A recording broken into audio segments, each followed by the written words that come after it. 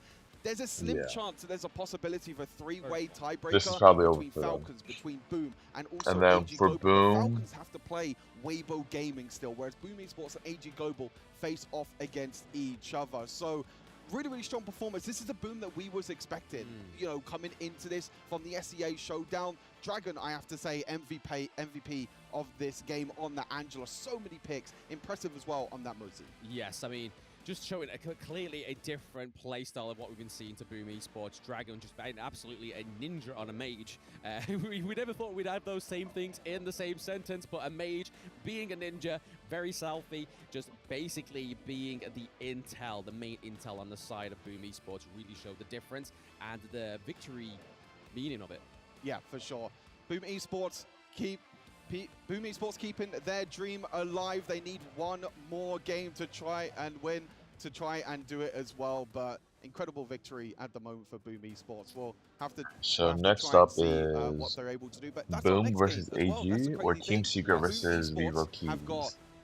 AG Global on the A stream in our next game as well. So it doesn't even stop there for Boom Esports. Well, I think So AG it's is definitely going to be absolutely Boom. crazy to see that Team they Secret have to versus also Vivo try Keys. and I beat kind of want to AG watch Global that. That kind of afterwards. We also seems. saw AG Global yesterday. Team Also Secret. have a bit of a shaky start. They're also 0-2. So this Group B at the moment is like KPL, Weibo, and then everyone else underneath at the moment currently struggling, and every single game matters in this best of one. Yeah, speaking of struggling, we saw that Falcons was trying to struggle there as well. So, but we are going to be going over to the winning interview of Boom Esports.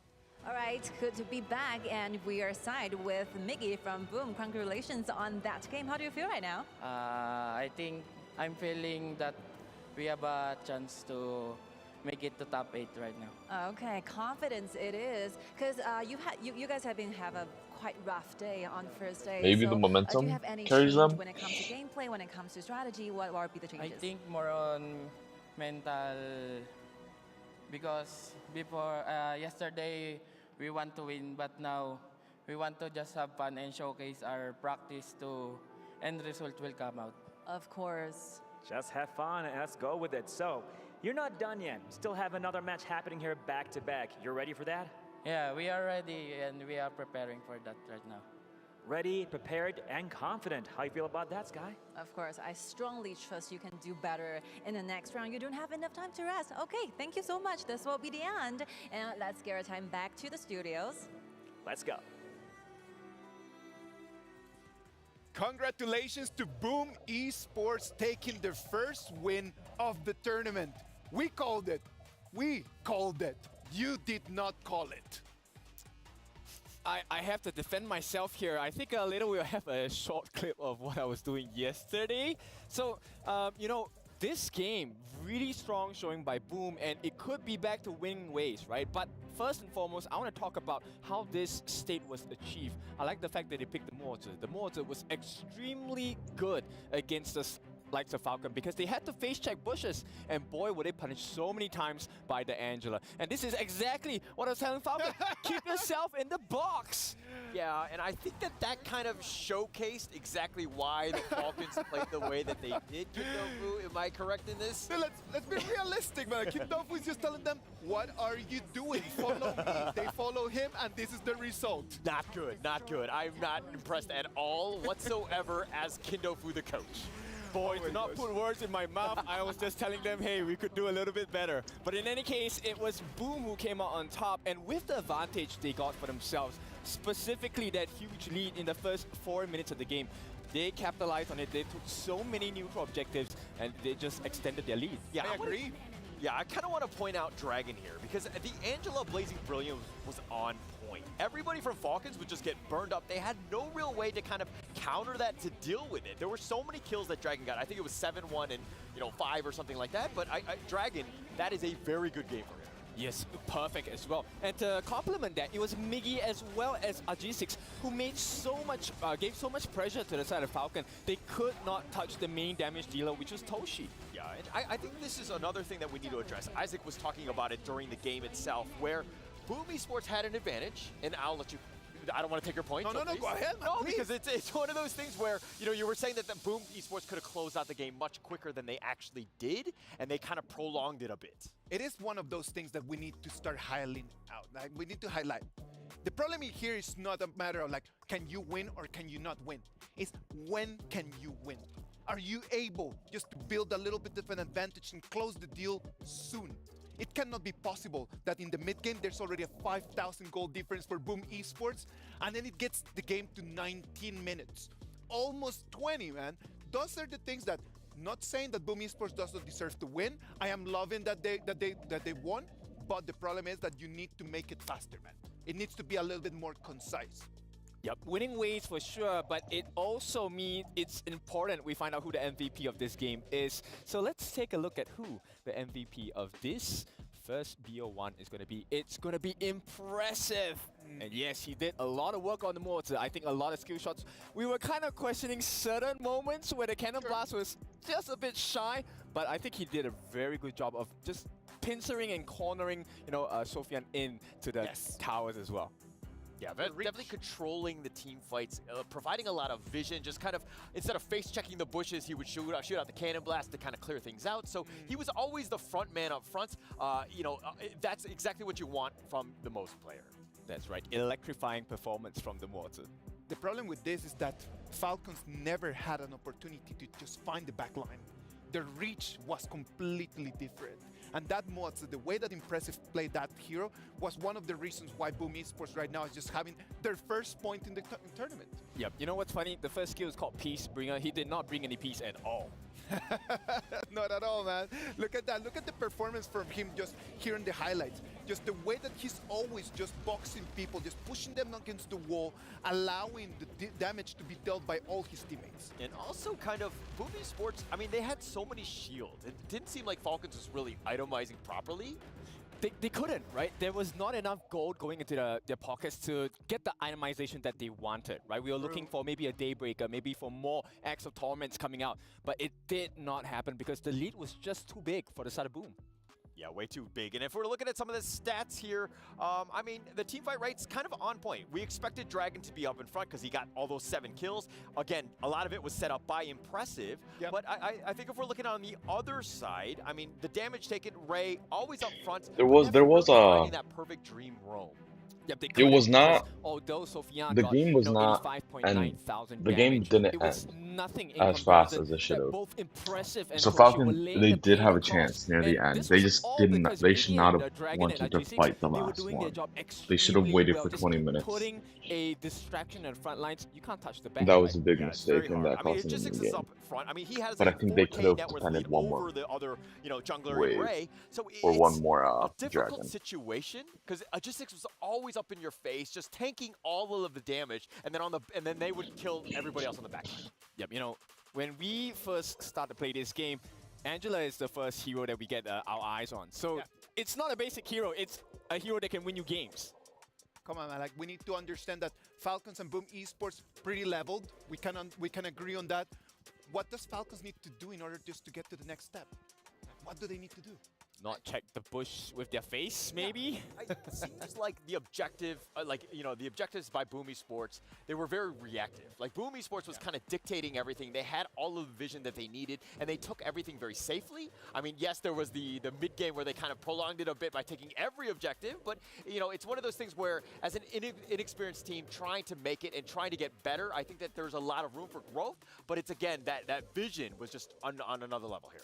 Well, that's all for the first game, right? But right away, they're going to have their second game against AG. That's a tough one to swallow. Back to back, man. Like, it's going to be Boom Esports against AG Gaming. Like, what is going to happen in here, man? Like, we know exactly that Boom Esports right now, they already stretched. They've got, like, their fingers ready for the game. What is going to happen against AG Global? I think, Boom Esports will probably, they're going to want to carry that momentum here. I think AG Global also had that advantage of seeing the draft, understanding that Boom has actually played the most amount of games thus far. So I think the AG Global might have an advantage here. Yeah, I mean, we haven't seen too much of Zeiss just yet, but maybe this game, right, he can overshadow Toshi. But Toshi now has the momentum going into this second game of the day, right? So what do you boys think? Like, what are we feeling? I don't know, man. Like, AG yesterday had two very tough games. Like, they played Weibo and they played the KPL Dream Team. This is going to be actually their first game where they're going to have someone that is going to be a little bit more on their level, if we can just say it that way. Yeah. This is going to be just the reality check. Yeah. Can they really go for trying to aim for that third and fourth place, or are they just going to be eliminated today? Yeah. The worst is behind them, so to speak. They're going to look at today as a fresh day. I think they have a lot of opportunity. I think that they're a solid team. I did expect them to make the top 4 and kind of move on. But again, this is going to be one of those true tests. Are they able to compete with this Boom Esports team? Yeah, for sure. And I think one of the main matchups I want to talk about is Snow going up against Miggy. Right, this Clash lane, it has a make or break games for a lot of teams. So I think we should take a look at the Clash laners for both teams and see how they would impact both teams' performances. Let's wait and see, man. STC play predictions for this game. AG Global or Boom Esports? I would go with, I get first pick, right? Yeah, sure, go ahead. Boom Esports. Against the likes of the KPL Dream Team in the first round. So, these Malaysian boys, they have something to prove. They have something to fight for. And their opponents as well, Vivo Keystars, this is not the spot that they were thinking they would be at in this point of the groups.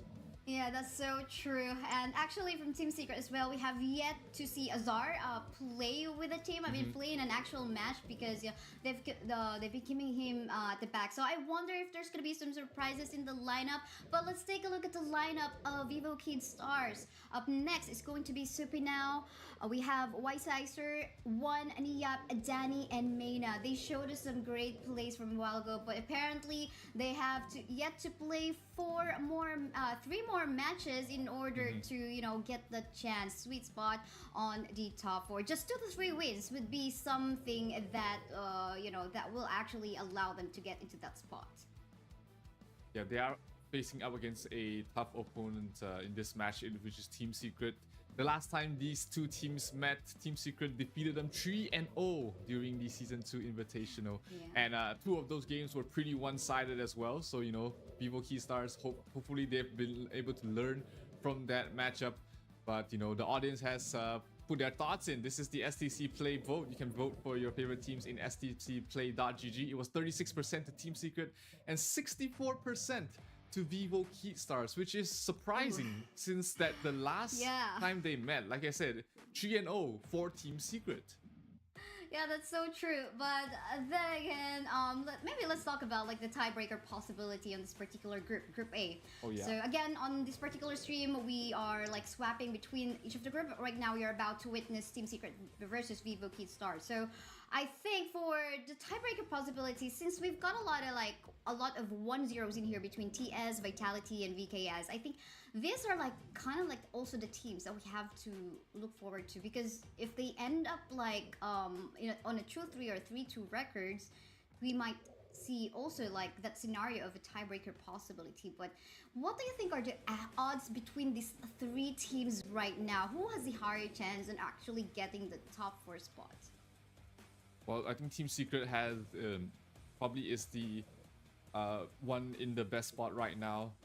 Seeing that, you know, their current matchup, if they take this win against Vivo Keystars, they'll be sitting pretty comfortably in the second spot. And you know, Vivo Keystars, if they take this, if they lose here, they will be rough, because now they are on the verge of not making it to the playoffs if they lose a couple of those matches. And also Vivo Keystars, they have a much tougher schedule ahead of them as well. They have yet to play against LGD, which have been dominating all their opponents so far. So I would say, you know, Team Secret, as long as they can take this win, they look secured. But you know, if Vivo Keystars get this win, then we might have a much more interesting day ahead of us. Wow, wow, wow. We'll feature that. Yes, actually, the third tier is going to be VKS again. But let's head forward to our draft. Again, this is a best of one round robin series. We are now seeing actually a priority on the pick on the Mai Shiranui. As for the bans, we can see that Long, Lady Jen, both of these two heroes as well, and Ogran too are actually quite open for picking as well. Those are available for them to go for. But you know, it's the Long has had mixed results yesterday, the Ogren as well. We've seen teams both do very well with them and also kind of falter a little bit. So it's going to be interesting to see how these how they will go with the bans and picks. It will be the Long for the side of VKS in the hands of Sasser later on. So it's going to it's a newer hero for him, I would say. It's not something that he's had a lot of experience playing, but hey, you know, these players, they can play anything you can give their hands on. Maybe, you know, this is like some kind of a secret. Maybe it changed in one night. We'll have to find out. But yeah, pick of plays and at the same time engage. Definitely that's and access to the back line. We so far can see that on the first three picks of Team Secret already, with an addition of Musashi and the lane. Meanwhile, in terms of engage, I think we have to look on that one on VKS. Yes, there's a Lady Jen, but this is not something, of course, like the type of hero that would dive. Definitely she can set up something, but I think they have to add something like a layer that I know Van protection to Long or the Lady Jen. But yeah, we're not done with the draft, but we can see the bans on the Yuhuan as well as on the ladies already. What do you think about this buzz? Are they targeting particular heroes already? Or particular Team Secret's draft is really strong. VKS is they also have a pretty easy, and I like their comp. The Yuhuan, which pairs up very nicely with the Delia.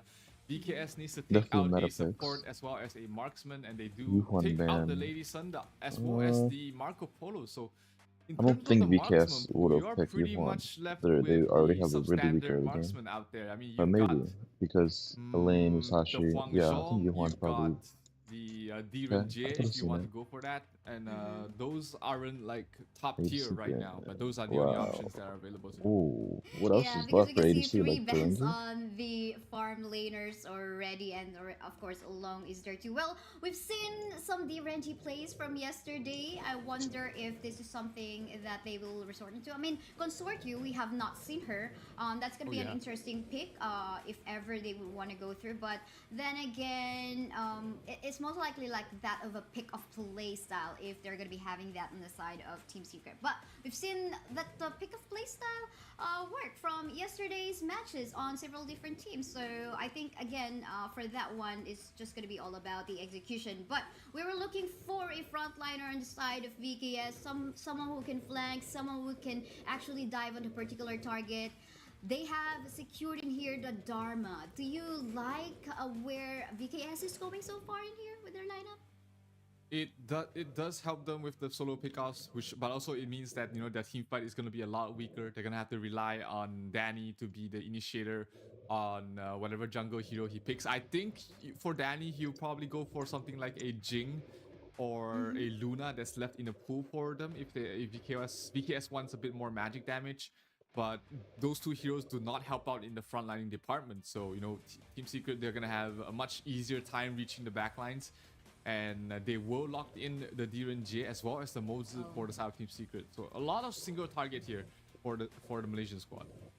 Yeah, that's so true. But then again, I gotta love the CC that they have in here. I mean, solid stun coming from D-Renji. What more coming from the Cannon Blast is definitely spammable from the Matsu. And of course, you got to be very careful if in the middle lane as a Lady Jen. I mean, Lady Jen, although she is actually the top highly contested hero picks mostly, but the win rate is kind of low, you know what I mean? But so I think now it just like will matter on how she's gonna protect herself from the ambush from the Mai Shiranui. But then again, I love the pokes coming from TS, and at the same time the engage, the dive that they can do with the Musashi and access to backline with the Elaine. But the Menki, wrapping up the composition of VKS, we've seen some good, I mean, not highlight worthy plays from Menki yesterday, but it worked. Like some wins from this Menki. What do you think? Why have they decided on this Menki for the side of VKS? Well, remember earlier I was talking about them needing a little bit more damage. That's why, you know, the Luna or the Jing does make sense. But here, Team Secret decided to go the side of VKS. They decided to go on the other route, which is, you know, they do lack frontlining as well. So they decide to use a tankier jungler on with the Menki. He does provide a little damage. He's not a fantastic damage dealer. But his role is mainly to disrupt the backlines and also act as a semi-tank towards the front. So, you know, just two sides of the same coin. Team Secret will have to deal with that Menki early on, but the damage output coming from the side of VKS is not huge in the early game, not at all.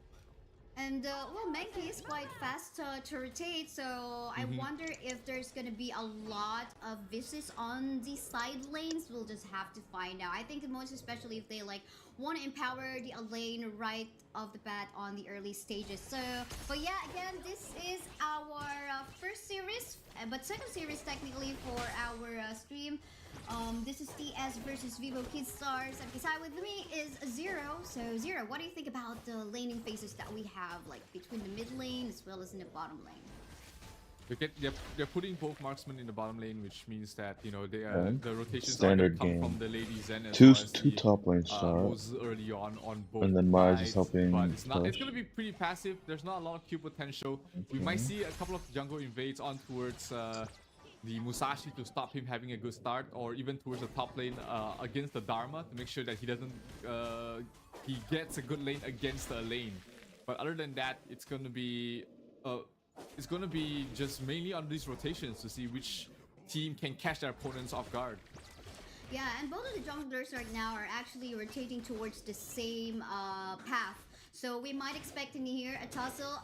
Just curious who's going to be able to go for an ambush or see a surprise attack. But seems like both of them are actually being very careful on what they want to do. So we're not seeing an action. Maybe up until someone just go for a misplaced location, or maybe some 1v1 miracle happens on the top or in the bot. And this is the Elaine Heaven Blade skin. Absolutely beautiful. Make sure you get it. Oh, look at that. Look at those effects. Shen is actually absolutely bullying, just bullying Niap on in that clash lane. And that's the lane that they really need to help out for the side of VKS. Yes, that's so true. And again, no action as of yet. I guess everyone's just, you know, because since they are in a not so good position right now for J2, they just want to wait for their power spike. Like, they have to make sure that they have a good formation, that they, like, for example, this Lady Jen gonna be waiting in the bush and set up a good play onto that one. But I guess with the early game potential, maybe coming from actually everyone's pretty balanced, I would say, in here. No one's like really like being can be highlighted like going for the gun. So I think this is how they are respecting their composition too, which I think is very good for both of the teams. But oof, you can see Masa actually getting poked down by the members of VKS in the bot. Yeah, and that kind of trade is always going to benefit the side of VKS. They've got so much healing with the Dalia and the Long there in the bottom lane. The Diren Jake can't really stand against all the constant poke and pressure from those two heroes. So he's keeping up in terms of farm, but he's not able to really harass out the Long and the Dalia out of the lane. But in here, we actually have a 2v2 tussle ongoing onto the top side. Oh, Here, wow. Frozen in here is Nia. Oh, the Able to ladies, flash away, no, but that again, ult. he is going to be the first blood of that lane. Gonna go for that death at sunset. He's still under the tower, getting damage from that one, but will be safe thanks also to that passive of that Lady Jen. But onto the bot side, we see a Those are unlucky ladies and all. ongoing as well, folks, here and there. Wise Sizer in here, gonna go for that infinite vastness just to disengage and be safe. 1-4-0 so far timing, on I both guess. of the clashes that we've seen on top and bot.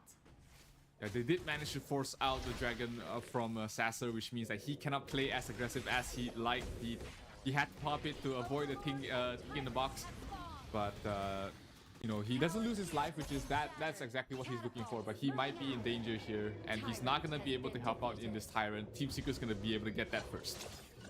Yeah, that's so true, but we now can see the Overlord also still available.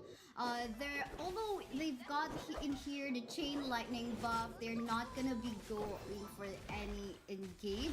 I think they want to buy time, at least to respect the damage potential coming from their carries Long and TRNG in here. So I think just go for that play safe unless you are sure, 100% sure that you have the advantage. But for the meantime, oh, look at it, the invade coming from the side of TS. We did successful they were invade. actually able to steal that Azure Golem. That's from good. The side And they didn't force the fight.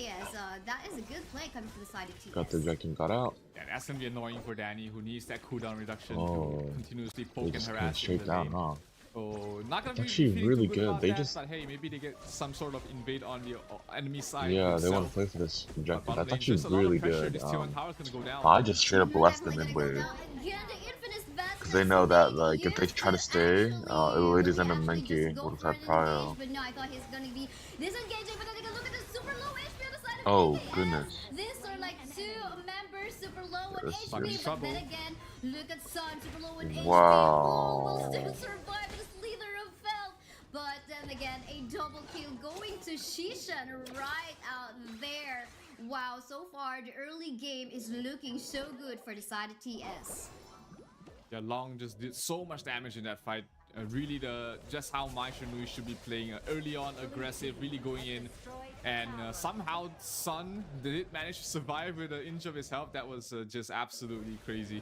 And that gives Team Secret a great lead going on, heading in towards the mid game. Yeah, I don't know why Yeah, so true. You know what? BKs wanted to I think, fight that though. like you're right. I mean, during the drafting phase, Whitesider, it seems like he is not super confident on making use of the Long. 2 times already, he had to use it, the Infinite Vastness ultimate, to actually disengage, and when he actually wanted to go for an engage, it did not connect onto the proper target. So, but yeah, and again, this was the successful invade coming from the side.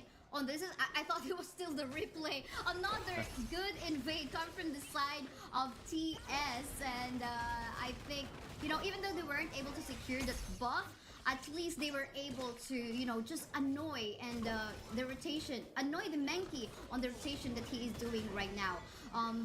Danny doesn't have his Kaiser in here, so I think this is kind of a different Danny play we're seeing right now.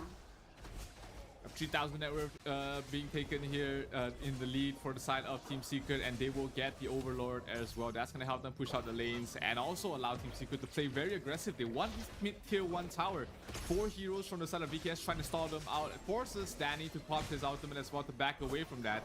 So that's going to be the Menki without his ultimate for the next upcoming fight, and they are not going to be in a good spot. But here, back lines. Lane. Yes, being accessed already in the back line.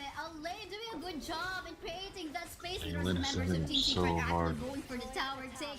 But here we can And he actually gets a kill off that? Still taking a lot of damage. He will Okay. fall down, but then again, He does that die created for still a space for the rest wow. of the members of Team Secret to go Lane bought for so the much jungle space. invade and go for other objectives. Maybe rotate towards the mid and finally take that one out. But the question is, do they have enough minion waves in here? They do still have the Vanguard, but they gotta respect, of course, the rest of the members of Team VKS still on the part of the map, since they don't have Shu1 as well. Oh. Look Wow. at this one.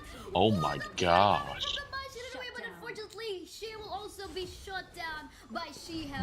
That was not worth it, but but we're not yet even done with the team fights in here, because the that rest was of the members cool. of Team Secret are still going for the fight. But Yeah, Suisher definitely not worth just it. going for the three. He's dealing a lot of damage in here. Double kill.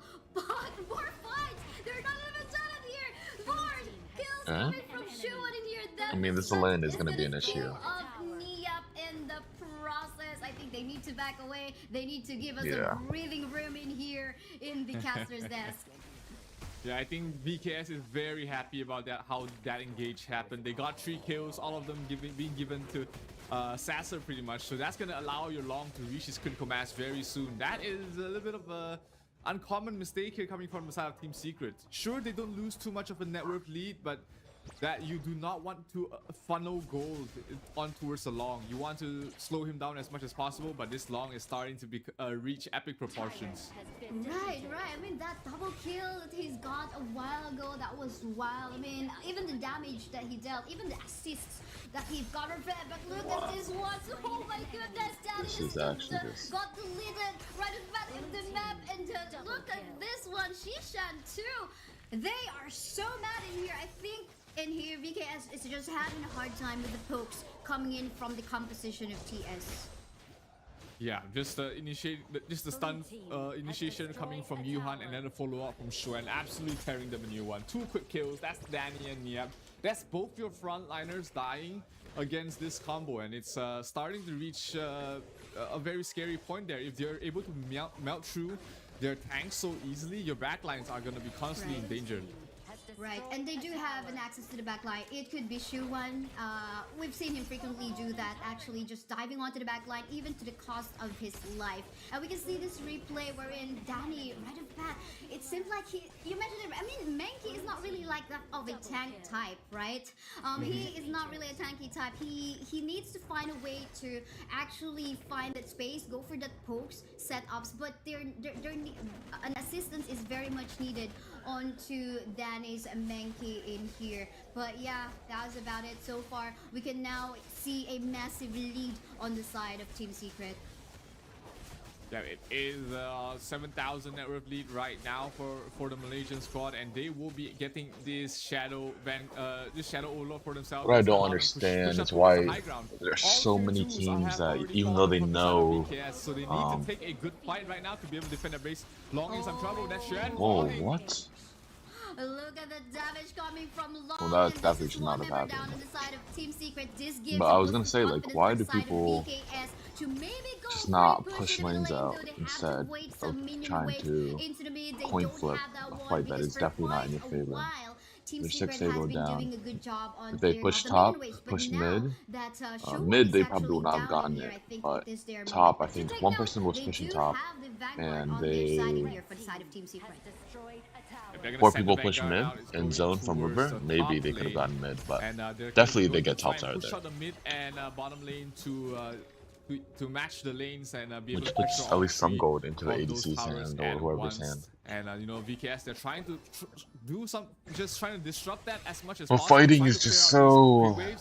and be able to defend one lane at a time. They did get a lane though, so it did work. It was fine. No follow-up on from that, so the skirmishes continue.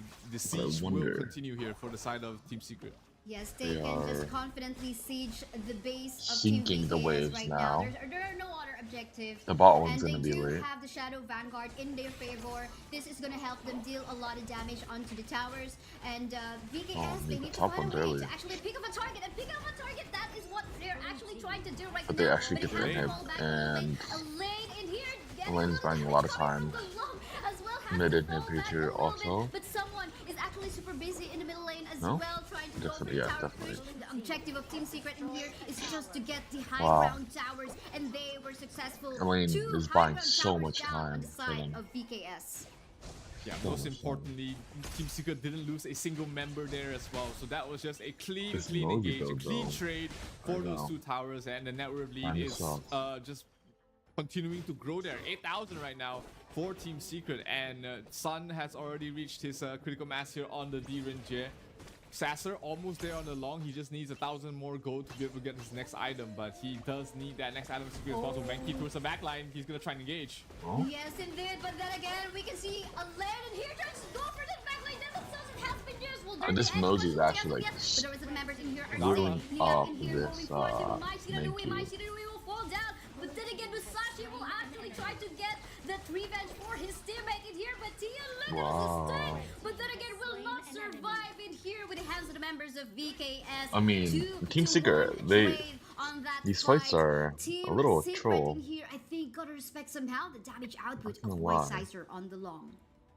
Yeah, Niep as well, finding the backlines, able to go straight for Shisan and just completely taking the Mai Shinui out of the fight. That was an absolutely huge initiation coming from Niep, and that he needs a couple more of these to be able to try and get the game. But let's take a look at that again. Look at the positioning there of Niep going towards the backline. Mai Shinui down. He just sets that whole fight up. He's sure he paid with his life, but he definitely allowed his team to be able to if the lane followed the main hold key, on for the moment. he would have died. Guys, so I mean, pretty much But he followed the both him Dahlia? and Elaine Shuwon have been doing the same thing. But let's take a look at this fight ongoing on to the Tyrant side. Wow. VKS will actually go for that secure, but it seems like they're gonna go Oh, for this okay. fight Elaine right now. flank. It is really Ladies instead. Death by Sunset. Sure.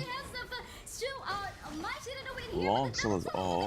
Getting a lot of shield here, but will fall back just a little bit. Danny Oh, will fall no. down with the rest of the members of Team They got the Secret Yellow in Dragon, here. but Will at what try cost? to push away the members of VKS. They have This is tried gonna be back really away. hard for No them to members defend. from the side of TS have actually All fallen five down up and from with that no fight. ladies on. Long Yeah, still Team does Secret have just all. absolutely Dahlia still utilizing has that all. network lead very I mean, just well. give They've the been able to Dharma, win this right? fight. Sure, the And just members are allow low, but they Dharma to do survive. something. Niep going for a kill, going for Died an for the protect the inhib. Just not worth it. I think the game's over now for sure. This might be Yeah. it, and then because I think Dahlia needed to all the Dharma, and Dharma doesn't die. Dharma just protects the waves under tower instead of protecting the inhib. Vivo Kid Stars. Wow, what a game. Yeah. A That really was great kind of- game there from Team Secret. From the start to the end of the game, they were in control. Never felt like they were in any danger of losing this matchup. So that was a great performance from the Malaysian squad, and they put themselves What's forward next? in the group as well. Right now, with Kendra, a total score of 2-1, they should Vitality, be feeling very comfortable in qualifying for the LGD playoffs, if versus not VOK. finishing second seed. Again, You have Team Secret, great performance there. Vivo Key Stars 1 and 2 right now. They will be needing quite a bit of work if they're trying to make it to the playoffs. Yes, that's so true. And VKS having a 1-2 score already. 2 losses. They need to secure the last two remaining games that they have. They have yet to fight against LGD, and at the same time, they also have yet to fight against Kagendra. We'll fight about that, but let's take a look at the highlights from the match that we had. Shen did have a good start early on, and that allowed him to just progress really quickly. But with this bottom lane, this first fight absolutely huge there for the side of Team Secret. Set themselves up. That was the double kill here for Shisan, and Sun somehow surviving with an inch of his health. That really just created such a difficult situation for the side of VKS to fight on later on. That's so true. I mean, Shuwon, I think, really commendable plays in here. Sometimes the sacrificial lamb, but also Shishan, really great plays that she showcased onto us. But we found some moments wherein, Team Secret in here will forget about the presence of Weissizer on the long, just them getting shredded by the damage of this long. But I think the moment they found out, okay, we cannot make this even late any further because this long is gonna go ham and wow. Now let's just finish it off, just be aggressive because we got the lead anyway, and that's what they have done. Yeah, really never letting their foot off the pedal. Team Secret's just constantly in the faces of VKS, never giving them a chance to breathe and never giving them a chance to catch up in terms of items as well. Sure, VKS, they put up a good fight, but unfortunately the Malaysian squad is just way too strong for them. And they're able to just get into a good spot to finish second in their groups. Now, in here, though, we're getting more clarity onto where this might be coming from. Well, same as Team Secret, though, they do still also have, like, 2 remaining games for today. They're going to go up against Vitality, and at the same time, also up against, where is that? I can't see, but yeah, they do have, they have 2 more remaining games for today. Oh, actually, this is the other one. But yeah, let's take a look at the scoreboard 13-7. I mean, since the early stage of the game, they already got a lot of lead from the kills, right? Starting from the top side, going to the bottom side. So what do you say about the results that we have? Yeah, I mean, VKS, there were moments where it seemed like they got a hold of the game, at least didn't let it slip through their fingers, but you know, Team Secret just never let go. They just never stopped being aggressive, and VKS was just forced into bad fight after bad fight. And the MVP of this match, let's take a look at who will it be. I mean, Xuan definitely played a good game. TNX as well, I think, has a good reason to be the MVP, and it will be the Xuan on the lane. 3, 2, and 5 with 25% damage taken for his entire team. Definitely played the frontline role very well. Yes, that's so true. He is not scared about, okay, sometimes he has to, you know, really sacrifice life so in such a way some teammates can actually go for the tower pushes and the other objectives. So I guess even though he became quite a bit of a sacrificial lamb in here, you know what I mean? It paid off so well for the team. Their goal is to win, so I guess they have to play their role so well. And I guess apart from what I've seen, my Shiranui, a lane in here did a really good job.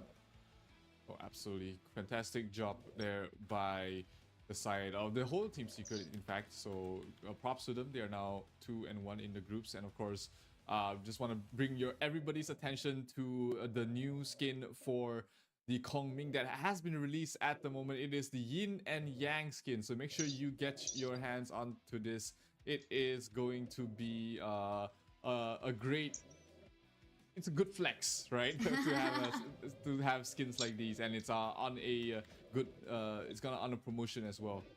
Yeah, it's just about like you'll be able to save about 300 plus tokens. So it's like snag it now before you actually say, okay, I should have done that before when Kaysaya and Zero actually announced it already. But yeah, up next will be the match between LGD versus Vivo Kid Star. So Vivo Kid Star coming from a loss, I think they need to come back. And LDG is an even tougher looking opponent. But we'll find about that. We'll just be heading on to a really short break. I'm Isai, with me is Zero. We'll be back after a few minutes.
AG just won the other one. It wasn't even close.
one who would control fate must be heartless. Raise the axe of God to smite all. Only then bless the people of Yingmeng.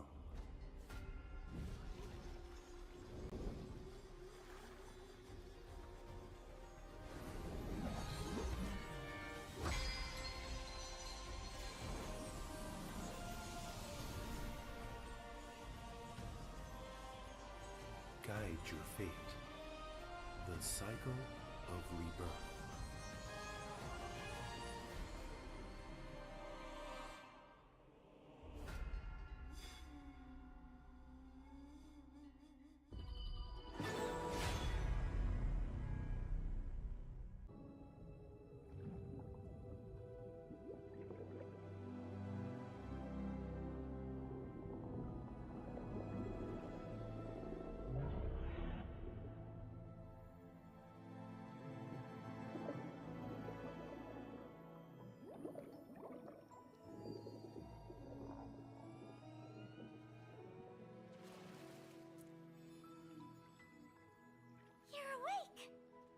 What's your name? Hey, no. My name is Dolia. Call me Dolly. Why do I always get chased by cats when I come ashore? Hey, no!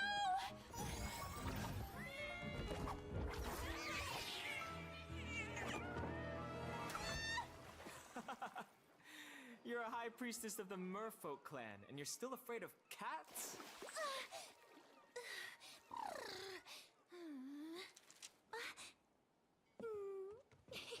So, are you here to find the Song of the Merfolk, or just scavenging for scraps? What scraps? These are clues.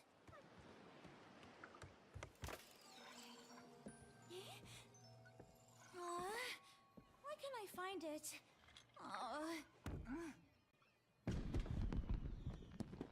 Who set off the fireworks? Be careful! Tonight has to be perfect!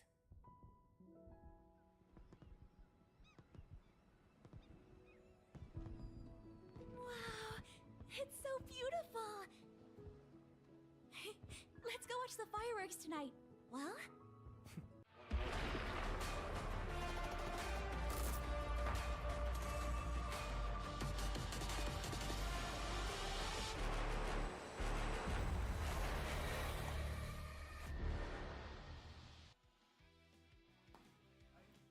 And we are back in here at the HOK Invitational Mid-Season 2024. I'm Kaysaya. With me is Zero, ready to bring you the action for the next upcoming match. How are you doing, Zero, from that intense Team Secret action against Vivo Stars a while ago?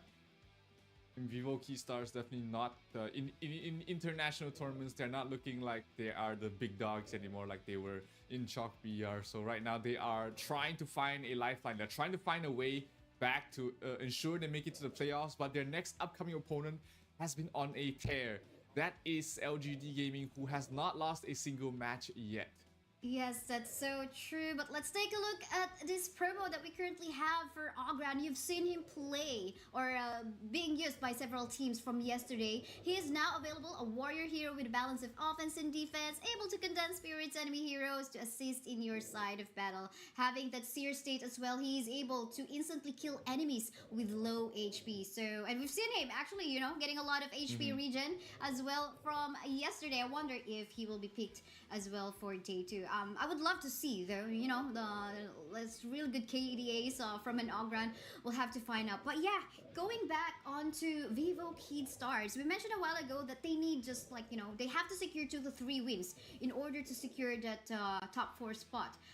But they only have 2 remaining games right now, and they are in a 1-2 score at the moment.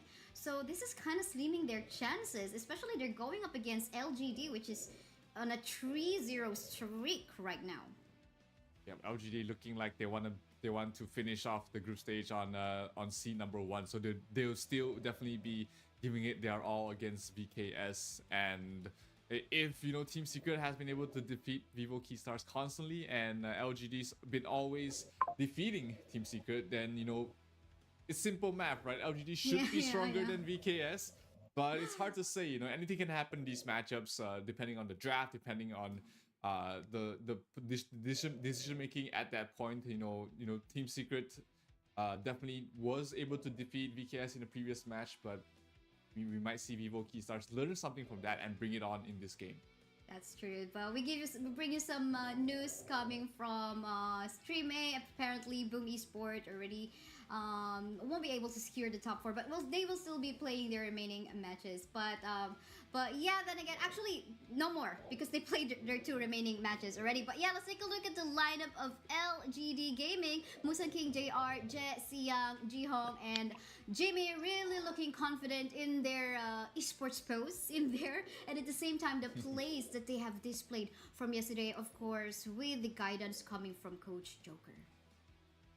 Yeah, LGD has always been, in recent times, the king to beat from Southeast Asia, from Malaysia as well. They are the champions of the Honor of Kings Season 2 Invitational, and they came into the Esports World Cup with an axe to grind. They have something to prove that, it's not just the KPL teams, it's not just the Chinese teams you have to watch out there, it's us as well. That's true, but let's take a look at once more the roster of Vivo Keystars from Brazil. Supinao, White Caesar, One, Yap, Danny, and Mayna. A while ago, Danny wasn't able to, get his favorite Kaiser.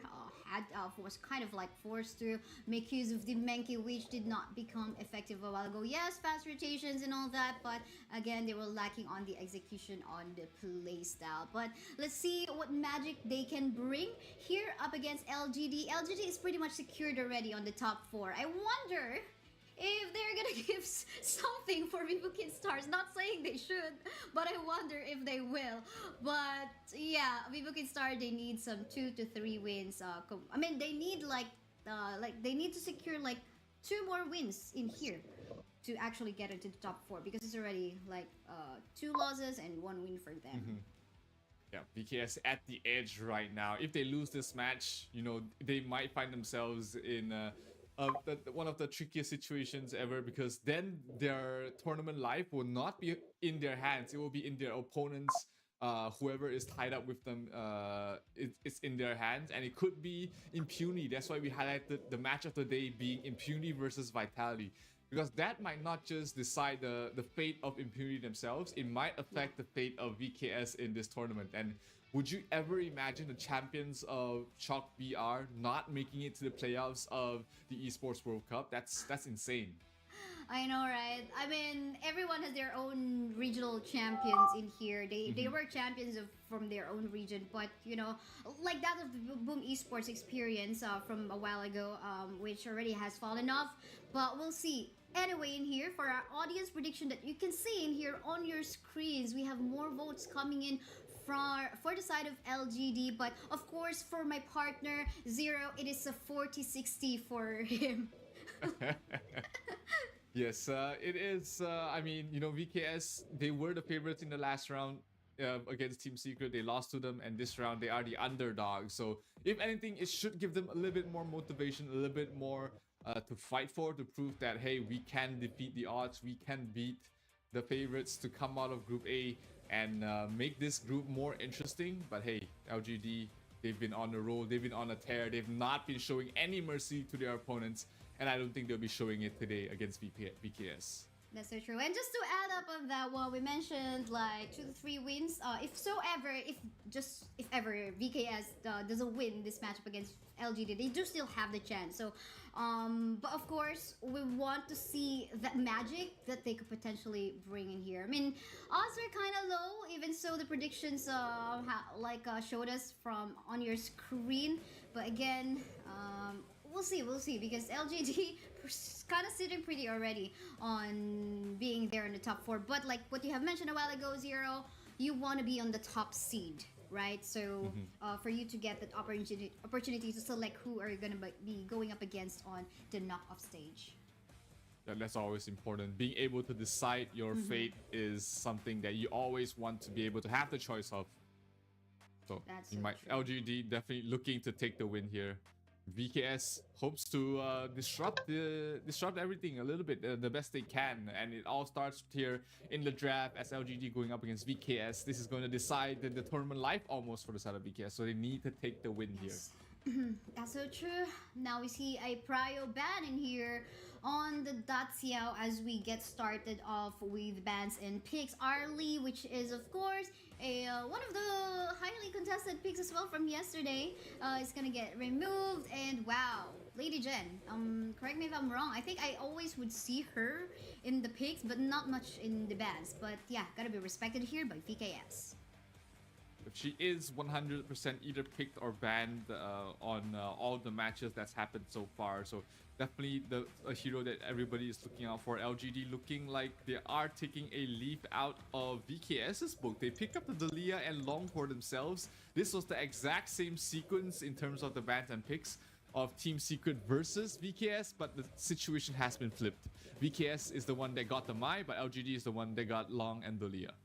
Yeah, that's so true. But imagine, you know, resets going on to the infinite vastness of Long in here. Definitely this Long is going to be able for high high survivability, because he can make use of that ultimate to actually either Gotcha, ladies and Arlie. I know is just super high prio right now. I just talked about it yesterday, but I'm actually impressed. My first pick, Dahlia Long, Elaine Zhangfei. Okay, so Musashi. There is a lot of healing from the side of LGD. Argon, you got Dalia, you got even the Long. Yuhuan Jungle. LGD's draft is that kind is of strong. That VKS has to deal with, you know, either with How do burst they or let itemization with the Venomous Staff or the Mortal Punisher. They have to be taken into I mean, this is exactly what against a lineup like this, but VKS still lacking a just happened to jungler them, and I a think. marksman. In terms of the But marksman, instead there is of still the Minky, they went the Yuhuan. Marco Polo. There is still the Diren Jade left in the pool. There is also. I mean, you kind of have to ban the Argon as well, yes. here. Like, Yes. you will have no way to answer it. Yes, that's so true. They have to ban. But, Please yeah, ban the then again, they're Argon. gonna be leaving Please that don't open ego for this. now They to ban the decide. Mankey, they ban the Looks like Musashi, they're just gonna ban the go for the Argon. prio bans, Musashi and Mankey No, up they against want to the all jungle. in on They're the really top lane removing all the ban. jungles of Danny. They want to respect Danny on OG's this an draft. Argon here, and what are they gonna This play for sets jungle up then? VKS to pick up a Jing or Maybe- Luna for Danny in the jungle. Yeah, I don't and know that what they're fits gonna very well in want his to play. current team lineup. There's plenty of frontliner and stuns already, so he doesn't need to play that role. He can play a bit more damage, burst damage potential, play like an assassin if he likes to, and that's exactly how he likes to play as well. The Kaiser still left in the pool if VKS wants a little bit more frontline for Danny as well. But the Ogren is going to be even more healing for the side of LGD. They've got 4 heroes that can heal themselves up. That's true. I was like also about to mention that this is looking scary in terms of the survivability they have. Yes, these are not tanks we're talking about, but they're going to be adding some sorts of flank and front line in here in the form of the Dharma. If given the proper itemization already, or once he has gotten onto that power spike, definitely this is going to be an easy pick off onto the lady soon, if so he is able to go for that setup. But of course, still team fight wise, I'm liking the front line and access to the back line on the side of VKS. It's just going to be problematic onto how the lane will actually go for the pick of kill, because again, lots of healings on the side of team LGD. Yeah, they need to really burst down their targets. They need to synchronize their targets and go for the same targets just to be able to go through all of that healing. But VKS, you know, they have done it before. They will try and do this again in this match. You got the Mai, you got the Lady Sun, you got the Luna, all very comfortable picks here for the side of VKS. But LGD, they have this very annoying lineup that is going to be terrible to deal with. You need that Venomous Staff, you need that Mortal Punisher as quickly as possible. Yeah, definitely. Maybe priority build, go for that prio build on this healing items as the second one. Maybe even first, we don't know for sure, because it depends also on how aggressive team LGD will be playing on their lineup. because somehow in here Ogron, since we know that he can actually go for that early game potential, they can actually go for the aggressive play with him. Just play around, like we always say, play around the Ogron. Wherever he will actually rotate in the map, make sure you are there to also back up. But we'll see if that's going to be something that Vivo Kids stores will actually allow to happen. So it will now just boil down onto their hands. Absolutely, it's a lot at stake here for both sides. If LGD gets this win, they are already virtually secured, but getting this win will mathematically secure them the spot in the playoffs and put them in a good position to come out on top in their group. While VKS, they need this win. They need this win to at least secure their playoff spot. But if they don't get this win, then their lives are pretty much in the hands of someone else. Yes, that's so true. More games for, well, this is the second to the last game for VKS, and they need to get at least one more win between these two remaining games that they have. But yeah, let's head on to the Gorge. Again, this is the match between LGD versus Vivo Kids Stars. MKSI with me is Zero. Let's head into the battlefield. Yeah, they're gonna put a Mai in the mid, not gonna put the Lady Sun there. So this is going to be a classic laning, but Zihong will be picking the Yuhuan towards the mid. It's not a Yuhuan jungle, so they're letting the Ogren go towards the jungle and the Yuhuan playing towards the mid. And it's just a lot of wave clear. That Mai Shinui's rotations are not gonna be very smooth. Yes, that's so true. But I love how Who this to Ogren buy and and the then Dharma into is the actually invade, rotating because towards Dharma the plays top way side faster. of the jungle camp. This is gonna be hard for Luna Yuhuan didn't to actually start on engage. blue There's some side, really. backup in here. We can see the Mai Shiranui going for the backup, but they do know they have to respect. They don't have they have to get the power spike somehow in that one. You don't want a lane going down in the early stages. Wait, why didn't Luna start on blue? Yeah, they did manage to take away the That Azure was a Golem buff mistake. away from Danny, which is not going to be feeling very good about himself. That's a Luna. Maybe it Luna wouldn't matter cannot anyway, function because I don't think without Luna would the have been Azure able to Golem buff. So clear we're it not fast going to enough see Danny so off they to a came good down, start. He's but probably it's just going to definitely continue jungling, continue farming up just because he doesn't have that Sage Golem buff. He's not going to be very effective early on in terms of ganks. I think they should have started so to mid but yeah, and we let did not even ADC see just a counter be jungle a little happen. slow. I think the moment that the Alain as well as the Mai Shiranui, they were actually going, the members of LGD going for their jungle invasion already. Luna, Danny wasn't able to, just be ready on actually going for the counter invade. Yeah, he did start off in the red. That's why he's not able to react towards the enemy Crimson Golem. Mid lane, that's a quick kill on towards Danny. The bad becomes worse for the side of VKS as the first blood goes towards the way of Musang King. That's so true. A first blood lead, and that is definitely going to be good news for them. You want this momentum to get into you, and I love the aggression that they're doing onto the bottom lane part of the map. This is going to put the Lady Sun into a bad spot if in case there is some commitment onto the aggression. But hold the thought, we can see in here that Yuan going for the unending sword already. That it will fall down, but are they still going to go for the chase? Oh, the flash in! Flash. An attempt coming from the Lady Sun for that rolling raid to happen, but again, they will not secure the kill. Still a 2 for 0 in favor on the side of Team LGD, but then again, one going for the kill onto Jihyung. What an aggressive mid lane play. Yeah, found her trying to recall back to base. So that's great play there from One. Does salvage the situation a little bit, but Danny's still in terrible trouble with bottom lane. That might be another kill there from VKS. That's going to be Zilla going down. Definitely. What an amazing use of the unbridled outburst coming from Jiangfei in their Mena. Just very confident. Oh yeah, he's also making use of the smite, so at least maybe later OGD on, is still ahead in gold, the objective plays, but this is not that bad for BKS. Miraculous combo play, but hold the thought, we can see it here. Oh wow, this might actually even work. Long to disengage to save himself. I think that's okay, but so in case, I think it will just be right on time once we head on the objective. He will have the ultimate still available for himself. Oh, I mean, they have the reset from the Dolia anyway, so it doesn't matter. Yeah, he can, on demand, he can get his ultimate up and running again. So that's the power of running a Dolia with these sort of lineups there. Ooh, lots of damage being dealt to Mena, but able to survive top lane though. Nyap in some trouble. Yeah, it's getting some trouble in there, getting pushed back down the wall, and here Siam has to survive and will be able to do so. But in here, on the bottom lane part of the map, our roamer in here, Mayna, will have to back away, be ready onto a potential objective take, but it seems like members on the side of VKS won't be ready for that, as LGD is almost done with this Tyrant take.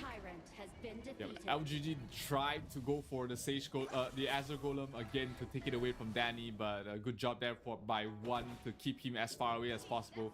One doing a lot of damage to Rusian, Oh, Lady forcing Sun him is to recall leave back to base now. as well. So that's gonna be the tier 1. They for just tier traded 1 towers, trade which in the top and bottom not lane. ideal, but Not at this gonna point in the be, game, too Lady Sun happy is there for really far VKS behind. losing the tower, but Not hey, really they far did behind, something but for it's just themselves. not in the best position. They should be playing for a lane for this early game at least. Well, but then again, everyone seems to be Oh, clumping the up gold is together like into literally the even lane, for and ADC. they're Never gonna go for mind. the fight. An ending sorrow will be used by the year 1 in here, but a searing state from the Ograd is already here. Countered by the unbridled outbursts in here, fighting here and there. We can No way see they still in want to here fight this, more right? heals coming from the Dolia, so I think this is a mistake that they want to fight this. sustain unending sorrow. Dharma. Oh. Here, Danny will fall down too, and that is what Yeah, you I get think once you have after... the Dolia, you I don't think want the Zante should have combination. ulted. They should just back out the Just fight. so much healing on Zihong. He was brought Not down force to it. a quarter of HP But even twice, after when he and because of uses Dolia, ult, I he think was- they just she was back able to out. keep herself up in terms of HP. The second ultimate saved her life, and the rotation from Jiang perfect. But here comes Niat towards the backlines. They might be in trouble here, LGD. Oh, they're definitely getting in trouble in here, super low in HP, but with the heals here and there, and of course the zoning being done by the Ograd, they will be safe. And they will still actually go for the jungle invade right now. Super low in HP is the He will fall down onto the hands of the Ograd, and they're not yet even done because we have a free hitting in here. Jay onto the back line too, but and the rest of the members of LGD just shoving away the members of VKS, still winning the team fight for themselves. 4,000 net worth lead is the difference right now going towards the way of LGD, and they are also going to try and take away this Azure Golem from Danny once again. No more Azure Golem buff for you, sir. You're going to have to fight the weak fight, because that's the problem with the Luna. Without the Build, Luna, here, huge you want engagement there. tank Definitely, mid, and the which searing is, state makes already sense. passing by the Nice on Ograd kill. here as well. Gonna kill him. Tell you what's more than a double kill even. This One game might be Sizer over. is deleted off the map as well. They have at the same time good flow of minion waves on the top as well as in the mid. This is looking scary for the side of VKS. How can they catch up in terms of gold? 7,000 right now in 6 minutes, almost 7 minutes, so it's almost 1,000 gold a second. The difference separating both these two teams, and this tier 3 tower is not long for this world. The Leah drops the healing, trying to keep everyone set up. Oh, the lane going in. In here, going in, but he's gonna be shredded by the rest of the members of LGD. Yeah, I think fighting mid was a really big mistake. They lost so much off of that. Which is not necessary. They should just... The game was not in a terrible position yet. Healing here. But now the ADC is just... Now there's actually a gold gap. Like Huge gold gap. right now, because they definitely need to counter all the heals. But oh, look at that. A really nice setup play in there, but it seems like one member I think the Luna effect was a mistake this game too. in here, gonna get deleted. But Law is actually gonna go for the infinite. You have to be really, really confident to play Luna. Desert Sunset has been used, but will that actually be useful or ready to save off your crystal? Quite a bit, yes, but the rest of the members of It was a pretty rough game for Luna to this one. somehow take down the tower onto the Oh wait. Gonna get bursted down by the lady soon. But what is Mai Shiranui is doing? Seems like he wants to make some amazing play in here. He's trying to go for a flank or some vision onto the top side. Yeah, they don't know where he is, so he might be the crucial turning point. Might find long actually. Good fight. This fight though might not go so well here. BKS, they have to back off. Unlucky. Yeah, but no, this Mai is actually just like a saving grace. BKS. In the game. At least they were able to show Maybe it's enough, maybe not. Of LGD, but this is the LGD that we know. Near the 8K. You know, the kind really of big a team that really wants to end the They game have as to make fast up. as possible. Yes. Absolutely. You give them an inch, they'll try and take your crystal just because Even they gave them the an inch. support And goal with this difference Tyrant, is they're going to be able to take insane. the next fight much easier. Oh, They gosh. would have liked the Overlord to be able to push down bottom, but hey, maybe this the buff But will my be enough okay, the there one thing about Mai is to even though end Mai did a end this really thing good job here on for the catching side a of LGD. lot, and doing really well on sides, Elaine's lane particularly. Wow, that damage though. But Mai just missed it, like, off to give up a lot of mid waves.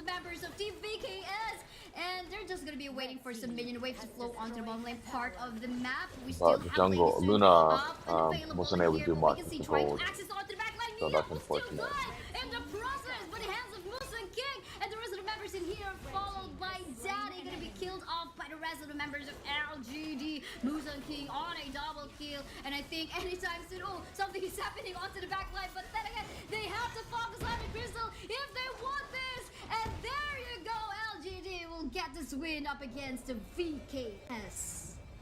They get this win and they secure a spot in the playoffs for themselves here. LGD looking absolutely scary, looking absolutely undefeatable in their groups, and my oh my, they are, you know, just showing to the world what they can do, and VKS is in a lot of trouble right now, Kaizaya. Yeah. Oh, definitely. They have just one Next one up last chance later is on their last match that was in this LGD round versus robin group stage VKS. up Now against they're Kingendra KPL versus later on. So Weibo. that's This gonna should be be their a last really chance. good But game. again, getting bitten off Yeah, by KPL LGD is no surprise. We know that LGD is a really strong team. Let's take a look at the highlights from that match that we saw. Absolutely. It was just LGD true and true. It looks like they're just going to back off for now. They're going to give up this objective. Vitality don't feel confident enough that they're going to be able to take this Tyrant away.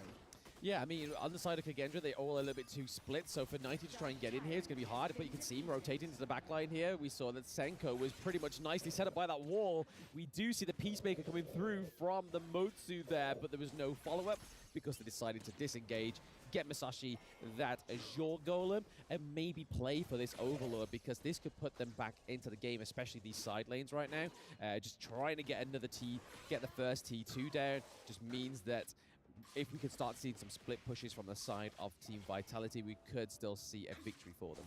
One thing I want to note as well with the itemizations that we can see on screen as well. I've been seeing this a lot, but the support items for both Benji and Zhongfei going for the Radiance in terms of vision, but looks like a fight might be starting. 90 use the ultimate already. The Overlord is going to be taken, but they're looking to try and Kagendra getting engaged, and Vitality are running for the wings. Yep, ready for the wings. Highland gets taken down early in the engage, and Kagendra is going to settle at that. They do lose the Overlord, which was probably at great succession for 90, just being able to keep 0-0 off of that object there. So keeping the Dragon at bay, but they do lose the T1 turret as well. So this could be crucial for Kagendra to get back into this lane priority plays. And again, they are going to take that T2 with ease. Kagendra having a fantastic brawl there, taking out the Highland, taking down T1 and T2 in the mid lane. Yeah, objective goes over to Vitality, but they lose 2 mid lane towers. Not just 1, but 2 mid lane towers, showing how strong Long is at taking towers. But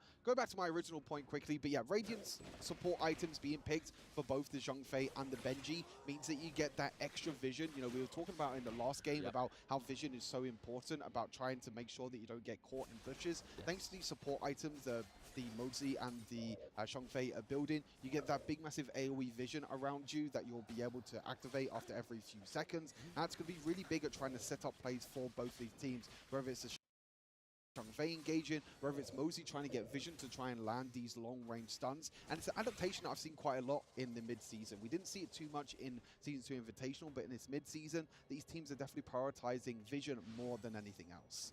Yeah, it's also used for like a counter-engage as well, because they've got the likes of the Dharma, so it makes sense for Zhongfei to take it, because we can see Dharma as a very much sit-in-the-bush kind of guy. But then at the same time, we have Wero on the Luna, which we know from previous matches.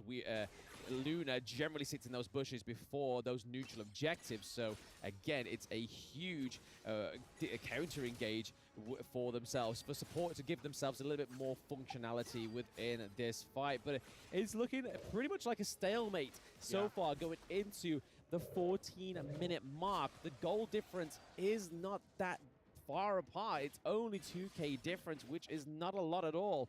And if you look in terms of level, there's just not much disparity in that option as well, because they're just very equal in this game, which going into it, we thought Vitality would maybe get a stomp on their hands with Kagendra already sitting at 0-2 right now. Oh, this is what happens in the best of one. You know, anything can happen in the best of one. And Masashi trying to use the ultimate on the backline, not using the ultimate to disengage, is just going to escape in there. So just a trade of ultimates in the end. As you mentioned, pretty much a stalemate at the moment. Both teams not willing to take any risks. Both teams just trying to take as much farm as possible, try and get the items that they need towards these next objectives. And speaking of the objectives, this is actually a really close game. So it's actually going to be a huge fight for these two teams. But again, Kagendra are the first ones to this objective. They're the ones that have the control over this objective. But Vitality are like, okay, we need to step in. A lot of people are flexing the Argon. Yep, Shadow Tyrant is looking pretty low. Stolen!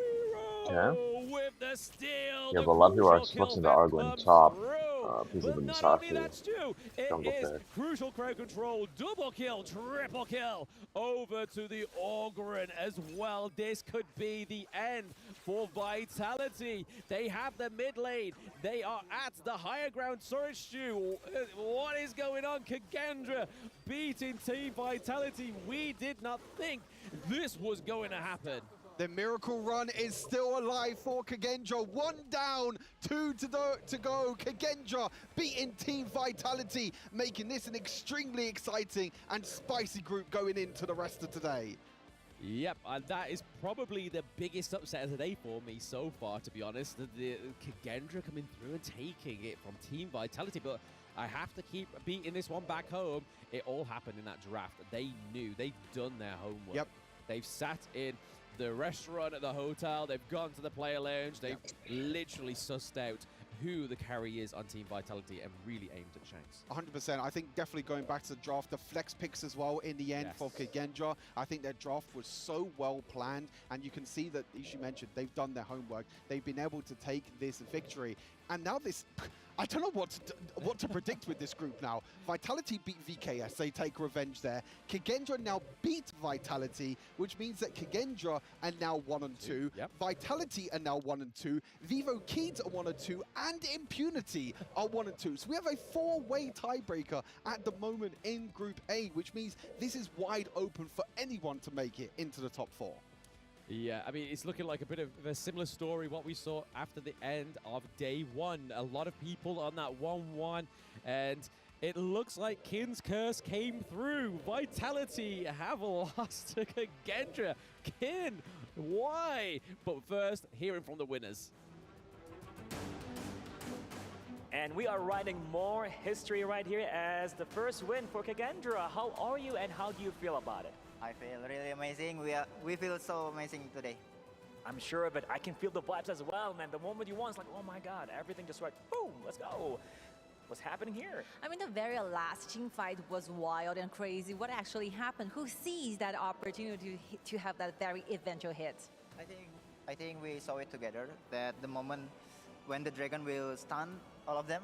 Yeah, so we just seized the moment. Very precious moment captured here. I'm sure of that. It's so difficult to do that, but you did it so well. Okay, the Luna pick is very special. How do you feel about this hero? The reason why? So because today we have a mindset of nothing to lose, so we just go all out today. That is a powerful feeling. Nothing to lose. Let's go all out. Let's have fun and make it happen. And you did. Such a beautiful time. So, you feeling more confident about the coming matches? Yeah, of course. I feel like we can even beat KPL Dream Team now. Beat KPL Dream Team. Let's go. Let's see if that's going to happen or not. And let's see what's going to happen more. To the studio. Back to you guys.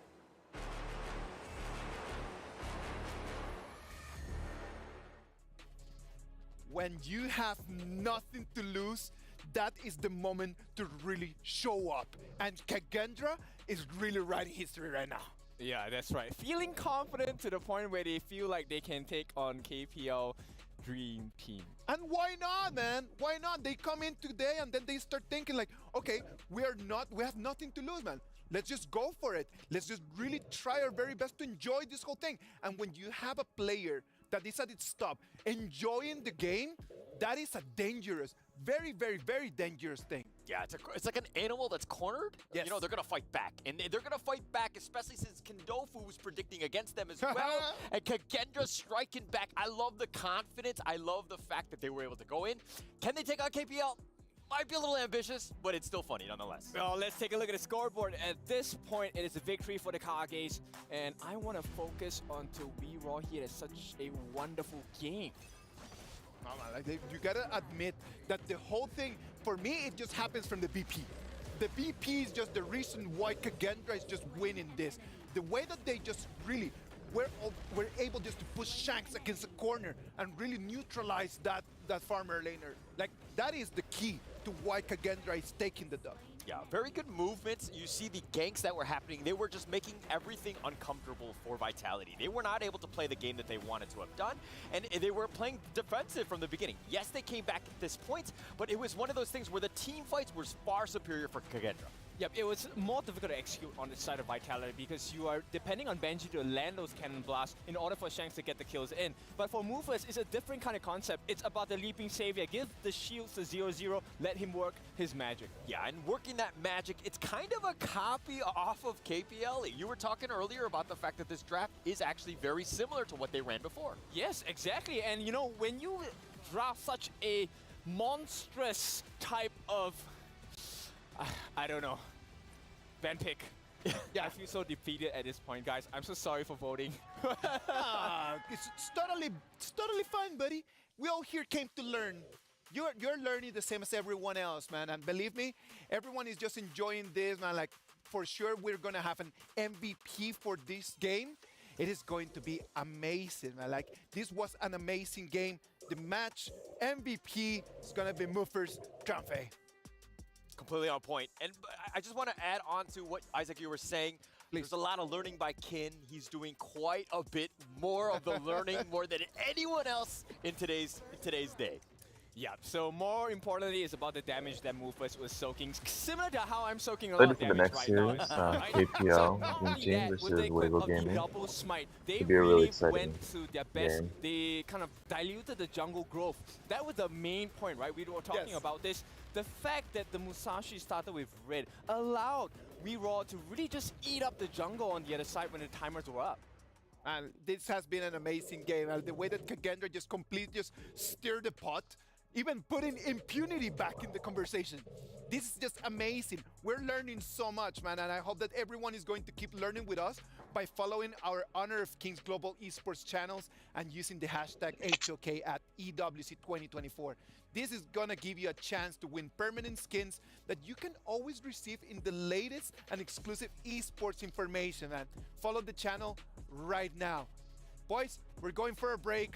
Right now, right after Kagendra and this amazing game, we're gonna have KPL Dream Team against Weibo Gaming. Stay tuned.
Honor 200 series, the best portrait phone AI empowered. Studio level, AI portrait camera, 3 hardcore portrait modes. color, vibrant and classic to capture portraits that truly stand out. AI-empowered Magic Portal. Snapdragon 8S Gen 3 AI chipset. 5,200 milliampere per hour's silicon carbon battery. 100 watt. Honor Supercharge. This is Honor 200 series.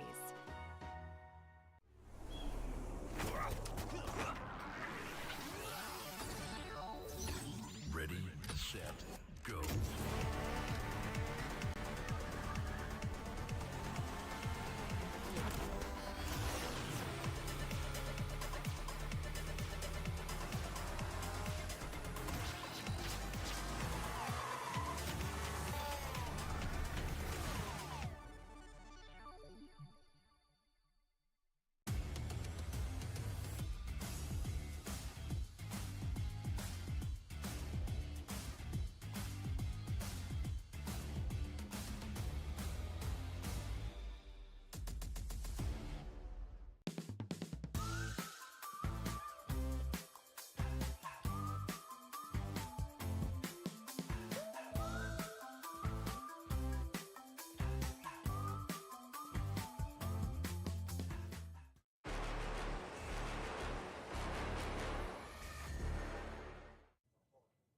Hello and welcome to the interview. I have Pang with me from Team KPL. Hello, welcome. I have a question for you before we begin.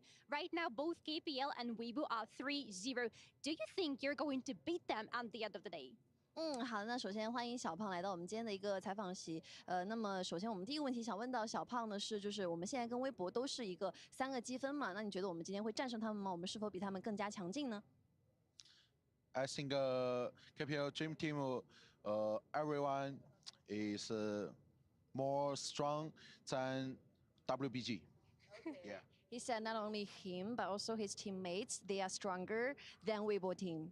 That is the confidence, and we love to see that. But tomorrow we're going into the He's playoffs, so talking I would like to English. know: Are we going to see anything Why? new from your team? 那明天就要开启下一阶段了嘛，就预计来到我们的淘汰赛了，有什么新的挑战和目标 Hey, 呢？ what's the purpose of it?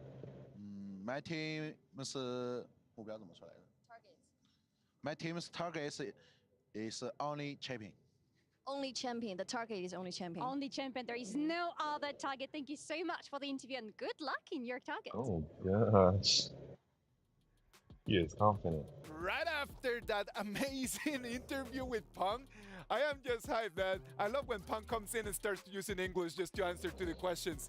Like, I've seen that before in other tournaments. It always cracks me up, man. It's a lot of confidence, right? It's one of those things where I know what's happening. I know I need to just exert dominance because I am the better team. I'm the better player. I know what's going on. I mean, they have 31 champions within the players themselves. This is a all-star team. Yep, they have a very clear target. They want to be the champions. I also have a clear target. I want to get one prediction right. I hope so too, man. I hope that you're going to start just carrying some W's, man. Well, boys, yesterday was the first time for the two of you just to cast KPL Dream Team games, right? What was the difference? Was there like a different feeling in just casting the KPL Dream Team games to what you have done before? I think it's really clear that they have very strong understandings of the hero picks they have. Like the moment Pang entered the jungle, we have read that, hey, Pang likes to occupy the opponent jungler, makes it his home. And, you know, most teams don't really show up in a very aggressive style like that. But Pang was a different class altogether. Very different. And it was one of the things that I noticed was the fact that they're clinical and they play around the clock. They understand the timings of all the objectives, and they force things. They know where the enemy jungle is going to be before they even get there. So, you know, being like 10 steps ahead really helps that team. Yep, and it's not just fast fingers, it's also the fast, you know, processing of information because they're able to make very quick decisions. Hey, we got Eternity Blade, let's go and get the kill now. And then slowly transition, one win after win after win, suddenly it's a huge snowball. It is just, I agree with you in terms of that. Like, it's just that micro, man. Like, just being able just to come into the amazing, just immediately, 1 second, one decision, 1 second, another decision. Always coming in, it never stops. Weibo, what can they do to try to defeat that? How can they block this? Okay, so in the 2 out of 3 games we've seen of Weibo Gaming, right, they have picked Sun Bin twice. It's a litmus test for the side of Weibo Gaming. And they like to use this, his Time Bomb to really check the bushes. I think that gives them a little bit of safety against the likes of KPL Dream Team. Okay. Not only that, they rarely allow their farm lane to have a 1v1 situation. It is 1v2, 3v1, it doesn't matter, right? We will never allow a farm lane to fight alone in the early stages of the game. Yeah, so for me, they know how to come back. Yeah. But going up against a team like KPL Dream Team, coming back is going to be very difficult. So they need to ensure that they have a really good early start, get themselves a head start, and understand that KPL is probably going to invade their jungle very, very early. So that's the thing, like, if you cannot come back, don't let them run away. Just since the beginning of the game, just do not allow that little jungle resources, a little bit of that edge, because 100, 200, 300, they just start piling up into 1,000, 2,000, 3,000. You do not want to give them that. Boys, we're almost there for the game. Come on, I need predictions. Yes, STC play predictions. Let's go. I've been waiting for that. I'm gonna pick first. I want to pick KPL Dream Team. Give me my first thought, man. Okay, I have to go They're with just Weibo way in that strong. case. I don't like it. I think it's going to be very difficult for them. But man, if they do this, if the Kindofu curse really is real, now is the time. Because if Weibo wins this one, that would be a huge upset. A lot of highlights for this, man. Like, everything is going to be on us because the winner of this game might just take the first place of this group. It's going to be an amazing game. By far, the closest one that we're going to have. What about if we just move to the Amazon Arena and then we just get ready for this amazing clash? And we are back to the Amazon Arena, back to the Gorge to witness another ultimate clash of skill and strategy in this coming match. And now, reach into the sky, yalla, we are ready. This is happening. This is the time. So, ladies and gentlemen, and the crowds in the arena, can we hear some voices for the KPL Dream Team? Oh, they are ready. Yes, of course. Let's go. I think KPL Dream Team is ready. Let's welcome.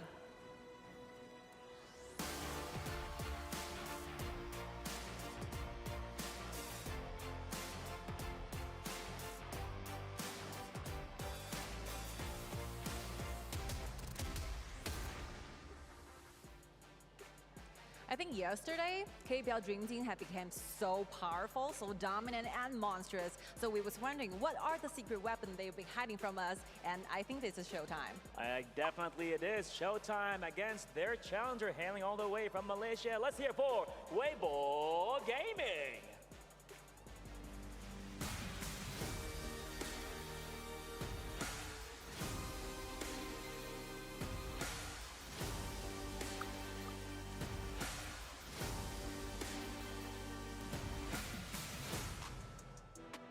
I'm excited for this one to see what's gonna happen.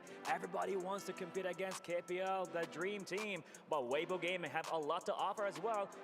Their combination of mechanical skills and in-depth gaming, pretty much, they are here to dominate. Of course, so ladies and gentlemen, please summon your heroes. The battle for the Honor of Kings crown is upon us. I believe this will be the time we headed to the studios. Welcome everybody back to the mid-season invitational. I'm pretty sure the crowd are going to be going nuts for this one, Stu, because it is the KPL Dream Team against Weibo Gaming. I'm going nuts for this one because Weibo is currently at the same standing as the KPL Dream Team. Yeah, this is the most exciting game of the day, the match of the day as well, as the analysts mentioned at the start of today. Both these teams 3-0. So far, KPL has washed everyone in their path, but Weibo Gaming seemed like the second strongest team in their group. So this is going to be a super interesting matchup. As you mentioned, the crowd is there as we were walking to the Amazon Arena this morning as well. We can see them queuing up outside. They're ready to cheer on their team. Absolutely. I mean, I think if anybody can do it right now, Weibo definitely have my vote. And KPL currently have Kin's Caster Curse, which has been very prevalent today, Kin. Thank you for Caster Curse in Team Vitality. Please let it do the same for the KPL. Just joking, just joking. I don't want the crowd to jump me when I get off the casting booth. That will probably happen. But no, I think this is going to be a really close game. I really hope it's going to be a close game because Weibo have just had such a strong performance, being such the underdogs, being such lack of statistics for this group as well. Yeah, I think that's a big thing that loads of people, a lot of teams, coming into this tournament didn't know too much about Weibo Gaming. They only really had that last chance qualifier to go by in terms of preparation. And they've been able to come into this tournament with a lot of prep. As one of the other Malaysian teams, it was kind of that battle between like Weibo and Loops who would take that second and third seed, but Weibo Gaming already completely washed Loops completely, which Brazil in general are just kind of underperforming in this tournament. But enough about Brazil, let's talk about this draft as well. Weibo Gaming ban away the Orgrim, ban away the Shang Fei as well, surprisingly enough. And it's going to be that Dolia first pick in the end, which opens up the Ali. But the first time in this tournament we are going to see, oh no, I think it's the second time actually that we've seen Mai in this tournament. I believe it was played in day number 1. But this is the most banned hero in this tournament at the moment, Mai Shiranui. Going to be super excited to see an assassin being played in the mid lane for a change. Oh, absolutely. I mean, I wouldn't want to see any fans coming towards me and slapping me in the face and just coming out of nowhere, which has been pretty much the theme of today, is being sitting in these bushes just when teams don't face check. But I know the KPL definitely going to face check. And the Dolia with the lung, this is exactly what I thought was going to come through. As soon as I saw the Dolia get placed as for prio pick, I knew that the lung was coming through, and then Hugh Huan to just keep that team comp going, because the engages, the double airtime as well. It may not just go on lung to give the airtime. We have the Hugh Huan who can be flying up in the air, coming back down, baby, and healing your team. Yeah, I think the big thing as well is that it's kind of surprising that Weibo Gaming picked the Ali over the long. It seems to be definitely a huge priority for Weibo Gaming. But we did see JD play long in the last series of yesterday that we were casting against Boom Esports. So this is a hero that he feels comfortable on, but he wants the Ali instead for the extra mobility, and then being able to pick up that Luna as well, that carry jungler. The only kind of downside I see at the moment for Weibo Gaming, which might be a Liam Poe pick now, which might solve that, is they don't have too much front line. They have an assassin in the jungle, they have an assassin in the mid lane, they have the Byron, which is more of a damage bruiser than a tank bruiser, to be fair. We've seen that Byrons are not as tanky as maybe some other heroes up in the Clash lane. So we'll have to see. I mean, at the moment, that Dolia Long and Hugh Huan combo, Rong has been playing Hugh Huan a lot, so we'll have to see what they round their comp out with. Yeah, I mean, I like the Byron because of that knock-up. So if you could knock up one of the backline, and currently right now the KPL draft is very squishy, just like Weibo Gaming. Yep. But if you can get the Byron knock-up and then Mai Shiranui comes through, or Ali comes through, or Luna, that's huge damage coming through onto the side of Weibo Gaming.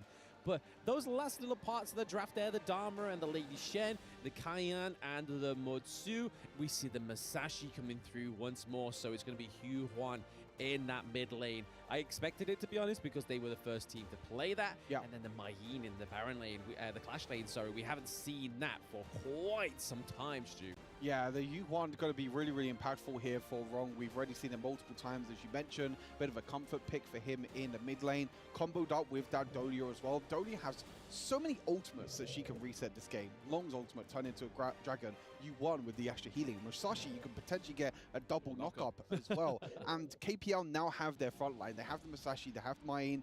Super curious to see what Weibo pick here. I would say potentially the Liam Poe. I did mention it before. Liam Poe, they needed a frontline tank. They already banned out the Shang Fei. Liam Poe is the next in line, which rounds out their comp, in my opinion, really, really well. They have the Liam Poe and the Byron in the back line. They also have the Mai and the Luna with that extra bit of mobility with the Ali to try and get into the back line. But this is going to be the underdog, so a super explosive game. Maybe Weibo can pull this off. I expect nothing less, Stu. I expect nothing less, but this is probably my favorite thing about the EWC mid-season invitational. It's just the amount of times Liam Poe's coming out. It's one of my favorite heroes. It's fantastic for those engages like we saw with Boom Esports earlier. Didn't quite work as well against AG Global just because Zaze was so fed. But going into this team comp, having quite squishy heroes on the side of the KPL Dream Team.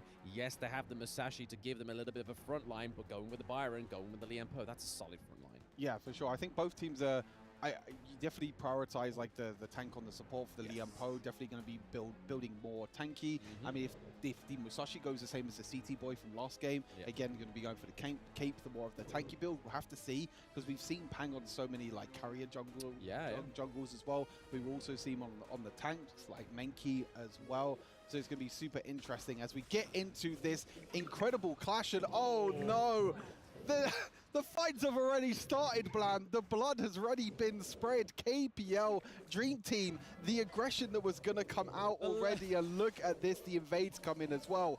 I think KPL have shown so many different styles of them. They've played the super aggression that they're playing now and against Falcons. They've shown the respect against some of the teams as well. But in this game, they are showing no respect over to Weibo Gaming. Yeah, they definitely want that top seed in their respective group. But the Mai Shiranui there with a great knock-up onto Wrong. But nothing came out of it. But that is just showing that Weibo's like, hey, if you want to play aggressive, guys, we can play that just too. But there is so much AoE going on right now on the side of the KPL Dream Team. But First Blood going over to KPL Dream Team, learning that from the game with All Gamers Global, they didn't want to lose that First Blood this time around.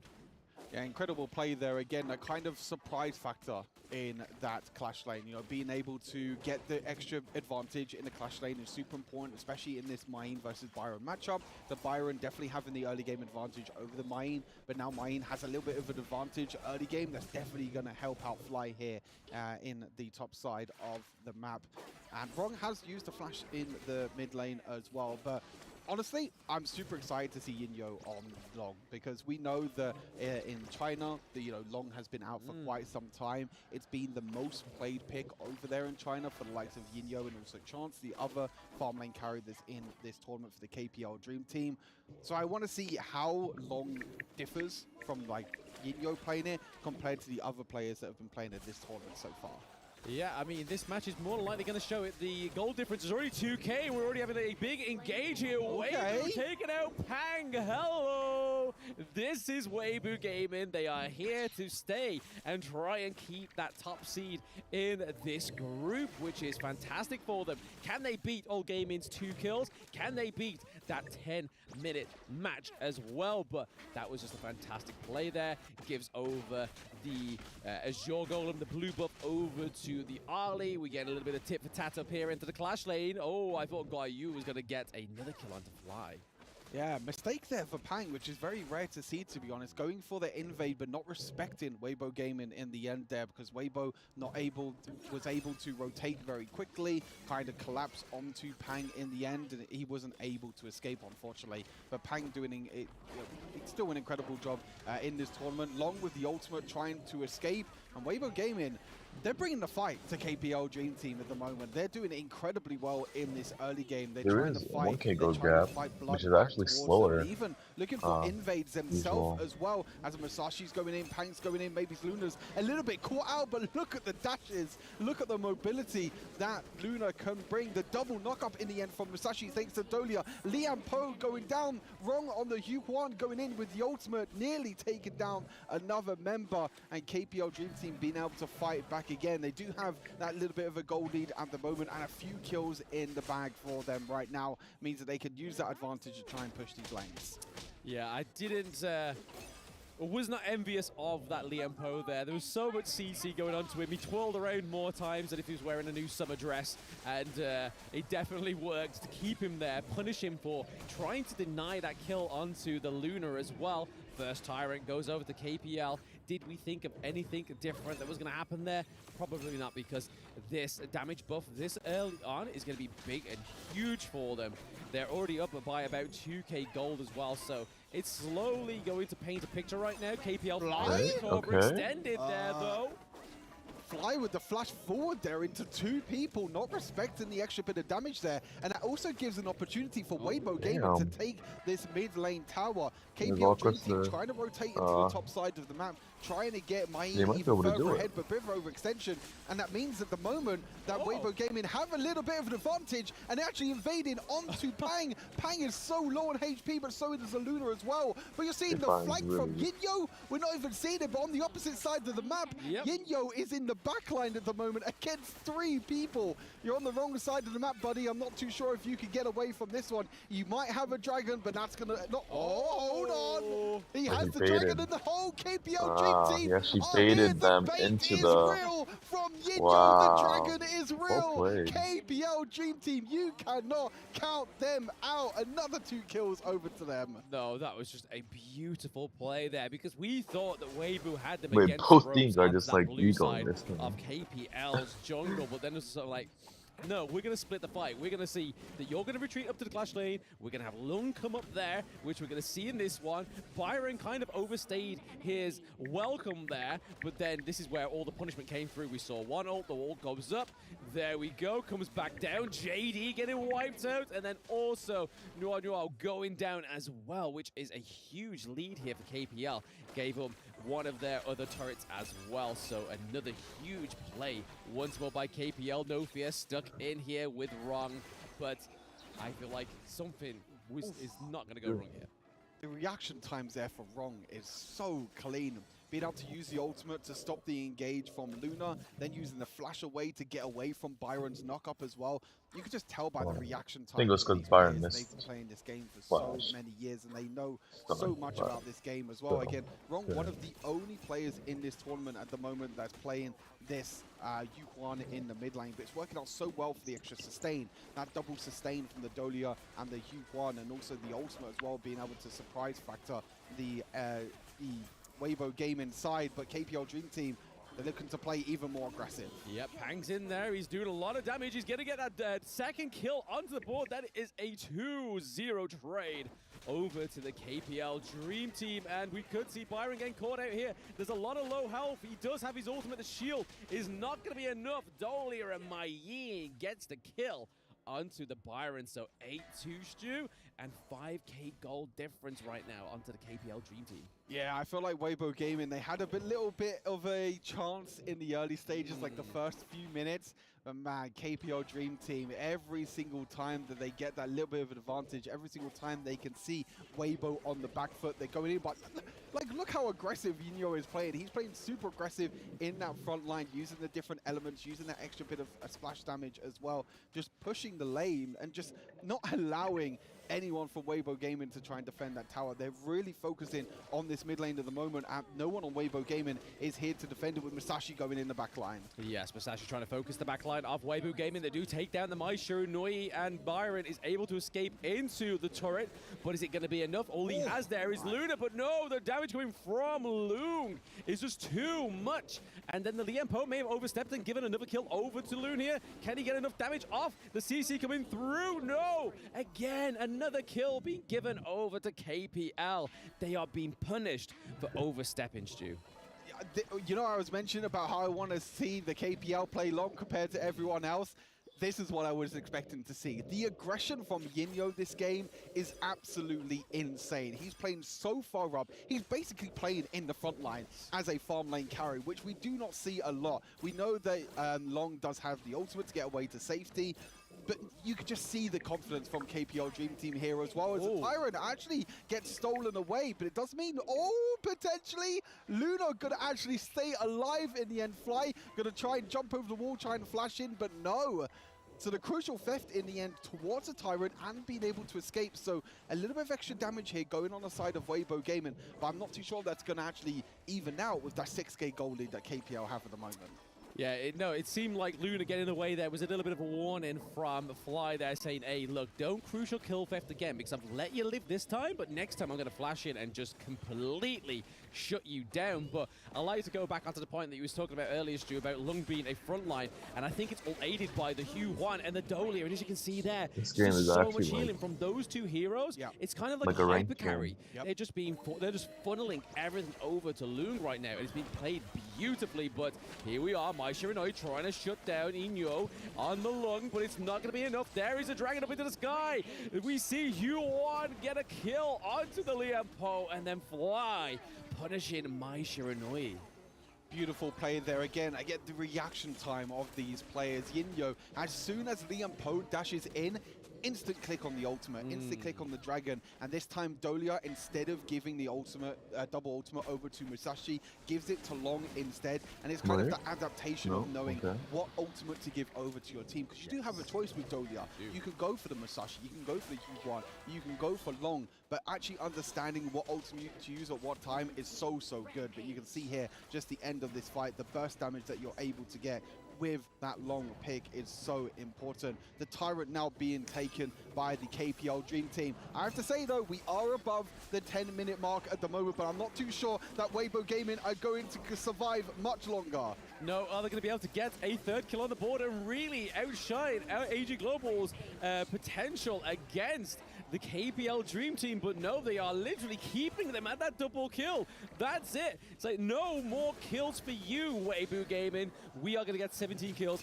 We are almost up ahead with 11k gold difference. Luna almost getting a dash in. They do. They get the third kill on the board. So far, Weibo Gaming, who did beat All Gamers Global, are currently looking like they've lasted longest and done the most bloodshed to the KPL Dream Team. Yeah, I think Weibo Gaming, they've got their work cut for them at the moment, though, unfortunately. They've done so well to try and take trades in the early game. You know, Luna taking a few kills in the early game. They've tried their damn hardest, but KPL Dream Team are just way too good right now. Coming into this, we know how well, you know, Weibo Gaming can perform. This team from Malaysia, a lot of players are really surprised about coming into this tournament so far, and us talent as well also super surprised about how well they are performing. And I think this just shows as well, even though they are so far behind in gold, they're actually coming up in the early game, looking for their own invades, being able to defend the invades as well by Pang in the end. Just that extra bit of confidence that you need. And I think even though Weibo Gaming are losing this game, they do still have another game to play, and they can still secure that second place. But the Shadow Overlord is going to go over here to the KPL Dream Team. They're most likely going to use that in that clash lane and try and take that third high ground tower. Yeah, or they could just stop Byron's effort down there into the farm lane as well, because they're kind of pushing that one and just like it would negate it. But I do have to give it over to Weibo. I believe that this is probably the furthest in the turret game that they've gotten against any team as well, because that's a second tier turret gone down for KPL. I don't think we've seen that yet, but there is a lot going on here. There's a huge engage. There we go. Musashi onto the Moi Shiranui, and then Ino is not quite done yet. Ron gets a kill. Is this going to be a 5-man wipe? It is a KPL going in with a triple kill at the end there, Stu, solidifying that first seed. Triple kill for Yinyo in the end. Long and KPL, the perfect pair in the end. This was the excitement that I wanted to see, but it was such a back and forth early game between these two sides. I feel like Weibo Gaming should be proud of what they've come up against. Falcon and Weibo, Secrets, Vitality. But it's all about who would surprise them. Who's going to be the team that's going to perform best against the I'll be right back. team. So far, it has been Weibo Gaming. And it gives me a good sign, because we still haven't seen the KPL Dream Team come up against the likes of Team Secret, the likes of LGD, which means that with this game being as close of an early game as what it was, yes, they were able to, you know, kind of roll away with it in the late game with how aggressive Yinyo was playing with the flashes forward. But it makes me even more excited for the rest of this tournament, knowing that the KPL Dream Team can draw a little bit of broads. Yes, so the Giant does bleed. It bled an extra death. It definitely was going for a much longer game than they were probably expecting as well. So I do have to give it to Weibo Gaming. I mean, did I expect anything less than that? Probably not. I think that's probably superseded my expectations of them in that matchup, because they just did so much better than I feel like that everybody was expecting. Yeah, for sure. I mean, incredible performance from everyone on the side of KPL. It doesn't matter what jungler they pick, doesn't matter what ADC they pick. But we're going to hear from the man himself, the long carry himself, Yinyo, on stage at the Amazon Arena. And this is another win for the Wreckers. Congratulations for this match. Now, I've been hearing that pretty much this could have been the most challenging match so far in this tournament. 首先呢，一诺选手，恭喜你们再次拿下了这局比赛的胜利。但是在对局当中呢，感觉比起之前的比赛，好像今天的对决会稍微有一些困难。在对局当中，你是怎么看待这件事情的呢？是的，今天的对手相比于昨天，我觉得打得更好了，所以我们今天就打得更久了。 Indeed, you're right. Compared with yesterday, I think Weibo Gaming, going against the other opponents we had yesterday, they are more powerful. So yeah, so they are giving me such a challenge. So yeah, that's the reason why the game actually lasts longer. And there's a very interesting thing happen in the game where you are having those 1v3 on the top lane with the Loon, with the ultimate. So what will be the communication of that? 刚才对局当中呢，有一波你在上路啊，一个人被3个人包围，那当时你是一个熬影嘛，是怎么和队友沟通做出那波决策的呢？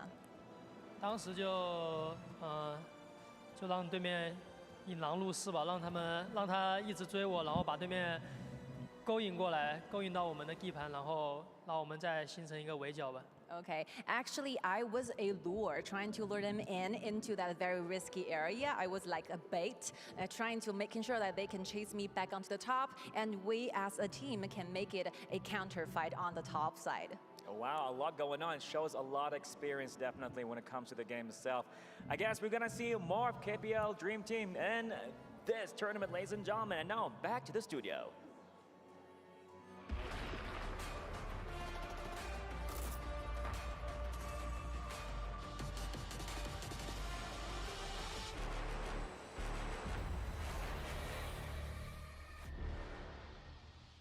Normally, I would say congratulations to the KPL Dream Team, but boys, let's be realistic. Let's congratulate Weibo Gaming on bringing this to a moment where we didn't know exactly what was happening. Yeah, I mean, they had a great early start. That was kind of, you know, not really the norm of Weibo, who tend to have played from behind from some of the other games, but they actually took it to the champs, or the Dream Team that we're talking about, and they made them a little uncomfortable.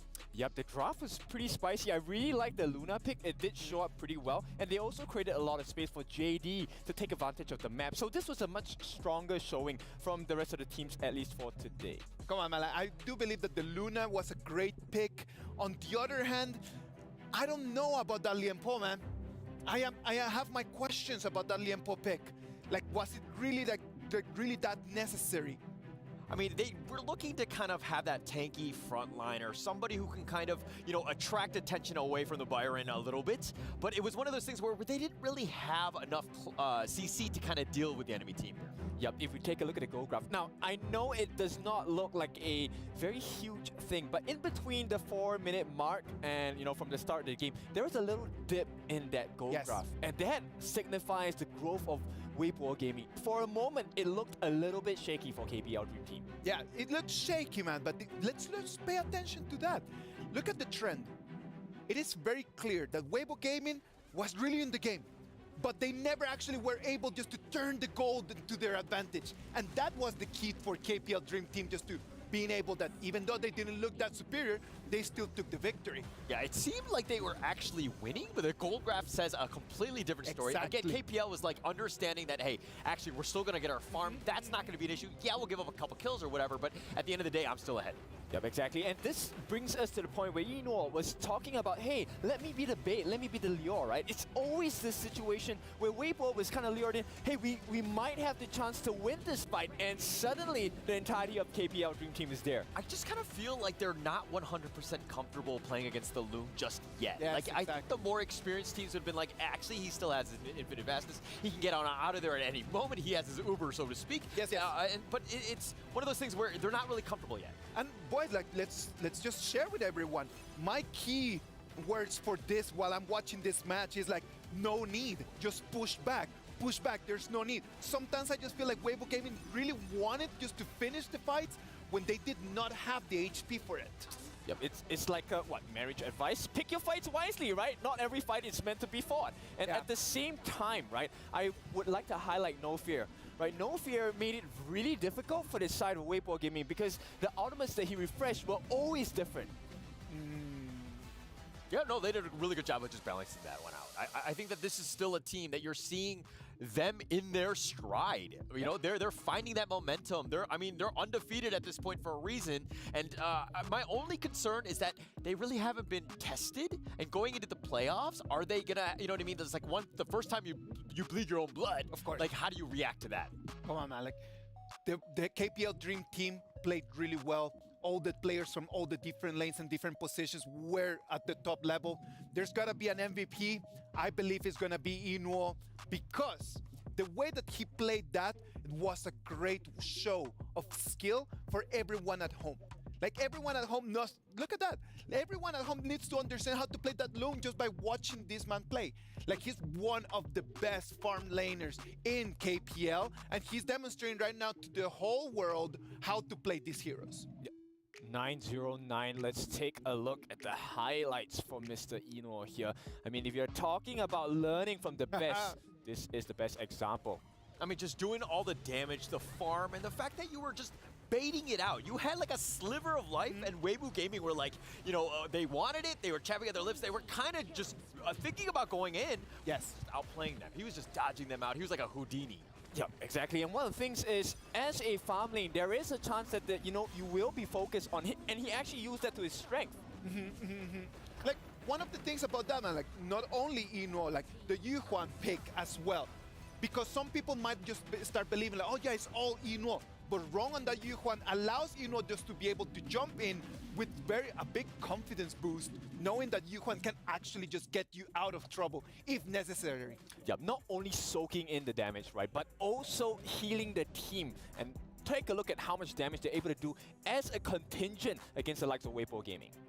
That's kind of what we expected. I mean, I think going into the draft, the Yuan as well as the Loom, I was kind of like, hey, they're going to be super elusive. The fact that they have the Dahlia as well, just kind of, you know, just rounding up that draft, that is a tough 3 picks to deal with. You do need close CC to deal with. Yep, and of course, we never forget you, Mr. Fly. He did not have that high of a team fight rate, but simply because he was an open ward for the team. He was consistently giving information by the lack of people in certain lanes. Majin, man, like that Majin just coming in and just being able to lure, just to lure Weibo Gaming into fighting him. Because a lot of times that's what happens. Weibo Gaming just starts just fighting Fly, believing that they can actually take him, and then there's 4 members of KPL Dream Team coming in to try to put them down. Ladies and gentlemen, thank you very much for being here with us. We're halfway through all our games of the day. We hope that you guys are having as much fun as we are, but we need a little break, the same as you guys. Stay online, and we'll be coming back after that.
back.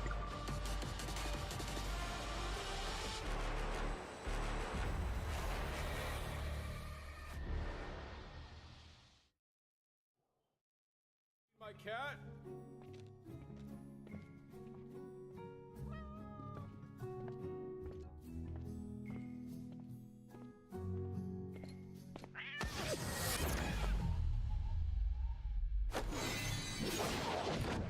Long time no see. Hey, no.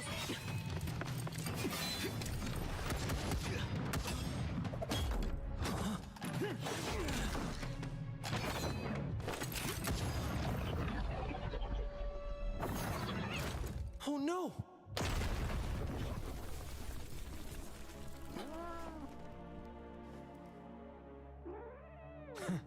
I don't like harming the innocent.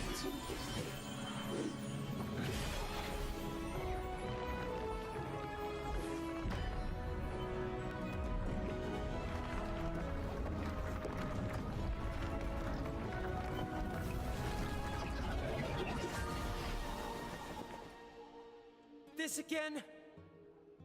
Did fate give you an answer? Where the heck's my cat?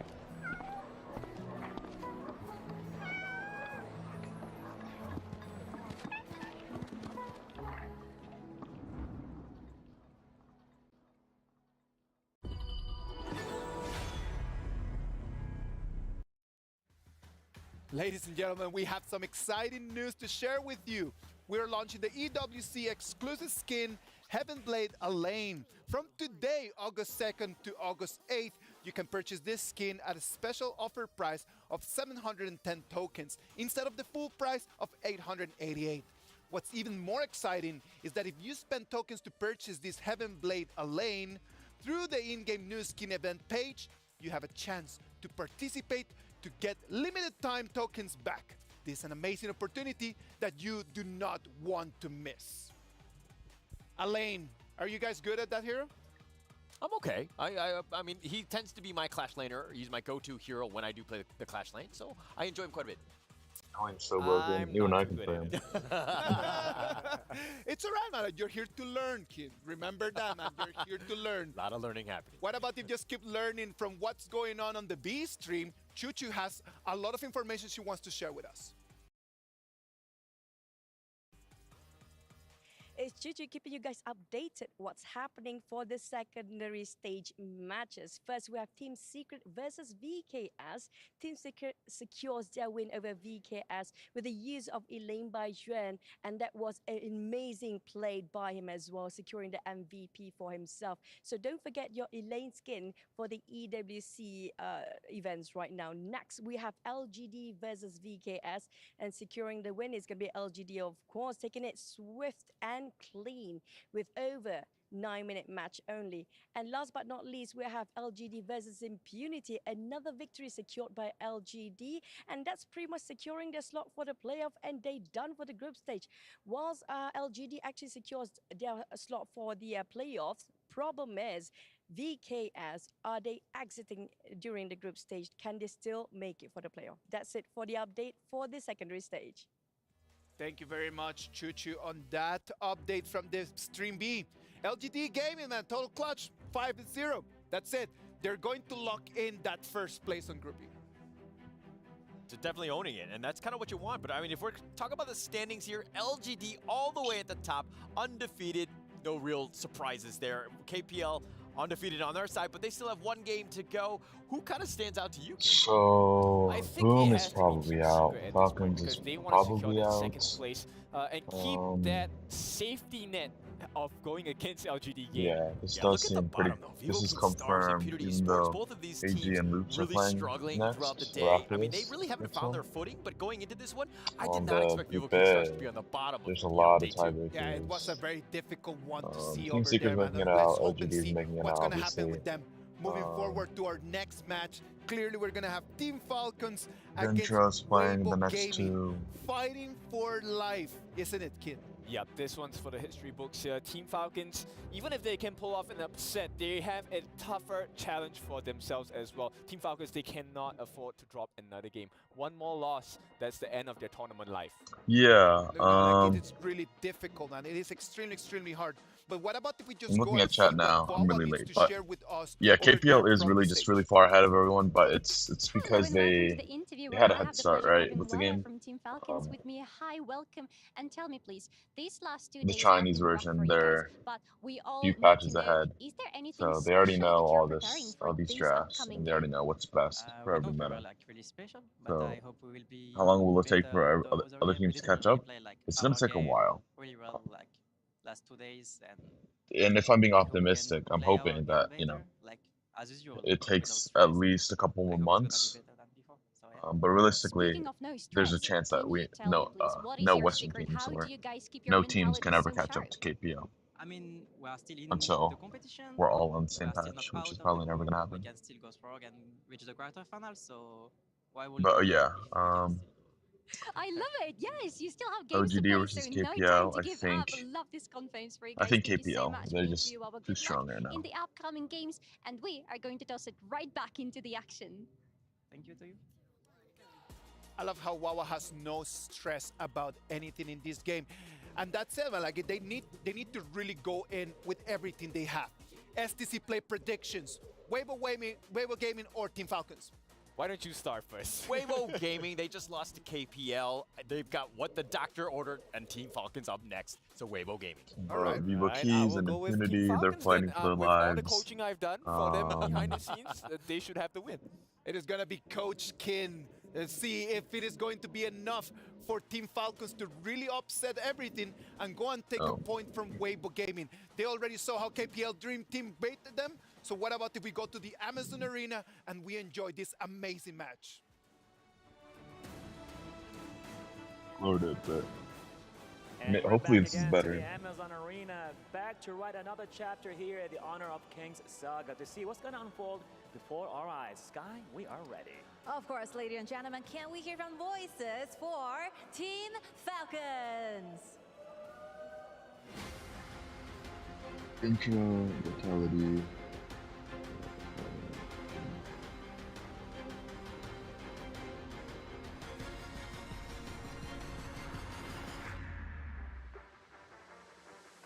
I have no doubt that Team Falcons are going to be In terms of Group A, OGD's making it out, Team this is Secret's making it Esports. out. This is I Team think Well, let's see if the Falcons will be able to soar with victory Let against me their see. challenger back-to-back right now. Vitality Again, might one more make it time out. for I'm pretty sure. Weibo Gaming. Actually, probably not. But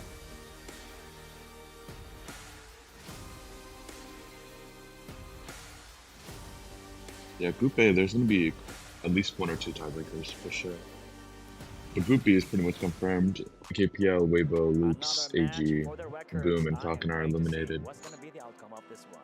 The final glory awaits in the arena, and that the Honor of Kings clash commands. I believe this will be the time we give it to RG Studios. Welcome back, ladies and gentlemen, to the mid-season invitational, and we have a pumped-up, angered Weibo Gaming going against Team Falcons. They've just been punished by the KPL Dream Team. I'm pretty sure they're trying to reciprocate that onto this next team, Stu. I kind of feel sorry for Team Falcons. They're kind of like next in line at the moment. Weibo Gaming were probably fired up after that loss versus the KPL Dream Team.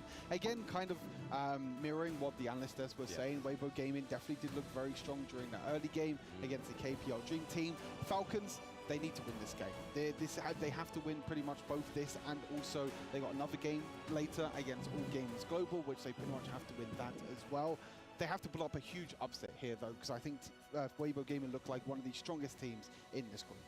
Yeah, I mean, yeah, up China until definitely. literally a few moments ago, they were 3-0, and they're 3-1. Definitely set up so for they're success. currently looking like they're going to be the second seed in Group B, unless Loops picks up another win as well. But if they do win this one, 4-1 to Weibo. If they lose this one, then it's 1 3 to Team Falcons, which is going to be everything that they need right now. But less about that. This is where they want the magic the starts to happen. hard There is a little clue giving a wave to the crowd. He can't see us, but we'll wave at him back. But here we go. The Chow ban on the side of Weibo Gaming. I mean, Falcons probably would never play that, but they're going to ban it just in a case. And then the Dolia and Musashi onto the side of Team Falcons. Interesting.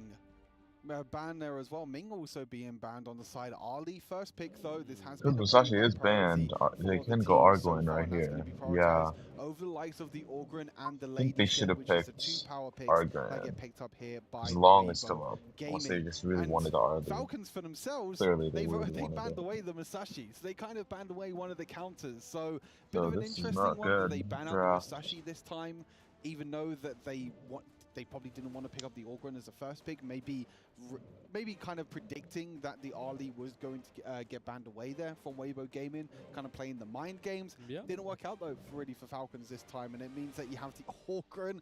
Oh wow, Lady Shen and Long. That is 3 of the most powerful picks at the moment in this meta, and it's looking incredibly scary. Yeah, if you could see me on the caster cams there, I was wincing seeing that the Lady Shen and obviously the Loon coming through as well with the Orgrim. We've already seen it play many a times together, and it's quite a feat to see and try and beat. But hey, Team Falcons have got a lot riding on this one, so if there's going to be a team to do it, they've got the motivation to do it. It's just whether they've got the plans to execute it. But the Byron coming through and the Motsu, I think the Motsu kind of helps with the Orgrin away, especially with the Peacemaker ability trying to stun him in place. But we're looking at a Zhongfei ban as well by themselves. So they ban out one of Kalu's big picks, and they ban out Musashi as well, and then the Liempo ban also. Yeah, with the Mosi being picked, we're most likely going to see that in the support, so banning out the 2 tanks, which I think is actually really clever here for Falcons. They're banning away the 2 tanks.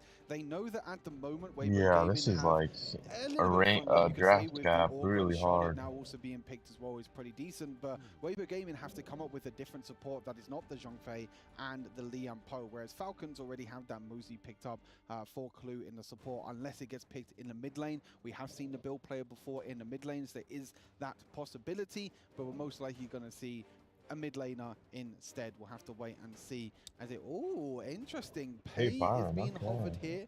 Is it going to be locked in as well? Hino.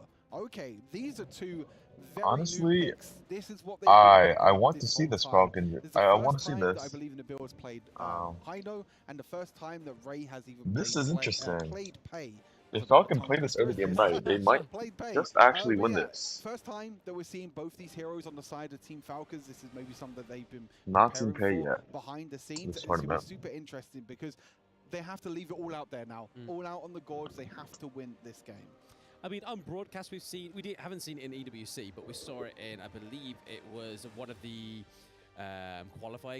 maybe the qualifying tournament. Ray has played it at least once. That's all I know. It generally goes well. Obviously, it's one of those really good early game heroes, very aggressive, but they're gonna just maximize their healing with the Cayenne, which kind of replicates that Dolia and Hu Huan thing that we saw earlier with Lung in the last game. So giving all the healing over to Lung, so we could be seeing Lung and Orgrin and Charlotte being the main front line here.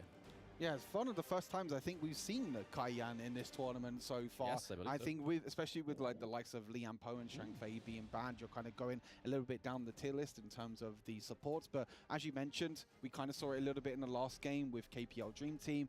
Having that support for the long is so important because yes, he is an immobile AD carry. I mean, yes, he does have the extra mobility with his ultimates, but you need to make sure that he keep himself alive. And that is what Cayenne is going to do. But it's do or die now, really, for Team Falcons. They have to pull up an upset, and an upset they're going to have to do because Weibo Gaming are looking incredibly strong in this tournament. Incredibly strong and probably very incredibly angry as well because of what just happened there. But here we are. This is how you pay play. That was hard to say. I'm never going to say that again. But yeah, this is how you pay I said it again. This is how you play Pei. Just super aggressive. Go in and invade the enemy jungle. Taking the blue from Orgren as well. Your tongue's in a twist And already. they do have a two mid, so they can match. I think Heino being mid is honestly just better, and just let them 1v1 in bot. Anyway, it's gonna be Well, maybe they thought that they were gonna do. Oh, they were gonna do two mid. him up, but Wawa is going to be taken down here for first blood. The rotations for Falcons didn't come in time, unfortunately. Clue was there to try and Yeah, I protect think Wawa, that but in the end ADC went wasn't able to mid on Falcons because But they this is what we thought was talking about in their last Long was series, gonna is go that mid, This always seems to be, it's either a communication issue and or a Long and time Dolly place or issue. Cyan are gonna Ray go mid, or but they Wawa ended up are not. always But very ideally, close it to was each gonna other. be They're either Heino opposite sides of being the in map, mid Ray's probably on the opposite and side Arlie of the 1v1. camp or something like that, and they Because never Heino quite pushes formulate faster it than in a way Arlie, that it kind of obviously. works. So this is something I think they're going from EWC. Falcons probably have to just try and polish up a little bit here. Yeah, for sure. We're definitely seeing that they are struggling. They're The thing is that this game is also Pei It's really and his tempo. Okay, this is good. Wow, he walked all the way from red to to top. not win a single best of one, and it'll be really hard for the team to actually go throughout the whole tournament not winning a single game. We've had even teams like Kagendra picking up games as well with that shock against Vitality, and that's the kind of sort of aggression and positiveness that I want to see from Falcons this game, because we saw it, Kagendra, surprise Vitality. It is possible in these BO1s, but it's not looking too well so far during this early game.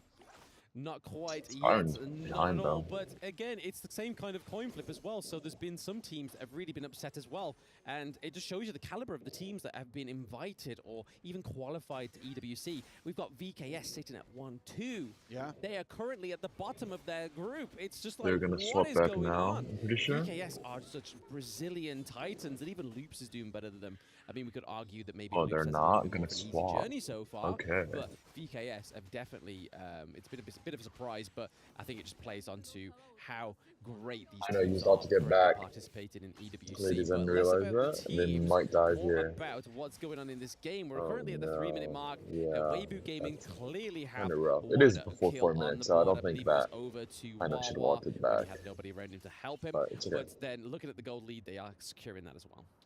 Yeah, a little bit of gold lead so far, but nothing too crazy in this early game. You're seeing But they did pay. in the mid lane with the Mosey. Pei's actually behind in gold lead with the 1 kill. And they only invaded once, as well, which but is not it's so good. difficult to lock down this Orgren. We are seeing the Orgren They're- back in they're the somehow jungle getting this time. We've invaded. seen it quite a few times in the clash lane, but now we're seeing it back in the jungle. Clears through these camps so quickly and is able to rotate so fast around the map. Like, just look at this. It's so annoying to deal with. Orgren takes another kill. Just being able to go over walls like that, have so much burst damage with his unique auto attacks as well. And then look, hey, he's just gonna glide away to safety. That right there is just a clip that really shows the power of this hero and why it's one of the most played heroes at the moment at EWC. I mean, it implements the playstyle of Honor of Kings as a whole, right? Because it's such a fast-paced game. Even having to traverse just around a small little corner of a wall just makes the whole difference. But Orgren completely negates that. He's just like, oh, there's a wall there. No matter. I'm just going to jump over it. Parkour, baby. And then is able to sort of secure Still the kills. 1K gold difference, so we saw that not the Beal terrible. fell No. short into the bot lane. And it was definitely an unfair 3v1, but Goy Yu here could be a victim of a 2v1 here from Pei and Byron. They are pretty much close, but here comes Oh, no. here with the Cayenne to give some healing, baby. That's a turnaround. That's a bait and switch. Oh, it's a disaster for Falcons. That's really the only opportunity that they had to really take down the Charlotte, but the Cayenne was just there in time, and now Orgren is there. The surprise factor onto Ray goes down, Pei, and they're going to try and get even more kills as well. There's no escaping this Orgren. The effects of being able to just lift up your enemies, get them down into the verse. And he's going to go even further as well, trying to go for the tower dive. Nabil actually using his ultimate to stay alive, but he's going to go straight into Orgren. Is he going to get another execute? No, 1 HP in the end for Nabil. But time and time again, Falcons are trying to get these picks. They're trying to be proactive, but they're just not letting things work out this time around. I mean, this is now showing why that Cayenne Just in ban 1 that we've minute, they seen got throughout 2K gold the or first day 2K gold of the behind. mid-season invitational. Why it makes sense, because if you lock in the Orgrin, if you pair that with the Cayenne as well, Just you're a just minute getting ago, they way were more only 1K sustain. You could gold just difference. laser Now beam it's people, 3K. lift them up in the air, knock them back down, So they and really then messed Cayenne up just at like, top. no, let's heal you a bit. Let's just keep you going. Let's just keep that juices flowing into you. And what's currently not flowing into Falcons right now is any kind of lead. They've lost their farm lane T1 as well. Guy, you could be getting caught out here. This could be big for them. Okay, second kill going over to Team Falcons. We saw that Sofian is able to get that kill, keeping him on the line, trying to get the Ali activated, getting some itemization here, but the T2 is looking like it may fall victim here. And just the blessing that Orgrin has within that kit, just being able to just completely just direct yourself somewhere else. Yeah, for sure. I mean, they were able to get 1 kill in the bot side, but that doesn't really mean too much because they're just losing pressure across the map. They're just trying to get little wins at the moment, Team Falcons, because that's all they Byron can is do so at the far moment. up. They're literally Jeez. 3,000 gold behind. They're trying to get this Ali ahead. Get out of there. But the Ali is just struggling in terms of farm and everything else. And Ray, I think you are on the wrong side, my friend. Ray is going to get completely caught out here, completely blocked off He as lives well. here, Going though. to be trying to dash away and also try and get away Oh, with that no. shielding as well. But Orgrin jumping straight Oh. underneath the tower, as you mentioned. The sustain The from sun from Cyan and then the and also flash the and the sustain frost. Orgrin Wow. has as well. You can't forget how Orgrin also has a crazy amount of sustain with his kit, which means that he can dive in like that into the tower and just sustain so much damage. But now it's Falcon still on the back foot in this game. Wawa actually on the flank. This is a time to shine for Wawa. Wait, trying this to could make be sure that he good. gets a few kills. Cayenne, he's playing ring around Ladies the End, roses no at the moment flash. with Cayenne. Cayenne flashing Cyan away to flash. safety, being able to escape. And then again, it's the Orgrin, it's the burn that's coming on through, and the execution in the end as well. And he wants even more. A triple kill in the end for Orgrin. Is he going to get more? The Bill's using the ultimate to get away, but he can just go over to terrain if he wants to. He wants to try and get this quadra kill. He wants more. Kon Ying trying to chase, but I'm not too sure if he's going to chase anymore. Yeah, no, Lung was looking for a little bit of a pincer movement there. I We know, saw that he was chasing. so Nabil was in the wrong side of the jungle, and here we go. It's a legendary, not quite the quad kill. There's too much time between. Yeah, they wanted to play for the Baron and Pi, for the Byron and Pi, okay, but they only invaded once, which is literally when the game started, and then they never did it again. But this is not looking like a huge victory for Falcons here because they have two of their high And ground Byron pretty much just susceptible to be taken down here. died Stu. too much. Yeah, for sure. They got the bot wave pushing in. They have the mid lane pushing in as well, and Orgrin's going up to the top side as well. But look at Wawa again. You can see on the mini map. This is what they were trying to do in their game before against Boom Esports, but it didn't work out. Look at this Wawa again, sitting in bushes, trying to get this flank, but this hasn't worked before, and I'm not too sure if it's going to work again. Ray's going to try and step forward, but Ray's just dead. Like, the flank's not even coming in. Again, it's miscommunication. Wawa's back in the base, and Ray's trying to step forward. Like, okay, Wawa's behind them. We can try and do something. And it's just not working out. Clue being taken down as well. And it's mission accomplished at the moment for Weibo Gaming. They had anger in their blood. They had anger in their bones. And they're trying to take down the Crystal in under 10 minutes. You lost against the KPL Dream Team already in under 10 minutes. You might even lose against Weibo as well. The double knock up from Lady Shen in the end as well. Charlotte dashing in for a triple kill, and they're just waiting for the minions to crash on in to end this game. Yes, I think they can still do it within that 10-minute mark. It's going to be very close. The Winions are at the Crystal. We see that they try and stop it, but no. It is a crushing victory there for Weibo Gaming onto Team Falcons. And goodbye. For Team Falcons, right, Stu? Yeah, I think it's pretty much them out of the tournament. I think they still need to try and beat AG Global to have a slim chance, but I think that is still going to be extremely difficult. But Weibo Gaming coming back after that defeat against KPL Dream Team is a must-win for them to try and secure that second seed, which is going to be super important going into the quarterfinals, which means you play against the third place or the fourth place, sorry, I should say, from the opposite groups. That is still super important. But unfortunate here for Team Falcons, again, still not being able to pick up their first victory of EWC. Yeah, no, it's definitely not a good feeling when you've been the only team not to secure at least a single win within the group stages. So I do feel for the boys. They definitely tried their best, but day one was very difficult for them. Their first game being against the KPL Dream Team. I mean, someone had to do it right. But Okay, next unfortunately, up it was felt is... from that point, Oh, it let's just seems actually like they just weren't able the to other formulate a...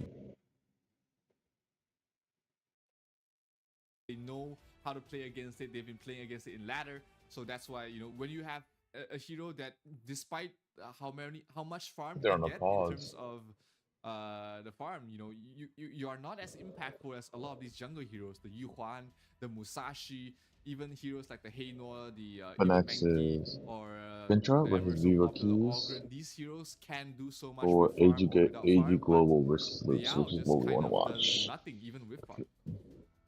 Oh, that's so... I see, that's why. But I guess we gotta wait for more updates for this Yao to happen to actually see him in action. But yeah, for the meantime, I think all our teams is... Somehow you saw the progression coming from Ogren yesterday. Ogren get picked in the first series that we've casted, I believe And so. he loses?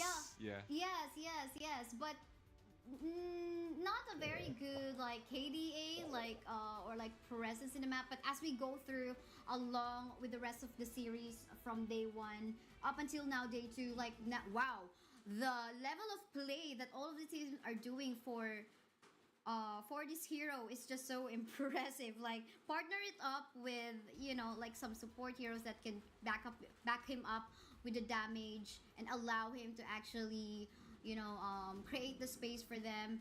Then it now looks even more impressive. Yeah, absolutely. It's it's a stark difference from the earlier days of the group stage. Like you said, you know, early Ogren kind of meh, looks kind of like, hey, why is this hero even there? But you know, as the day progressed, as more and more teams were able to get their hands on that hero, he was sitting prettily at 71% win rate yesterday, and after you know, more games today, I think we've only seen him win today, which is going to boost his win rate quite a bit. That's why, you know, we, instead of seeing him being let through the ban pool, we've seen him ban more and more. Yeah, that's true. Getting banned more and more, respect more and more, and I think all of the audience currently watching and waiting right now as we fix or as we get ready again for TS versus Vitality. I'm pretty sure you guys learn a lot on how to actually play this Ogren hero and execute him so well, and you know what type of other heroes you can actually draft him with in a certain composition. So there's a lot to learn. Me too, I'm learning a lot, different strategies, and even when we saw that match versus LGD and was it Team Secret, we did see how they actually were able to manage the Daxiao and the Futsu composition from yesterday's match. So I think those are the kind of plays, like if you have the question, if you're a grinder in the ranked games, you know, you would question, okay, like how do we really manage this Futsu and Daxiao combination? Now it was displayed to us from yesterday by Team LGD. And you know, having those types of pick like that of the Lianpo, just canceling out the TP process of the U1. So those kind of plays, which is also like helpful not only for those who are after the esports, but also those who are grinders in the ranks.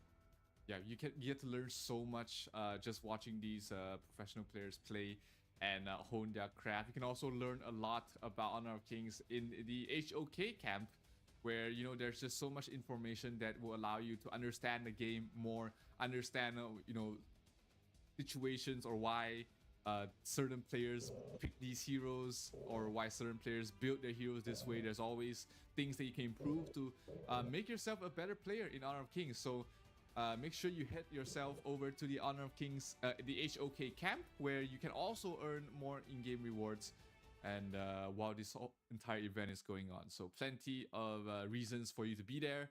You know, who knows, we might see you playing in the Esports World Cup sometime in the future. Yeah, sure. I You mean, never this know. is just the start.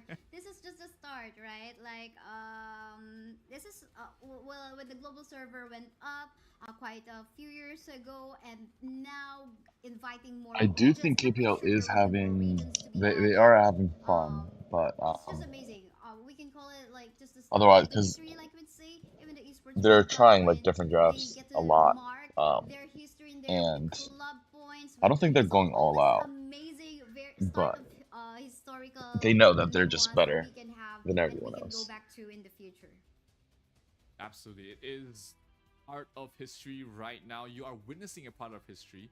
And it is definitely the place you want to be in if you are a fan of Honor of Kings or even a fan of these players. They've been putting in so much work to get here. A lot of these teams, they have come through such grueling processes. You've got All Gamers Global, which have to come through the HOK Open Series to make it here.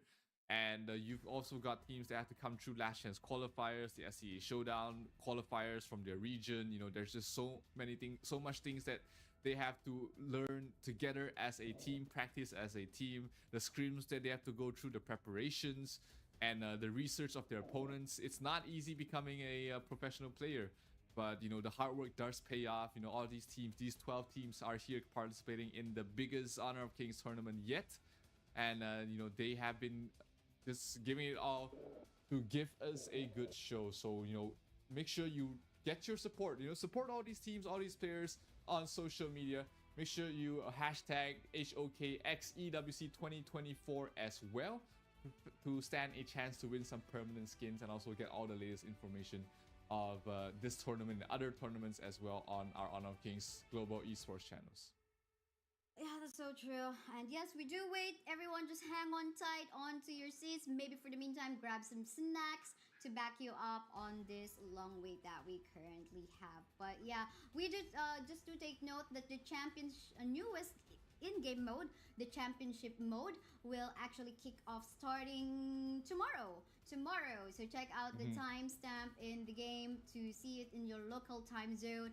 Because in here as well, once you join, you can unlock a brand new Goyen skin for free. So imagine trying to be in that competitive level of play already, but at the same time, you getting a free skin of Goyen. So you make sure you immerse yourself in the battle in your region. Maybe get some strategy from here in the tournament already at the same time in preparation for this newest in-game championship mode.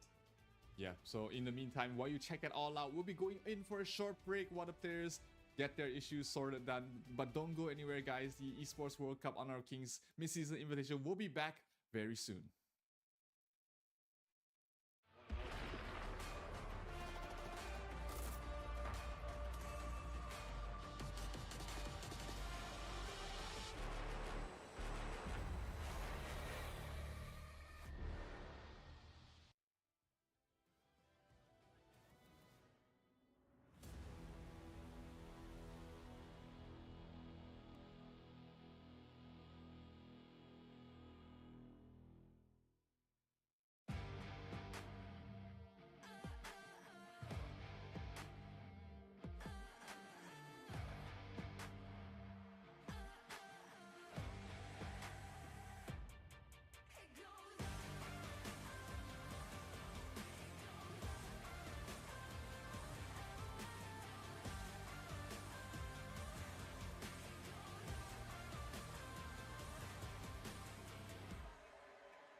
emo mode.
It's the EWC and you want to play like a pro. Well, we've got a lesson for you. Axe on.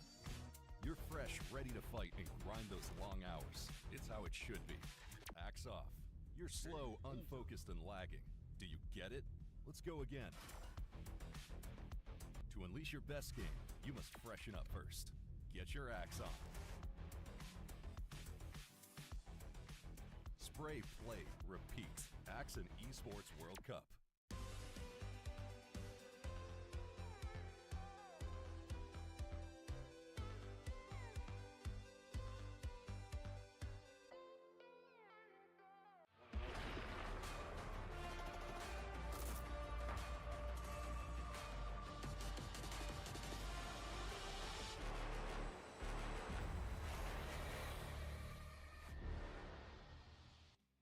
We apologize for the break, ladies and gentlemen, but we are back with with Team Secret going up against Vitality, and the game is about to go back underway very soon. It's been a long wait, but hey, all these players, they are ready to go back into fighting shape. Yes, we have yet to find out as how we're going to be continuing the match between these two teams, but looking good so far. Let's just have a quick recap on the lineup that they have built in there. So for the side of Team Secret, we have the Byron Musashi, Mai Shiranui, Lady Sun, and Cyan. And for the side of Vitality, we have Elaine Ata, Shangwan Arlie, and Dolia. Correct me if I'm wrong. Did I actually like swap it? So No, I think you got them all right. Yeah, and correct. just, Yeah, correct. And nothing actually happened up until the point where we had to go into a pause. So you guys, even if you just tuned in, you didn't miss much. We're just gonna resume back into the game here. Yes. It's just that an almost kill onto Shi-san a while ago onto the Mai Shiranui, but still all safe. No casualties as of yet. As you can see, the scoreboard is pretty clean. But it seems like we're having a tussle onto the top side between the Byron as well as the Elaine. I mean, the Elaine is pretty much a late game hero, so that's the advantage of the Byron on the early stage. You want to get that ultimate up and running before you can actually, be of use for your teammate, mostly on accessing the backline. Yeah, I mean, Byron is the a lane bully and also bullying the lane in top. That's why, we see teams put so much focus on giving the lane good lane. Oh, bottom side though. Oh, Highland with the rotation gets a double onto her Team Secret. That's Sun and Yuhuan dead. That is just so much damage coming in from the Shangguan. And we talked about the Shangguan yesterday, where we talked about him needing those 3-4 kills before the 4-minute mark. And that is an absolutely great start here for Highland. 2 kills already, a double on the bottom lane. And that also helps Shanks gets into a good position. Yeah, and that's what we're looking for from a Shangguan. The early plays Not seeing the Shangguan this first time this tournament. Late game hero. So that is a good idea coming from the side of Vitality. We just bully them on the bottom lane part of the map and create some plays, because you don't want this Lady Sun to go online, and that will definitely give, whether it be a kill or an assist for Shanks, that is going to be a good news for him if he gets those contribution. Oh, this might. Okay. Yeah, I was just about to talk about that. She is already prepared for the next fight in the bottom lane. Basically, a replay once again. That was just so much damage there by the Shangguan, using the final stroke to get that 2 kills. And here, the bottom tier 1 tower, before the tower plating even goes down, before the shield even goes down, they're going to try and break it already. Almost finished off there. Around 20% HP left on that bottom tier 1 tower. And a Vitality off to a very hot start. Very hot start indeed. I mean, those kills onto the lane that you would want to protect and get more farm already taken down by Vitality. But up next is going to be the objective taken here. There's a good position for Vitality. Again and again, yes, getting bullied onto the bottom lane part of the map is the latest soon. But a backup incoming from the Mai Shiranui. I wonder if they're going to go for a play, but instead, Team Secret they're just being really aggressive. A decision onto taking onto the jungle camp of Vitality. Meanwhile, Vitality will be securing the first Tyrant of the game. Yeah, Team Secret, knowing that they can't make it in time to back that out, does the next best thing, which is steal away some jungle camps, away from CT Boy, away from this Ada, who wants a good early game as well. Top lane, 90 might be some trouble. He does have his depth by Sunset to get away from that, and I don't think they'll be continuing chasing under the tower any longer. But hey, Vitality taking a leaf out of Team Secret's book, will be the one invading their jungle. This Crimson Golem will be going down, and Musashi is rotating in, trying to get it in time. Who's gonna get the last hit? It looks like it will be CT Boy, the one to get it, but they do lose Benji. Oh, here comes the initiation towards the backline. They instantly burst down. Shanks, another hero down. Highland trying to do his best to survive, to fight back. Can he no, looks like he does not have it in time. Wow, they actually just threw this game. Well. 3 quick kills going towards the way of Team Secret as they try and wrest control of the game back in Why can we not see the... Yes, that's so true. And now they are going to go for that invade on the jungle camp of Vitality right the now. gold. Trying to go for that kill. Oh, going to go for that Sanjay will be able to save his life. Lots of shielding here and there. But for CT Boy, it's not going to be enough. TS will secure another kill for themselves. And they lose a tier 1 power in the bottom as well. Vitality's, when it looked like they had a good start, but somehow Team Secret just made it look terrible. 3 kills, 4 kills in fact, and as well as getting both buffs away from CT Boy, and they're going to pick another. It's going to be the Crimson Golem going towards the way of Team Secret, as Highland is forced to use the ultimate not be able to finish off anybody though, so that's going to be a long cooldown before he's able to get it again. Let's take a look at the fight that really turned things around here for the side of Team Secret. Quick kills onto Shanks. Highland stuck between a rock and a hard place, couldn't really finish off anybody there, and it was just way too hard for Team Vitality to take the fight from that point on. And it even continued onto the jungle camp of Vitality in here, wherein they, even though there's a lot of shielding coming from CT Boy as well as 19, it's really not enough. But we continue onto the top side, where the Shangwon is actually going to go for the finishing stroke up against Shuwan. Maybe just wanting to capitalize on the counter play that they can do, because they haven't bullied by TS onto the bot lane. Now is their time to come back from the top side. TNX already level 11, while on his counterpart there, CT Boy only level 9. It's a really tough position to be in as Diada, as we see TNX trying to go for another kill. Shanks in some trouble being chased there, but here comes the Highland ultimate. Gets the kill. Oh wow. As, CT Boy fall in the end, along with Shanks. 2 heroes down there for Vitality, as they only lose TNX for them. But hey, at least they shut down, and they might be able to get this Azure Golem away from CT Boy once again. Team Secret, despite losing TNX, will be happy to take that trade. Yeah, that's true. Trades after trades in here between these two teams, that's what they can do. But so far, the map is looking in favor right now, with the one does kind of fall off, the bot side so. in favor right now on the side of Team Secret. Even Especially since they're Cyan. From the side of TS, but no, actually there are no members there coming from the TS. I got blinded on that part because I thought they were actually trying to set up something, but it seems like still they're gonna go for this aggressive play. Finishing stroke coming from the Shangwon, who actually got the first blood from a while ago in here. Continue on to the team fight, but Wait, that was just that's terrible. Kill my Shiranui as well as a double kill now from the side of TS. Oh my, this is looking like a disaster. It's just 2 members left for the side of Vitality. Blue team. Yeah, they thought that they had the fight. They thought they had the burst damage coming from Highland to be able to burst down one member as quickly as possible, but the heals coming from Taya and keeping everybody up and running, and they get a tower on top, they get a tower in mid, they get 3 kills, and it is looking dire for the side of Vitality right now. Let's take a look at that fight again. The initiation, the targeting on towards the softer heroes, that's the power of the Musashi when you bring him here. That's why you are able to burst down these heroes. This is why we're talking about why Lady Zen has fallen off. It's because of all these mobile heroes that can cut towards the backlines, ignore your Ocean of Tears, and go for the kill. And here, Highland trying to go for a kill on towards the Byron, but not the target you want to go for. He's just way too tanky with the shields he has right now. Yeah, that's so true. But now I think now the question would have to be, what can Team Vitality do in order to regain their control in the map? Because it's looking like, just way too much aggression right now on Team Secret, capitalizing on the lead. And the burst damage, critical damage coming from TS Sun as well. What can Vitality do? I mean, they're in a bad position right now, getting singed by TS.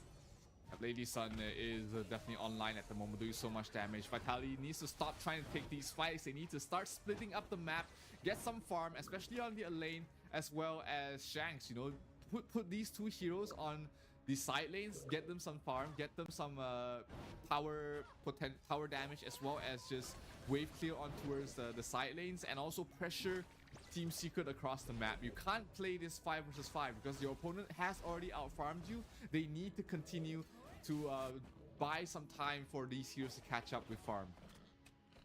Catch up with farm, indeed. I mean, they've got Shanks in the early, was very late game in here. It's gonna be their life-saving grace, but the access to the back line in here from the lane is still on their hands. They just have to wait a little bit, be patient. But I love the trade that is happening right now.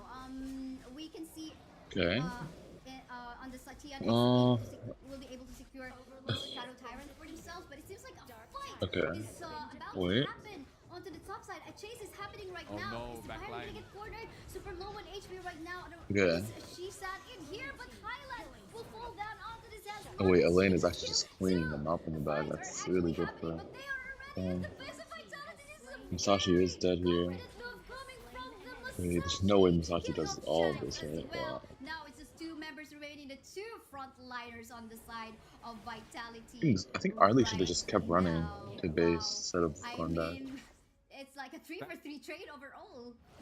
Yeah, that was probably a bit too overconfident there from the side. Maybe of Musashi would have took a allowing fountain 90 here. to get that triple kill is huge because 90 didn't have such a good lane. He was laning against a Byron, but you're giving the late game, the stronger late game hero 3 kills at this point, and maybe a couple of towers as well.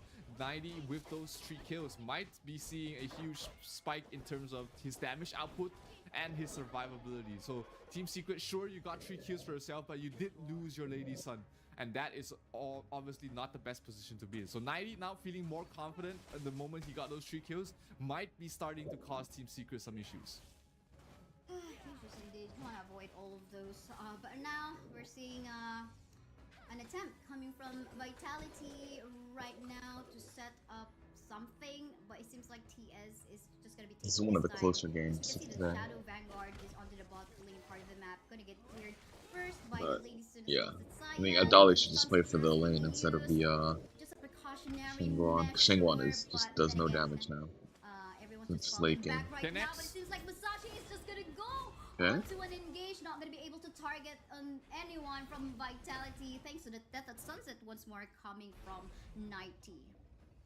Yeah, that refresh, Death and Sunset, will allow him to get away out of that. So just a couple of ultimate cooldowns used on both sides. No real casualties up here. Will be interesting to see how the item progressions have taken place here for both sides, because, you know, it looked like Team Secret was about to run away. I mean, with the game, Vitality, but them staying under base is honestly the best option earlier for on in the right top now. side of the jungle. They just We wait might be seeing a different story here. That's why Team Secret as is long as they playing can. more, slightly Even more, though they don't upscale. conservative. They're not going It's for the honestly, deep dives anymore. They're they need playing a to bit more find scared. something.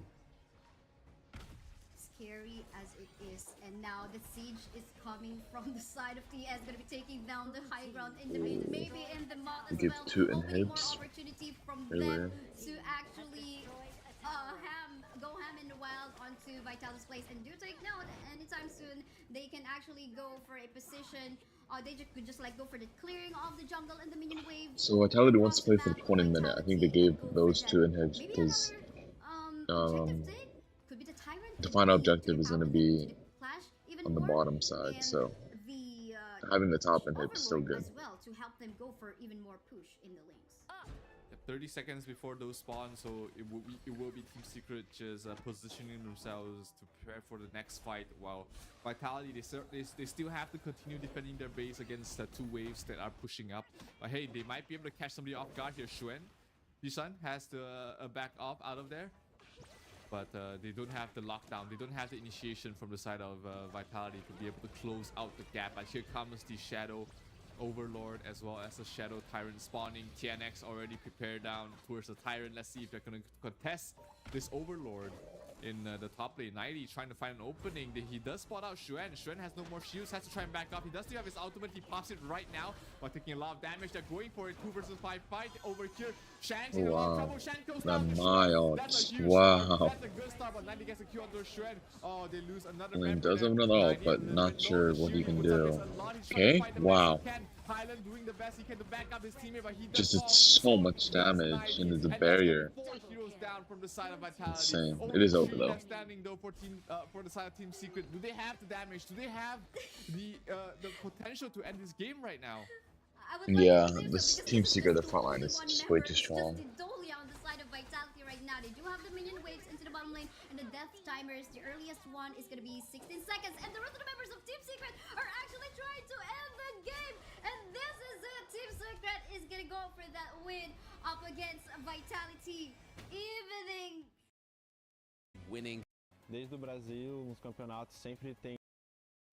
Very impressive play there. It looked like the early game was It's going gonna to be be AG versus Loops. in a bit of a pickle there for Team Secret, but they took a good fight in their own side of the jungle. They managed to secure the game, and they are now sitting comfortably. Like you said, 2nd seed almost confirmed. They just have 1 more game to play, which is going to be against Kagendra, which will decide if they finish off 2nd seed or not. I think But I think what we have to take a AG look Global and Loops is going to be a good game. AG is probably going to win, but Loops has been doing pretty well. we are about to witness. It's gonna. I mean, And this is the then last, second to the this Group A stream that we have between TS and Vitality, we're gonna.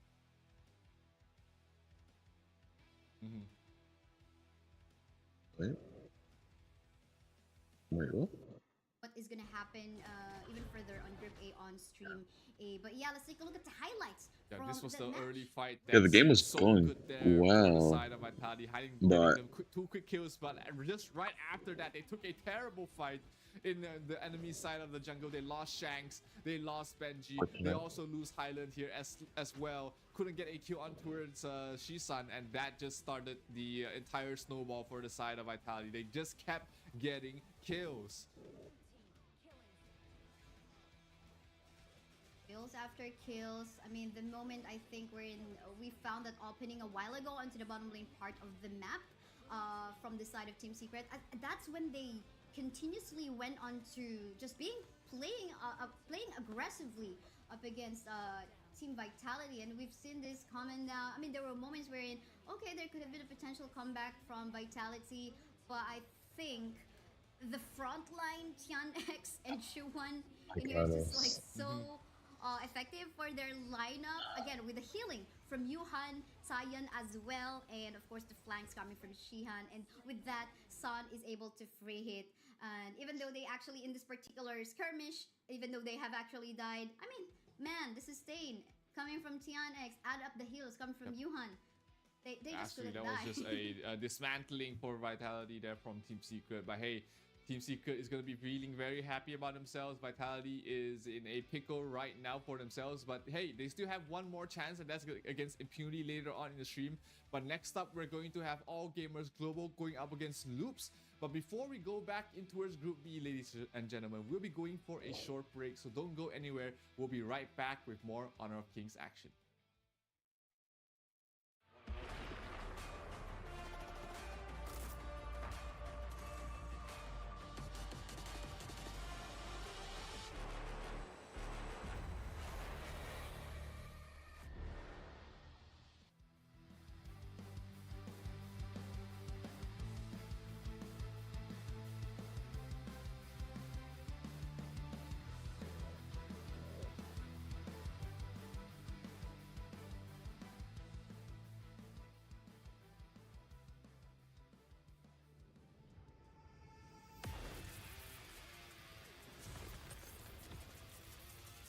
It's a team that like does something that's interesting that I've never seen before, but there's only been a couple times.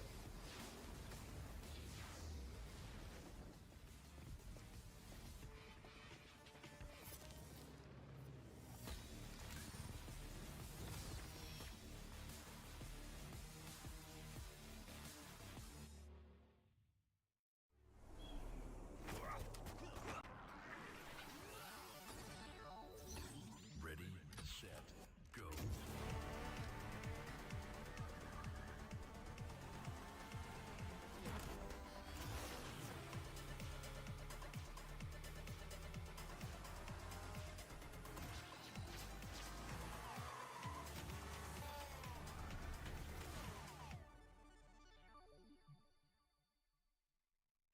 لحظات البداية عاشت معنا. كنا نحسبها وقت للتسلية بس. نحسبها بس ذكريات. عبود أعطي أختك اليد يا ولد. ابتكرنا فيها ابتكارات، وإذا بغينا قلبناها خرافات. كنا نحسبها بس لمة وصحبة وسهرات. انتبه نوب ترى نوب. لكن كنا نشوف عالم ما حد يشوفه. ليت يشغل وقته بشيء يفيده. الله عليك علي. عالم كبر وعاش فينا. عالم الحماس فيه يوصل. Gonna wait for the next game. بس ما يصعب عليك. بارد معك وين ما تروح.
one who would control fate must be heartless.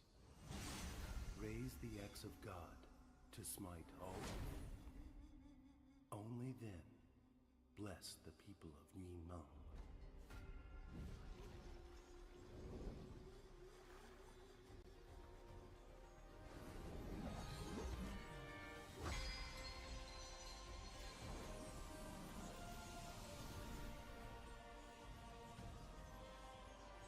Guide your fate. The cycle of rebirth.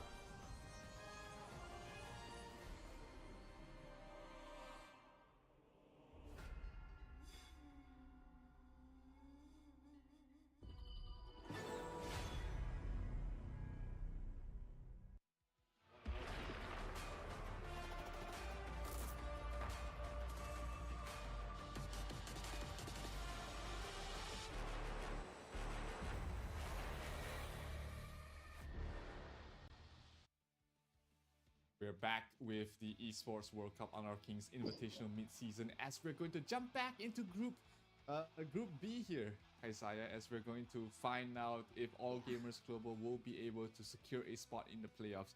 Because this is going to be a very interesting position here, because let's take a look at the standings right now for Group B.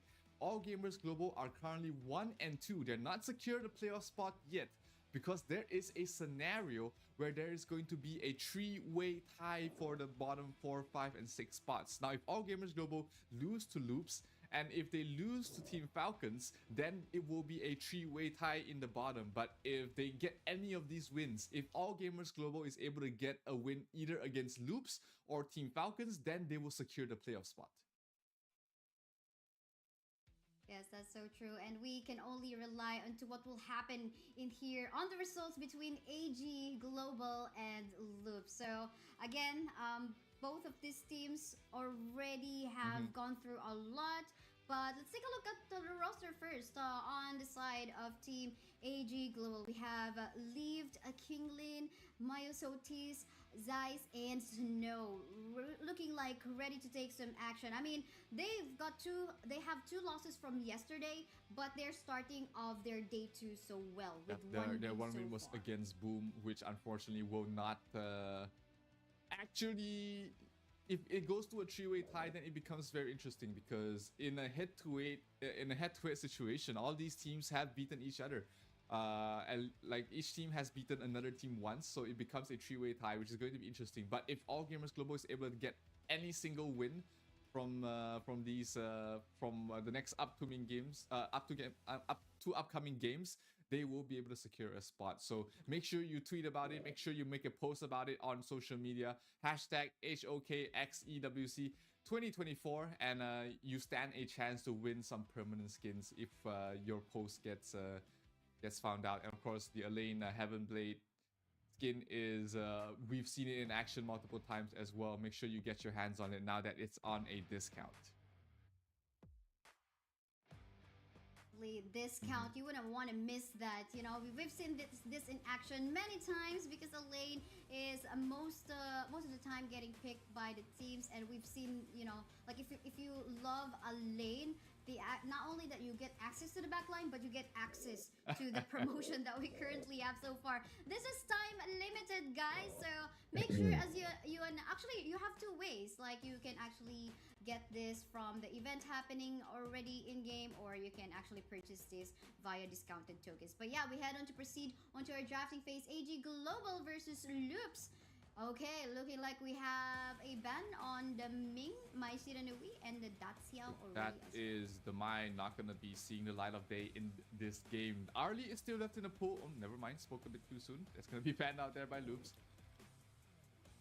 And yeah. Yes, I mean, Arlie, although it's not like a 100% win rate for this lady, you know, if she's given the power spike early on or the late game, she can just like go ham and wild. Very hard to lock, CC lock, and very hard to chase. So, and of course the damage potential. The Leah will be the first pick there for AG, while Loops will pick up the Long and the Elaine. So Long being left out in the pool here. That means AG might have an opportunity to pick up the Ogren here to pair it up with the Delia. So lots of healing with that if they decide to pick that up. for the side of AG. Let's maybe give it to Myosotis to play in the jungle, but they will do exactly that, and the Yuhuan as well, going in towards the mid for Devil. Yes, and as we can see it right now, pretty sure this is looking like mid Yuhuan and Ogran on the jungle, unless they want to flex it even further with the Ogran being on the clash lane. But right, let's look at this draft. we've seen that yes from yesterday on stream A, but yeah, there's still an opportunity for AG. Yeah, like in here to, you know, Dali's been going through a lot. Counter pick to the Yuhuan there. That's the Sundin. Ogren, oh, they're gonna pick Musashi, really? Maybe they don't play Musashi? Or because they, like, oh, they can flex it, so they can still flex it.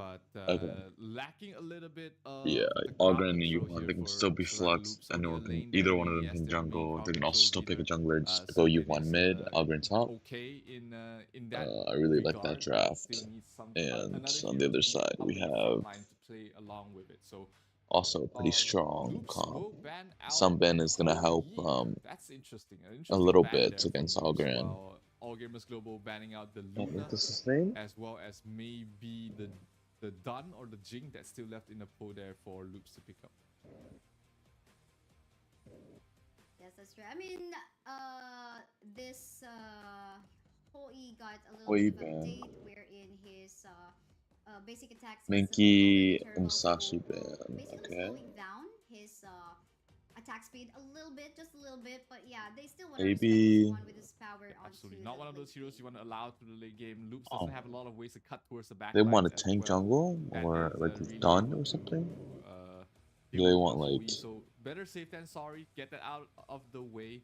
While more Musashi has damage been one? more up and coming that we've been seeing. Probably a banned tank out there here, by one. All Gamers Bruiser Global. So tank. Loops will need to pick up a jungler as well as their mid laner here. So Dun is in the pool. So is the Heino, which is really great in Saved on the jungle pool? line role to play with Waiting the lane for as well. So they have these two heroes them to decide play off with for the what side of Loops.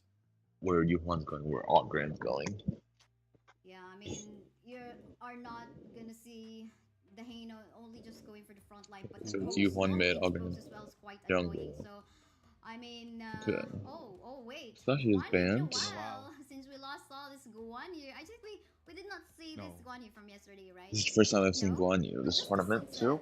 But yeah, Guan Yu, I mean, so much knockbacks, gonna be super annoying in here. What more, we have a Dolia that could, you know, if she wants to, she could just like quickly reset in here. But of course, the regeneration of this energy coming from Guan Yu will be much quicker as we go on to the later stages of the game.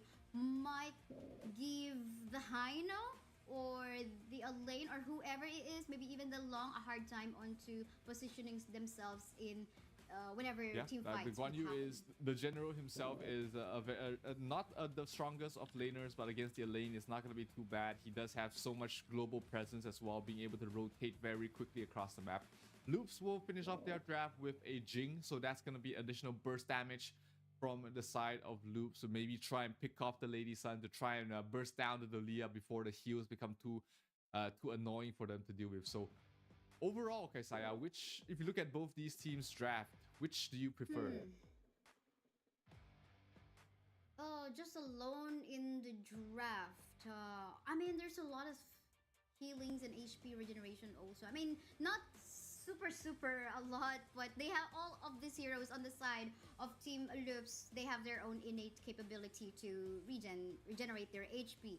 But I think onto the late game, I'm relying more onto the side of Team Secret's composition. They also have the power to actually become aggressive with the Ogren on the early stages. So I think I'm more relying onto the TS lineup for this series. Okay, let's see if they are able to live up to your expectations here, guys. As we head into the Hero's Gorge, we have the Heino played by Kang in towards the mid, as it will be a jungle Jing. So a little bit of a switch up of the roles. The Heino can play in both positions.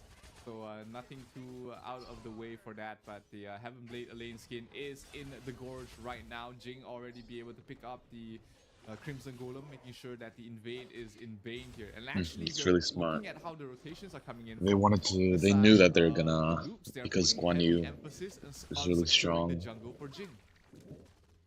They wanted to protect against the invade, so they started red. For sure. I mean, Jing is also like Well fast played, moving Loops. across the map, but we can see how Mayosotis together with Snow tried to go for an invade a while ago Also, because with the 2 they want mid to start, capitalize on the they early game potential were of just the gonna. Ogren as well. So I realized I mentioned TS a while ago instead of AG Global. I Well, still they got maybe the haven't Bennett. moved on from TS versus Vitality, but yeah, here we go with AG Delayed and low Luz. 4. But how about you? I think I gotta return the question back to you. Are you in terms of just the draft alone? Are you leaning towards more in the T? Or I mean, I AG can't or hate the Jing pick. She's just such a flashy hero with the mirror domain and being able to do so much damage as well. Definitely the hero that they needed, but it's hard to vote against the Ogren as well. He's been doing very well in the recent days, and it's tough to see to decide between both these heroes. So you just Yes. leave it just to me. So we continue. Yeah, it seems like that happened. But yeah, let's see. It's all about the execution anyway. We'll see how Lux in here will make use of the power of the Jing, but we cannot deny the fact on the plays that we have seen on the Ogran hero. But I'm also excited to see how the Guan Yu will actually, showcase his abilities in here. Snow's on been the doing hands of okay in Snow. the lane, neck and neck against the lane. That's what we're talking about in the laning stage. Ooh, Sarah taking a lot of damage, has to back off. I think this is over 11 minutes game. These teams are not AG bad. has in the lane with the Dalia, so he's gonna have to rely on his skills Yeah, to be able Guan to Yu generate is. health. Slowly but surely, he's gonna get them back. So I don't know why no this is the harm first done time as he's long being as he's not picked, bursting but I guess down there are in more the few stronger seconds. picks. But Kank already level 4. He's going to be annoying with the Fates Rewind. Always very difficult to kill. Level 5 already on Snow. He's starting to rotate across the map. Yes, that's true. And rotating toward, I mean, that's gonna be an easy rotate for me. He's got his scores, so it's an easy one for him. Likewise, of course, Lived on the U1 is gonna be an easy way for him to rotate across the map. Just gonna be making use of the mournful tempo to give him the tempo to rotate on the map. But talking about Well, this tempo, could we can see be. Tempest already super low on HP, getting chased by the rest of the members of AG, HK, Guan Yu, and U1, but to no afford. No casualties as of yet within this 3-minute game time. But seems like the fight is ongoing onto the middle lane. Are they going to be fully committing onto this one? Jing already on the mirror domain right now. Will they actually finally get a kill in here? But going so low, he instead will become the first blood onto the hands of Team AGHK. Mayosotis will secure that kill, but meanwhile, onto the bottom lane, we can see Zeiss going so low. Ooh, almost to death in there. Fortunately for her, she was able to actually roll back to safety with, of course, some HP. That was really close on towards the bottom side. Like I said, Zeiss barely surviving right there, but the Dalia able to heal him back up, so no harm done there. And we get to see Mayosotis in action with the Ogren. And as well as Snow. Snow just did so much damage in the last fight on this Guan Yu, and it's interesting to see also that we rarely see a clash lane matchup where both of the clash laners do go sprint. So both the lane and the Guan Yu both have sprint to try and move across the map to try and amplify the damage a bit more. So it's a little bit interesting to see that. Bottom lane, Mayosotis towards the front line. 4 heroes from the side of AG. The silence does come in, but Yuhuan pumps the ultimate before it lands, so he's able to provide the healing to his team. And he will get his ultimate refresh there by the Dalia. So no harm, no foul here. Top lane, Jing going for a kill over Snow. Snow in some trouble. Snow will fall. Snow will melt as he will lose out on the Azure Golem buff as well, being given away. I want to learn how to play Jing. Seems so much fun. Really nice cross map play coming from the Jing and there, and not allowing Guan Yu to actually catch up on any team fight happening onto the bot. But for the meantime, there goes the aggression coming. Manny, from I'm eating soon, so I'm just gonna be like they will leave watching.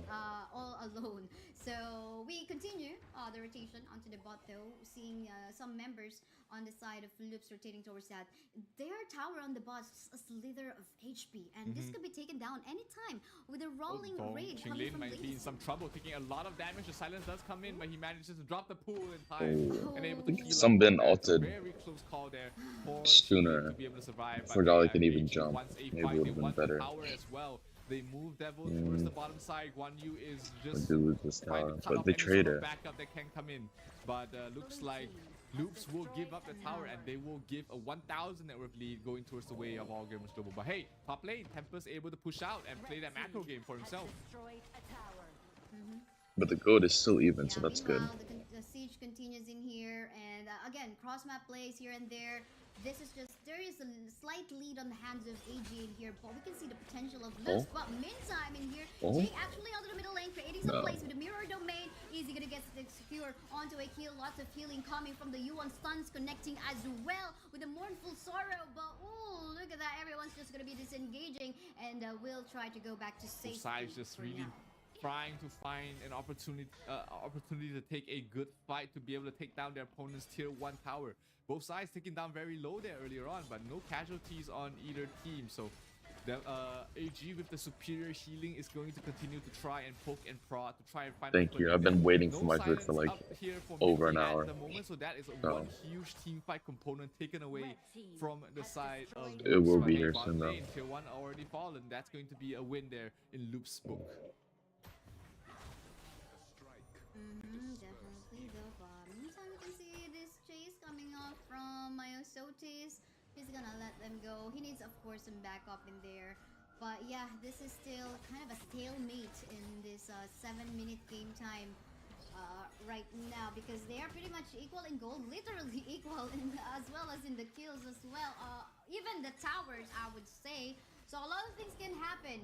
But I think in order for them to capitalize on a potential lead, they could actually try to go for a pick-off on their main carries. Could be Shere or could be Zeiss, and then like I said, very even game. Both teams still trying to find an opening to break open this this stalemate here. Guan Yu rotating down towards the bottom side. Snow is going to try and stop ABH from pushing out the lane as aggressive as he is. Devil taking a lot of damage there. No, I'm not. I never grew up enjoying IHOP. I'm not a big pancakes or waffles person, so. Might be turned around. Qinglin in some trouble. Here comes Mitty. The silence does come in. Dolia in some trouble, but we'll be able to back off. No follow-up, no stuns. The gold is actually still even, but. Yeah, they are actually not in a good position, but. Again, if looking solely on the rotation, it seems like both of them wants to make sure that their other end of the map is actually pushed. Oops is definitely performing a lot better than I thought they would have, even though they've been doing really well this tournament. Would want to create a play on the sides. I love how Long actually pushed the top, but that's the same thing that the sides actually have done in the bot. So again, still on a stalemate. Nothing is happening as of yet. But we could anytime soon be able to see potential. On the red side, the gold's on Jing. On the blue side, the gold is on Lady Sun. I think this Jing can carry though. They will create some space for Zeiss to free hit on the both teams are just so close. Like you said, oh, the silence misses, but the backline that we see 90 Tempest is already there trying to take a fight. He still has his death on Sunset. He can back up, but oh, they do lose Mitty on towards the backline. But here comes the Guan Yu, huge damage. Tempest gets pushed down. Never mind. I think this game is these team fights are just going so bad for Loops. Tier 1 mid tower, as the Leah will be able to heal everybody up, and everybody from Loops right now is just so low they can't take a fight right now. Blue team has destroyed a tower. Wait, just off the tower? Now we're starting to see some oh, Hano did not want to see the tower, huh? And that happened right I guess they didn't care about losing mid, so then they can just farm. Yeah, it's honestly probably the best choice. They're gonna lose it anyway.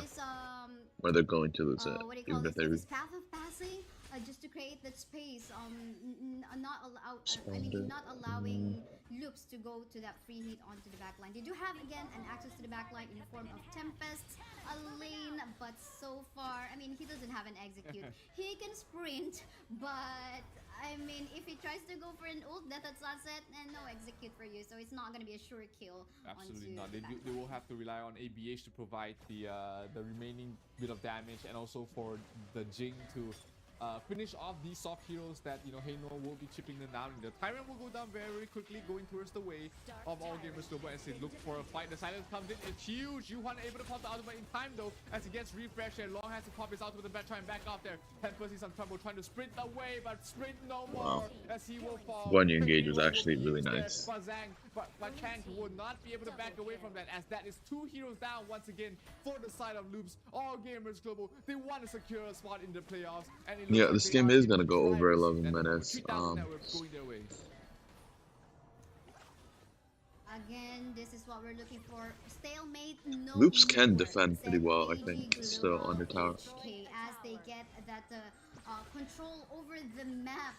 Even having a good flow of minion waves in the mid and in the bot as well. Anytime soon they can actually take down the tower again. Lady Sun really fast in taking down towers. Just gonna go for the rolling raid, even though they don't have any minion waves in there. It's gonna be an easy takedown of the tower if the S1 of the Lady Sun is present. So yeah, now they fall back and just big chill because you know their skills are quite on cooldown. Although they also have the thanks to the Dolia for the resets. Yeah, it's been really effective on towards the Yuhuan, just being able to stand in towards the front lines and heal up his entire team. That's allowed AG to take a 5,000 net worth lead, and all the tier 2 towers are down already for the side of Loops. It looks like All Gamers Global, they want to go for more. They want to try and find another opening to end this game right here and now, because they know they're strong. They know they have a lead. They just need a way to break open the high ground, to break open the remaining 2 tier 3 towers in the side of Loops. So true, but now this is definitely gonna help AG Global to even further push the lanes, because they're gonna get the buff from the Overlord Vanguards that will give them some true damage, and in which particular lane they're gonna drop this off. They're not dropping it off as of the moment. Potentially they will be waiting to make use of that as a saving the race later on. If so, in case some potential comeback could happen on this side of Loops, because I think they're still respecting the damage of the Love and of course what the Jing can do. It's not over yet here for the side of Loops. With the Jing, you always have an opportunity, but here they're trying to break open the high ground. Tier 3 down to half health already. It's gonna go down very quickly with the damage coming from the Lady Sun. She is doing so much damage. The Shadow Vanguard goes out towards the top lane, while the mid lane will be pushed out there by ABH, trying to buy some space, trying to buy some time for Zere to be able to continue on and get his next tier of items. We haven't seen what sort of itemization he's gone for yet, but I can feel it. He's almost there to his peak. So let's see if he's able to get it before they lose this game here. Tier 3 in the top lane does fall, and there is one more tier 3 tower left standing here for Loops to try and defend. But seems like this is going to be an easy takedown by AG Global as well. Access to the backline as well. What is happening? Is this the comeback we're waiting for? Ali trying to do his best to actually reach out the backline, but to no afford. He will fall down onto the hands of the members of AG Global. But then again, a free hitting Shera in here on the side of Loops, forcing the members of AG Global to back away. But they're still pretty have a good numbers in here. I think just gotta be respecting the HP bars of Myosotis, and they're super low. So I think they wanna make sure that they are all complete again before they actually. Yeah, but good hold there by Loops. Didn't lose that game right there and then, but losing all the tier 3s is not a good spot. Let's look at the replay again. The Guan Yu knockback on towards the back lines just allowed them to burst down. Nitty and Tempest as well wasn't able to finish things off, so that was just 2 of your crucial heroes down for the count. That was all your team fight for the side of Loops, and without them, you're not able to take those fights later on. So 7,000 net worth lead for the side of All Gamers Global right now. They're looking in a good spot to secure their playoff spot, and Loops losing here doesn't affect their qualification, but will affect their seeding. For sure. Again, this is the second to the last game for both of these 2 teams. So whatever will be the result in here will also affect the fate of the other teams in their group. So let's see how they're gonna go about this, because we can see the members of Team AG Global already trying to go focus fire onto the crystal. Access to the back lane already. And here forcing the members of Lux to back away. Shields here and there, healings here and there. Myosotis will fall down. Is this still the comeback potential? No minion waves already from the side of AG, but something's coming up onto the top as well. They still have Zeiss, who was just trying to poke down the crystal, and there goes the minion wave. I think this is gonna be it anytime soon, but the members of the Loops in here still try to go for a comeback. A double kill, however, and almost a wipeout, leaving Mirthy all alone, and that's gonna be it. AG Global will take that win away And with from that win, they Loops. also secured a spot in the playoffs. You could hear them shout from here. They know that they've secured a spot. They know that they are in through the playoffs, and you know, seeing their results from day number one, you know, they were definitely not feeling themselves. They're not feeling very happy about it. But with this win, All Gamers Global, they will secure the playoff spot, and it will be Group B pretty much locked in right now. Falcons, no shot to make it to the playoffs, as we have the top four already pretty much locked in here for the side of Group B. Only seeding matters right now, and that is going to be the fight of Loops and All Gamers Global. They both have one more game left to play, and that will decide their seeding in Group B.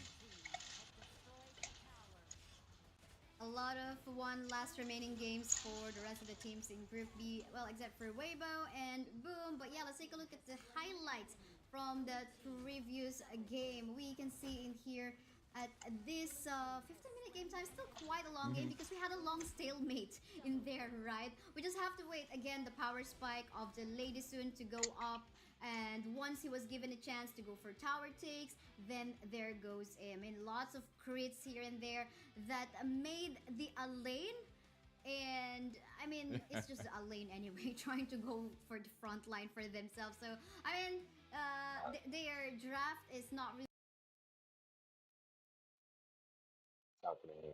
as well, just in time, as he's taken a lot of beatings from the side of Kagendra, but Seiza goes down. Lung is able to disengage. Luna has the Sage of Sanctuary. That gets procced again, but it's not going to be enough. Lady Jen gets the knock-up as well, so down goes the Luna. Down goes that macro play. You can see that fat blue minion wave in the farm lane as they're trying to push away and force them back into that crystal. We see Zero low, Hans is low. The only thing stopping them from taking that down is the Zhongfei, and that goes down. Mufus goes bye-bye.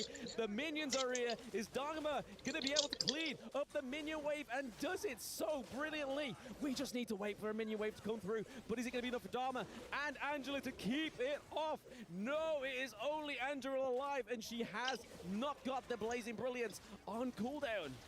Here we go. Yep. The victory, baby.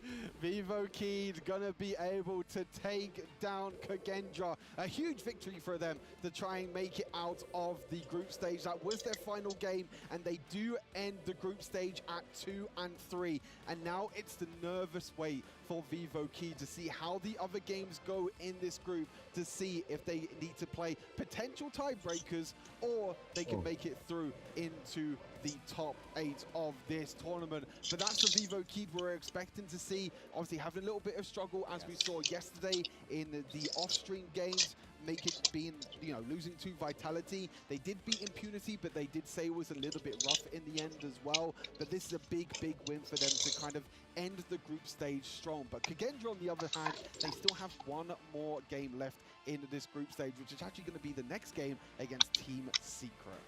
Yeah, I don't know about you, Stu, but that seems like a pretty hard game to me. But Kagendra, I have to say, did not go down without a fight, right? They had a great draft. We saw that Hans was proactive. Wero with that macro play as well. That could have been the downfall of VKS if it wasn't for how proactive VKS can be and just correcting those mistakes. But I'm very happy for VKS managed to get a second victory on the board. They deserve it. Main stage buff, baby.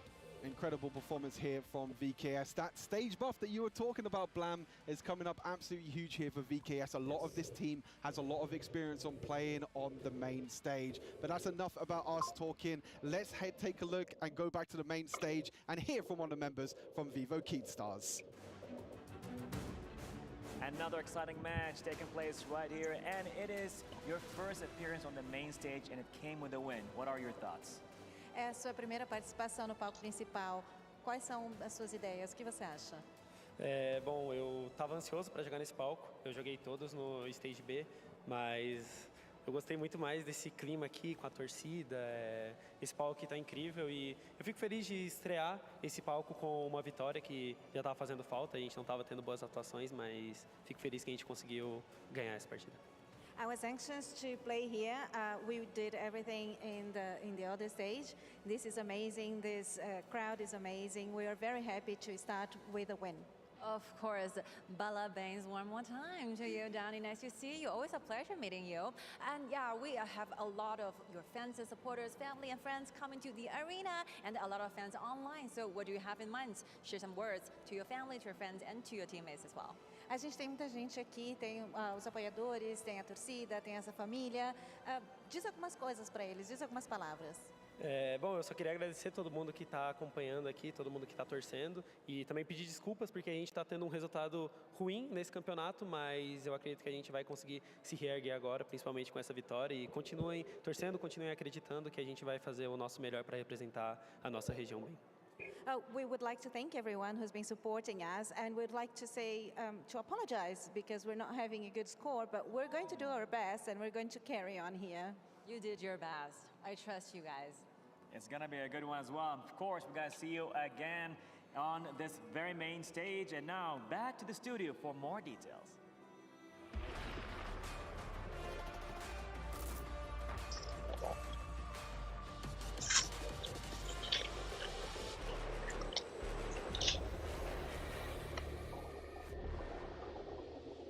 Vivo Kidstars finally showing us what they're really made of.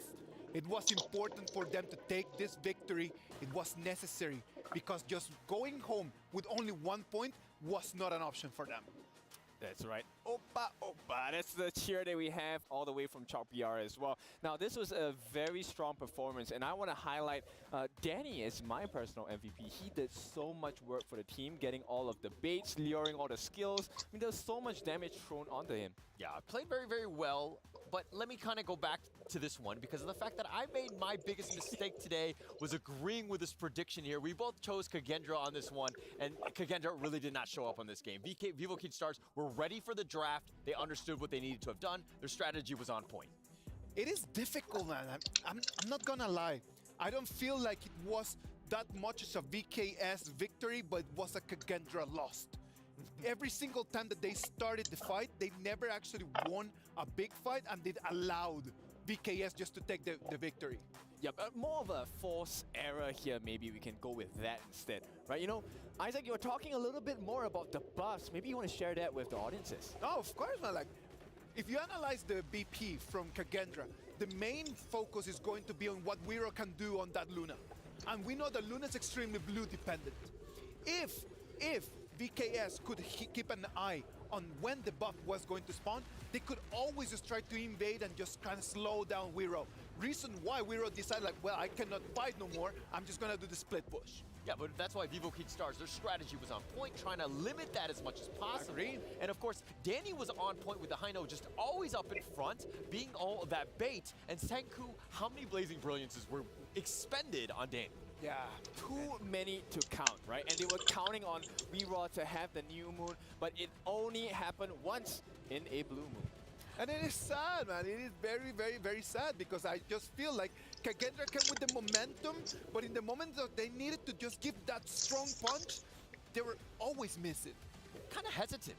It didn't seem like they were making really plays that they knew that they were gonna make. Like they were gonna, take over in certain team fights. They were playing very scared not to lose almost.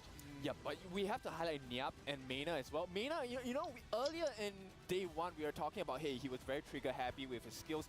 This time, he picked Sunbin, which is, go ahead, throw as many time lapses as you want as long as you get the correct targets. And Nyap was there to soak up the damage. And with the addition of the time flux, he was able to soak in even more damage and use the ultimate to the full potential against Kagendra. Niav Xiangyu was one of those picks that at the beginning we were not understanding a lot, but it actually paid off, man. Look at that. He's taking the MVP. Sometimes you just need to go back to basics.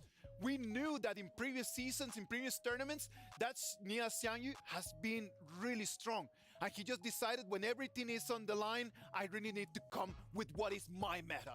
Yeah, where was that earlier today, though? I mean, yes, they got it, and Nyap really did carry in that game, but I was expecting more. I wanted more of this throughout. I'm actually very disappointed for Vivo Kidstars, but here are the highlights of, his plays.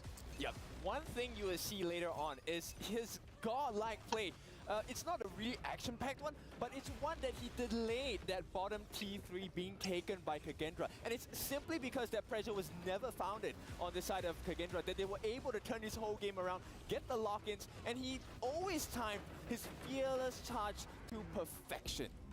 Definitely. He was coming on points. He was very scary. You always have to respect where he was. His presence was felt. Yes, his KDA might not have been the highest, but it was a moment where, you know, you need to know where he is and you got to This is the respect first time his I've seen Zhang Yu Mentally played. as a utility, and boy was he useful in this game. Yeah, for sure. And this is the closing minutes. I mean, you're seeing one last hope by Senku, trying to keep them alive, not able Would to have thought he do would so. have Vivo Keep Stars, played more, yes, but they won. They're not the happiest at this moment, but I think there was a bit of a sense of relief. Come on, man. Like, we need to understand that in the moment that everything is on the line, like, you really need to trust your instincts. Just keep going with it. Just move around. And right now, Vivo Kid Stars, 2 points, they get back into the battle. It could have been just game over for them if Team Kagendra takes this victory. And Team Kagendra right now is going to have to go all out against Team Secret. That is going to be our next match. Sadly, Boom Esports, Falcons, it's gonna be out, man. Yep, it's unfortunate, but Boom Esports and Team Falcons, I mean, they put up valiant efforts for the games from yesterday and today, but you know, not everyone wins. In a competition, in tournaments, it's brutal. There has to be a winner, there has to be a loser. Yeah, it's going to be sad. And we knew going in today that 4 teams were going to go home. Sadly, that does happen. But we're going to be going up into Kagendra versus Team Secret. That one's going to be the next big one. Can Kagendra pull it off against Team Secret? Yep, it's tough right now. This is even tougher. They could not capitalize on the VKS game, and now they have this huge mountain to climb going up against Team Secret. Like, if I'm in Kagendra's shoes right now, I will be trembling my boots. Like, Team Secret right now is going to finish second place. There is no mathematical way that they could make it first, and at the same time, they know that they cannot make it third. Do you think that that's going to affect the way that they're going to see this game? I think not. I think that you play it, you know, you go all out, right? You try out new strategies, maybe a different draft, but at the end of the day, you're still going to go hard because it's all about this is the perfect time to learn. Yeah, of exactly. course. It could be a practice match, maybe. Maybe just a different composition? What do you guys think? Yeah. No, I think I would definitely do that. If I was on Team Secret at this point, I mean, I'm guaranteed the second place. I might as well try something new, see what else is out there. Yeah, exactly, right? Keep the cards close to us, but we get to learn about everyone else in the competition. STC play predictions. Boys, what do you think? Is it going to be Team Secret just going with the dub, or is it going to be Kagendra? I think we have it aligned, I hope. It's going to be Team... Well, I don't want to say the same word because I made that mistake last time and I don't want to do it, but I'm going to go Team Secret, right? Yeah, Team Secret. All right, Team Secret against Kagendra is going to be our next match. Ladies and gentlemen, let's wait and see what's going to happen in the Amazon Arena with this electrifying match. Let's go right now, heading to the 7th match to summon our heroes. Let's go, Sky. This is the very last hope for Kagendra to find it over for that very spot in I the think Team playoffs. Secret will win too. Have to be extra careful, but here we go. They're all ready. Let's give our welcome to Team Kagendra.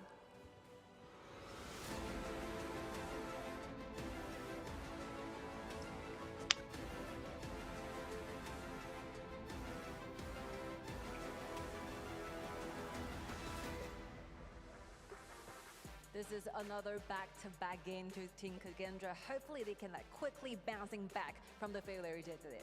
Let's see what's going to happen right now against their challenger. Let's hear it for Team Secret.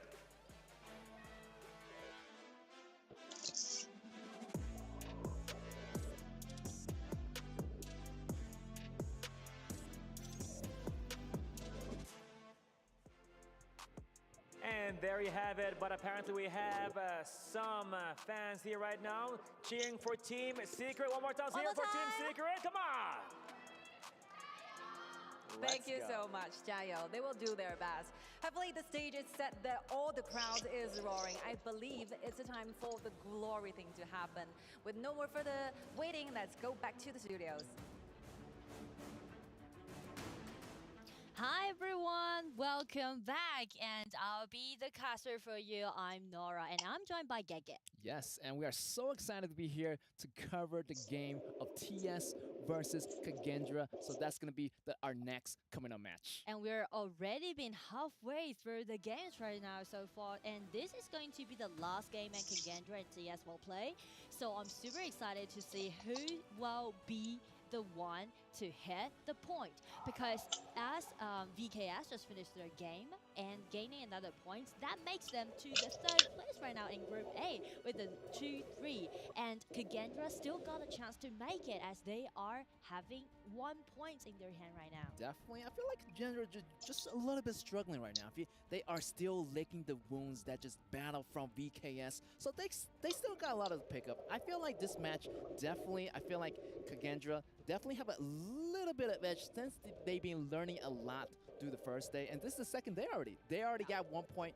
Why not to get the other points so they can get a chance at going in at the top 4 here in the Group A? And I feel like Kagendra right now is played back-to-back, right? So definitely they're keeping the momentum, and as we can see, the Luna pick that they did when they play against VKS, they're so well at the bottom, almost still that high ground tower down. But the problem is that now they're playing against TS, and since Team Secret is picking out their famous signature hero, Da Xiao, to play as a strategy, I'm a little bit worried about Kagendra, to be honest, right now. Definitely. I feel like they're facing an uphill battle. TS definitely one of the prominent team of Group A, and look at that, they're using their famous signature Da Xiao pick. Definitely, I feel like that Fuji is about to come up very much next pick. So that's the reason why Kagendra is actually answering with the Loon, exactly like LGD did last time when they play against TS, and they used this new hero Loon to win out the unbreakable Da Xiao strategy back into Season 2, right? So definitely I would say Kagendra is doing great so far. Yes, I feel like this Loon is going to be really, really hard to kill. I mean, the double ultimate coming from Dulia. I mean, this is going to be a really, really interesting game because, you know, Loon is going to survive towards the end. I feel like Kagendra, late game-wise, they do have a great chance of winning, but time is going to run out. They're going to have Da Xiao, they're going to have Fuji. I mean, their macro is so good with TS. I mean, they're known for their super, super great teamwork. And I feel like Team Secret are not going to give Kagendra many time to farm. So yeah, time is going to be running out for Kagendra in this match. Exactly, and we can tell that by this Joe you pick by TS, because last time when they played against LGD, they had no other options since LGD just banned out all of those millionaires, which is super for Da Xiao strategy. But this time, Joe, as an open choice, actually TS can accelerate their early game pace and trying to do those pushing strategies. So the question will be, can Kagendra keep it on, stand for the early game? Ooh, the early game, man. Look at Team Secret. Da Xiao, Fuji, Joey. I mean, the fire is going to be everywhere. You're going to see an acceleration in the pushing, so they have to find a way to definitely to slow them down their pushing lanes. I feel like, you know, Ogren, definitely a power pick in the early game. Definitely Kagendra trying to harass their jungle a little bit more, trying to like push TS down. But TS, man, their acceleration, the tower pushing skills is so fast. I'm just really, really worried for Kagendra here. True, and the main thing that Kagendra needs to do right now is try to, you know, build up more power in their mid lane, for their mid lane. And I highly recommend it, Angela, but since Diaz already banned it out, so I would say maybe for a Wanger pick. How do you feel about that? Ooh, Wanger. Just go in a wild way, you know. Shangguan, wow. Wanger with double ulti by this ulti? Dolia can be really dominating in the early game. Yes, it would be a threat to their back row because, you know, Shangguan with double ultimate, and even with the frenzy, that would do a significant amount of damage to the back row. Also, their ADC is going to be really, really much in danger, but you know, their ADC is still up in the air, still for picks now. Kagendra's like comp is actually pretty scary. Maybe they're predicting what Kagendra try to do here. If they are predicting that Kagendra may go for the Shangguan pick, then TS is going to lock down this Musashi. Either Musashi is going to be a nice counter attack against this Aldrin, and also he can just, you know, kind of do a lot of assassin job with the Charlotte. Yeah, what's interesting about Team Secret is right here, they do not have a shooter, which they're going to go double side lanes with the Fuji acting like an ADC on the bottom lane. So it's going to be really, really cool here because they have the pushing strategy. So they're going to let Charlotte to take all the damage. Pretty much Charlotte has a lot of damage reductions later on. Also Musashi, great tanky player as well, and also a great counter to Ogren as well. So yeah, really depending on their macro ability. I'm really interested to see how Team Secret can handle this one, since they got all the overpower here. And there you go, Shangguan. There's your pick. The Nora prediction. Yeah, Revenger's comp is But actually the problem just is that we know crazy. that Shangguan with his double ulti granted by Dolia can be a nice pick against this Zhou in the early game. But the problem is, since Musashi and Charlotte has been picking out, just like you said, triple warriors that we can see from TS composition.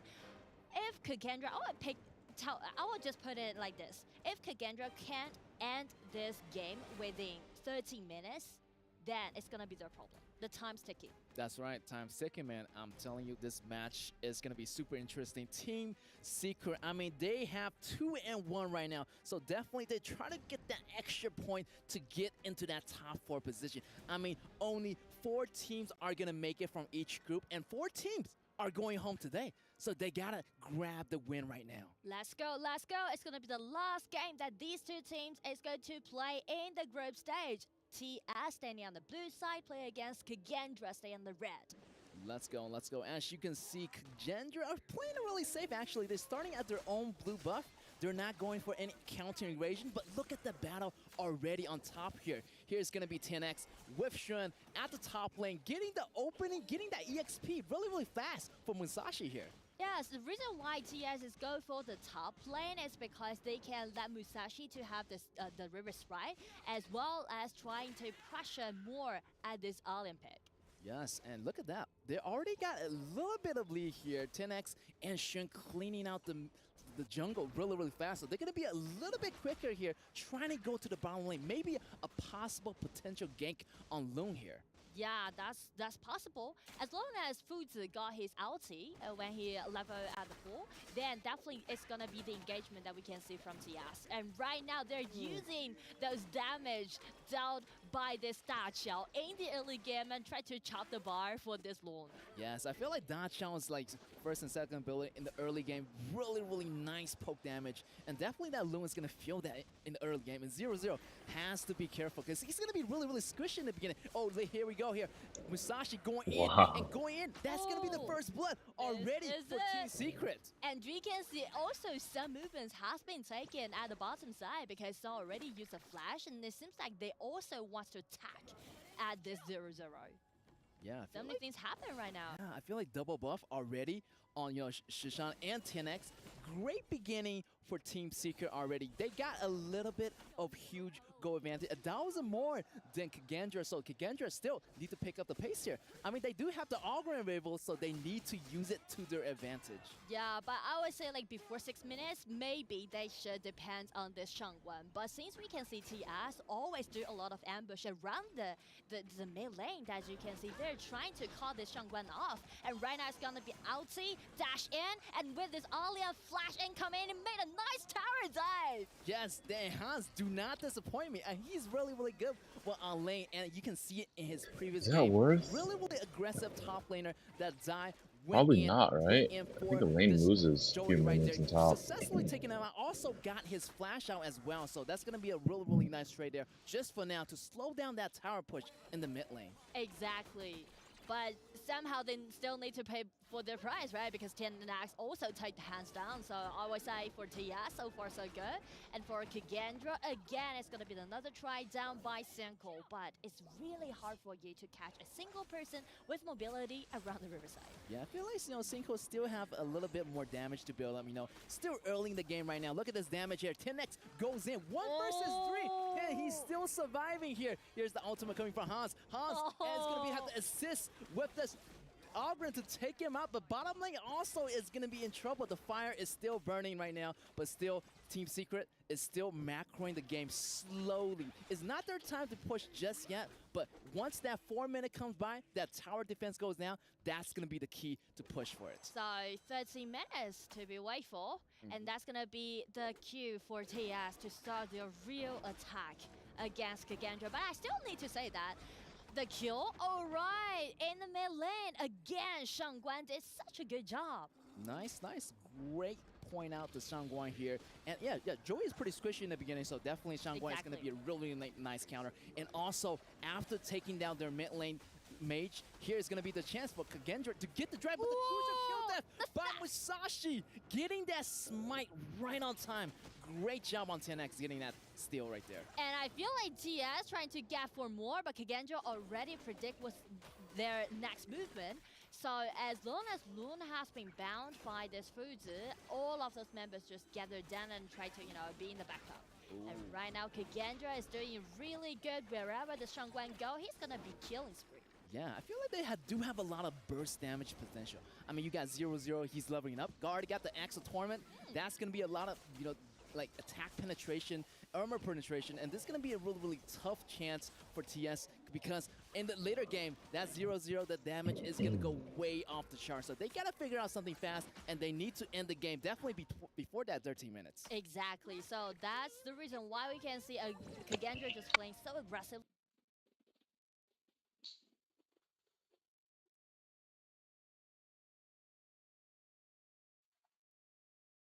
Trying to do some invasions to their opponents' jungles, and right now Cinco is just an ulti, the Overlord, and that's it. Yes, also that double ulti comes in really handy. Yeah.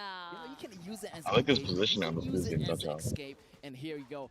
Kagendra using an escape, but it's gonna be really trouble. He's gonna be alone in the top lane right here. No. And that's here gonna be four people coming top Shrek lanes. takes him out does get in it our though. lane, chasing Charlotte 5 back people into top. the towers right now. Wait, this is actually What really about good the bottom for lane? TK. They have to This isn't hurry, pushing 'cause bot. the towers are getting pushed in on the bottom side here for Kagendra. Man, two teams are doing totally different things at two different lanes, and right now Kagendra doing so good, just slotting the members from TS, but TS still gonna stick to their plan. Get Just that take tower. down the tower, and that's it.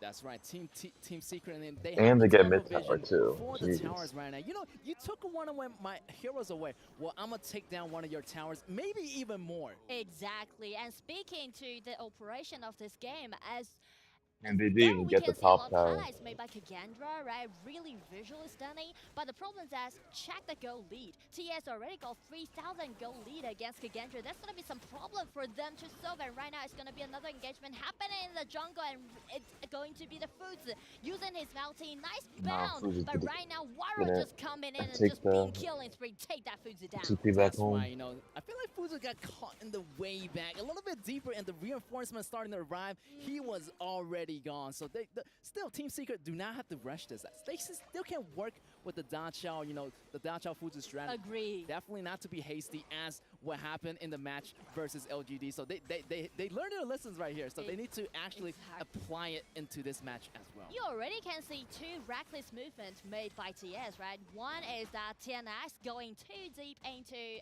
the cage's rebuff side and just being killed. Like solely, right? And the one that Fuzi did, flash in, try to do a nice ulti, but the problem is that this kind of terrain is not in favor of TS. And you can see right here, Kagendra, using their vision control, try to gain a vision of the mid lane. Look at this. Everyone is waiting in the mid lane, waiting for each other to start the fight here. Are you going to start the fight? Well, I'm going to start the fight. But look at Fuji and Dacha always pushing. And Alain is going to have a little bit more pressure on top side because he's facing a lot of enemies right here. But his friends are coming here. Senko and this Murphy are coming in, but they actually go back here with the second ability of Dacha. But coming back, Whoa, no way. Musashi's going to come back in, but still Dacha got taken out. A little bit hasty here. They still choose to come back, but everyone else already arriving at the scene. Kagendra taking Shishan right here. Great teamwork on the side of Kagendra. Definitely, Kagendra is doing so well right now in game, but the problem is, why were those members from TS coming back? That's a little bit overcommitted, to be honest. Yes, I feel like they committed too much right there. They already got the damage done, and they need to get out ASAP, but they still choose to come back, and they gonna punish them for that. Yeah, I feel like TS, they're really dedicated to win against their enemies by using the Sasha strategy. They know that they're really good at it, but the problem is that check TS members, right? Musashi is not there, and only those members with those immobility coming back. And check Cage, Loon already got really decent items, so that can make him to do a lot of insta-kill upon the heroes from TS. Oh, the flash confusion, great flash, but 0-0 doesn't have ultimate. No ulti. That's gonna be the Sun taking down 0-0, and there goes the tower right there. That's what I'm talking about. That's the teamwork that TS is well known for. Team Secret taking the towers, taking the lead already in the goals, but they have to watch out because that 0-0's damage is building way up. Exactly, and that's the best thing that TS did for that kind of execution, because they spot out that 0-0 is out of his ulti. His ulti is not available, so that's the reason why TS just make that attack against 0-0. Oh, here's the Pure Sky for Shun. He's going to have so much damage reduction. It's going to be really make it hard to kill the Charlotte. Also, 10X already got that Blood Rage as well. So many tanking frontliners. So those are the shields for Team Secret to do. While they have the shields, it's going to be enough more time for Sun and Yuhan to get the Dacho and Fuzi pushing strategy going on here. Hopefully, Kagendra can still able to stop that with their damage right now. And I would say it's going to be the time to slow down a bit, to cool down a bit right now, because we are hitting the 10 minutes mark. So TS definitely going to, just hold back a little bit more and just organize all the lanes and trying to, use those lanes to arrive in at the high ground tower simultaneously. And Cage is setting up a trap, and right now they're hitting it. Oh, here we go. Shun using the flash. He got the Pure Sky active, Okay, but that's one. Musashi Good. goes down.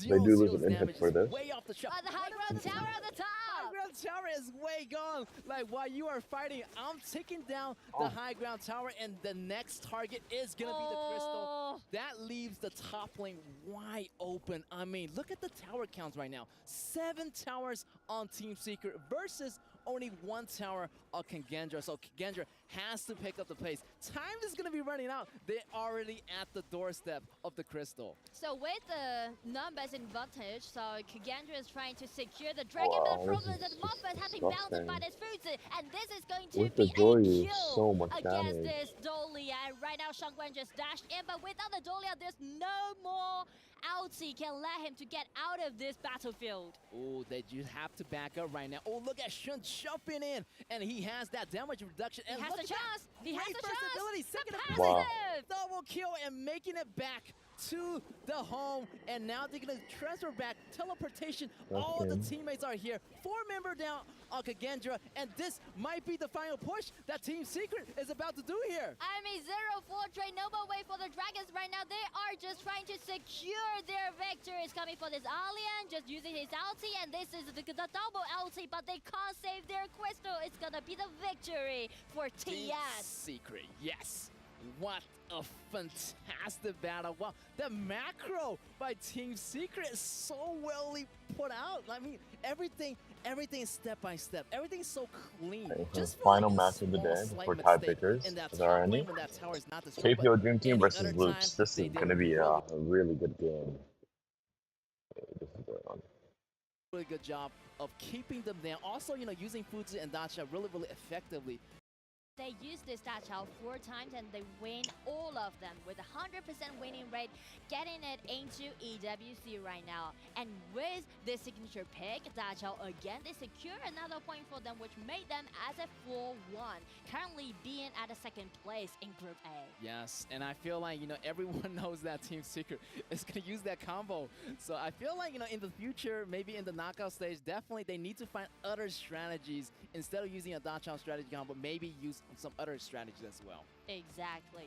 But still, it's really nice for TS to do that, right? Because they lost the Dacha strategy against LGD, but right now they just improved it again. I feel so glad to see that happen. Yeah, that's crazy, man. I'm telling you, Team Secret definitely have something going on, and we're gonna go into a small interview here on stage at the Amazon Arena.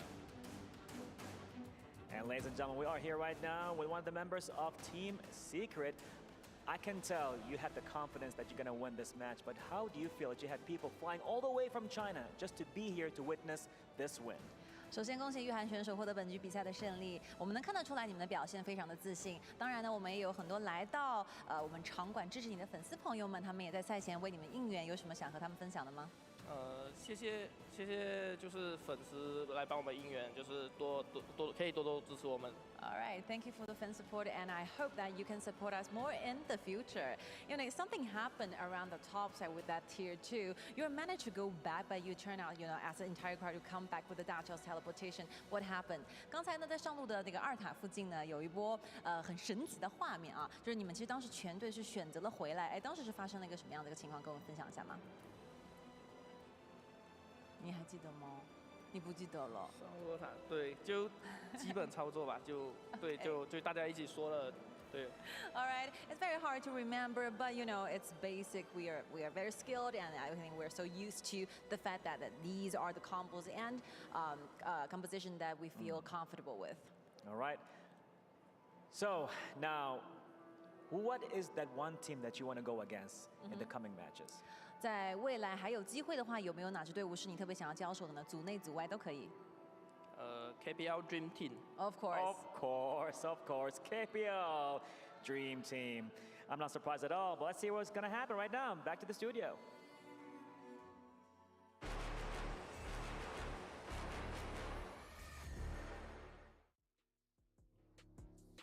Congratulations to Team Secret, sealing that second place.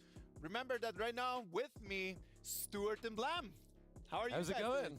Going well. It's an exciting game to play, to watch, to be fair. I mean, Team Secret coming out absolutely huge. I feel like in this series, you know, making sure that they can qualify as that second seed, as you mentioned. Kagendra, unfortunately, is going to be a bit tough for them. Yeah, it's going to be hard, man. Like, sadly for them, they had momentum in some moment, but then after that, it just kind of like fade away. That's it. I mean, that's the unreal expectation of it all, really. It's like what we were saying beforehand. Is like, oh, because this is going to be the decider for tiebreakers or not, will Team Secret play a little bit more tame? But at the end of the day, they went for the Dachau and the Futsu, and that wasn't the case. Oh, come on. Like, Team Secret, they are allowing them to play the Dachau Futsu. Was that the mistake from Kagendra? I mean, it's a huge mistake. For those who don't know, they were actually playing against each other in that Season 2 Invitational, and this was pretty much the exact composition that Team Secret played to beat Kagendra in Season 2 Invitational. And Kagendra, you would have thought, would have learned about this situation and actually adapted, but in the end, Team Secret were just like, okay, let's just do the Dachau Fuzi again, let's guarantee this win. And also that mid lane pick, Zhou Yu, the first time we're seeing it here at the EWC. It was a good game just for us to be able to see that Zhou Yu, right? Because it is an option. We know that when we're playing the Dachau Futsu strat, like we want to have priority in cleaning the wave. But against that Shangguan was really, really hard. Yeah, it was. I mean, if they didn't go for the Zhou Yu, they wouldn't have had any kind of wave clear. So having that was just going to be a secondary pressure over the Dachau and Futsu pick. And having that in your mid lane is definitely better to have than go for another assassin. And that's probably why they gave over the Shangguan. I mean, you speak about wave clear on one side with the Zhou Yu. You look on the other side on Kagendra, there is zero wave clear at all. How are they supposed to defend against the Chao Fuzi in the split push in when they have no one? They have an assassin mid lane like the Shangguan. We know that these assassins in the mid lane can be a good pick, but against the Chao Fuzi, I feel like it's extremely difficult because you've got them split push in and you have no one to clear the wave, so the high ground towers just went so quickly. It is really hard, man, because then you're actually thinking, if I cannot beat the strat, I'm actually trying to open a little bit of a crack somewhere. In one of these lanes, I need to have an advantage. That advantage never came. No, I mean, it never came at all. There were times which Team Secret, I feel like, overextended a little bit. They got a few picks, Kagendra, but in the end, I feel like that the Chao Fuzi is just way too strong for split pushing. Kagendra couldn't really push any of the towers because of that wave clear from the Zhou Yu, and that was that allowed them to get the victory. Now, Team Secret is going to finish second place, but after these games against Kagendra on their special Dachau strat, did we actually get the feeling that it was going to be their best performance? Let's first talk about the match MVP, Son, on that Futsu from their Futsu against Dachau. I mean, it's pretty much written in the stars, right? When we get that Futsu pick come through, it is pretty dominant and showing right there the deserved match MVP going over to Son. Not much damage dealt, not much damage taken, but it's the utility of that pick. I think in the end with the Futsu as well, this isn't the first time that Team Secret have brought out at EWC. They tried the strategy against LGD. It didn't work out for them. Nope. It's really nice to see that Team Secret, even if they have that kind of setback in a way, they're able to reset, they're able to get that reset in terms of mentality with this composition and still bring it out here against Kagenja and is able to take the victory as well. It is a very good performance by Son. I like the fact that he actually used that Futsu. But coming back to the question, we saw the Dacia and Futsu strat, Son taking the MVP. Do they feel like a real strong second place in that group though? I personally think they are, absolutely. They've definitely proven themselves, only dropped one round. Yeah, I think it's a little bit difficult. I think when it comes up against these bigger teams, I think they have to have a plan B. It seems like their plan A is the Chalfuzi at the moment, and we've seen against LGD that with some of these new heroes coming in, like the Orgren and Long, it hasn't actually worked out too well for them. But I think they need to come up with a plan B just in case they get the Chalfuzi banned away. Well, and hopefully they're going to go back to the board and then they're going to be able to really go and polish that strat because they're going to need it as the tournament is going to move forward tomorrow in quarterfinals. Our last game of today is going to be the KPL Dream Team against Loops. I mean, KPL Dream Team are looking like the strongest team in the tournament, and I think at this point we have to kind of ask ourselves, is there a possibility that the KPL Dream Team can go on a flawless run? If they win this, they don't drop a single game during the whole group stage. Can they go on a flawless run in the quarters, semis, and finals? I would love them to go on a flawless run. What about them? Let's start seeing what they have to say about that.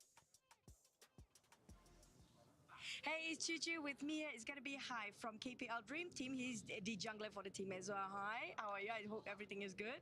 Okay, we have so many questions, but definitely the next game is against Loops. What do you think about Loops? I think no matter who they are, we will do our best. They don't care who Loops are, right? They don't think anything. They just want to fight against Loops. Now, next one, we do know your record is 8 minutes 43 seconds against Boom, the fastest one. Will you break your own record? Everything is possible. Maybe 7 minutes. 7 minutes? Oh my God, that's going to be super fast. Okay, last but not least, of course, your fans out there definitely shouting for you. Any words to say to them? 就非常感谢所有观看我们比赛的粉丝吧，包括来到现场的，感谢你们，我们有更加的动力去赢得比赛。好，谢谢 ，Thank you so much for hi and see you guys in the game. Boys, KPL Dream Team, the team to beat. Can Loops get the job done? What about if we get some STC play predictions? Who do you think is going to take the dub?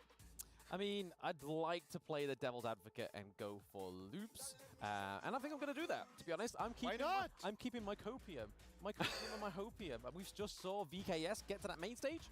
Maybe Loops can do it.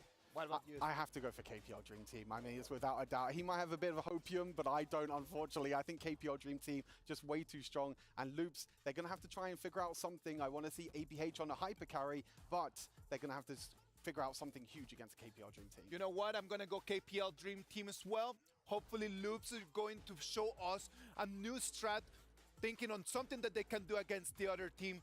But let's wait and see what happens in the Amazon Arena. And as we can see right now, we have an amazing crowd. Let's see it one more time for KPL Dream Team! 让我们听你们的声音。那边呢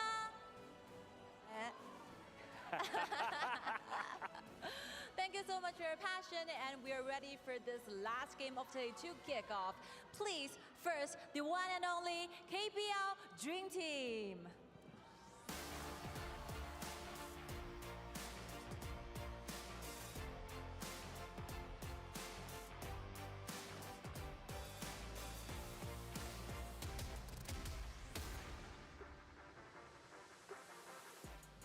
I have no idea what will be the composition, I have no idea what will be the lanings, but I'm pretty sure that this game is gonna be electrifying. True, true, saving the best for last. And now for their challengers, here comes Loops.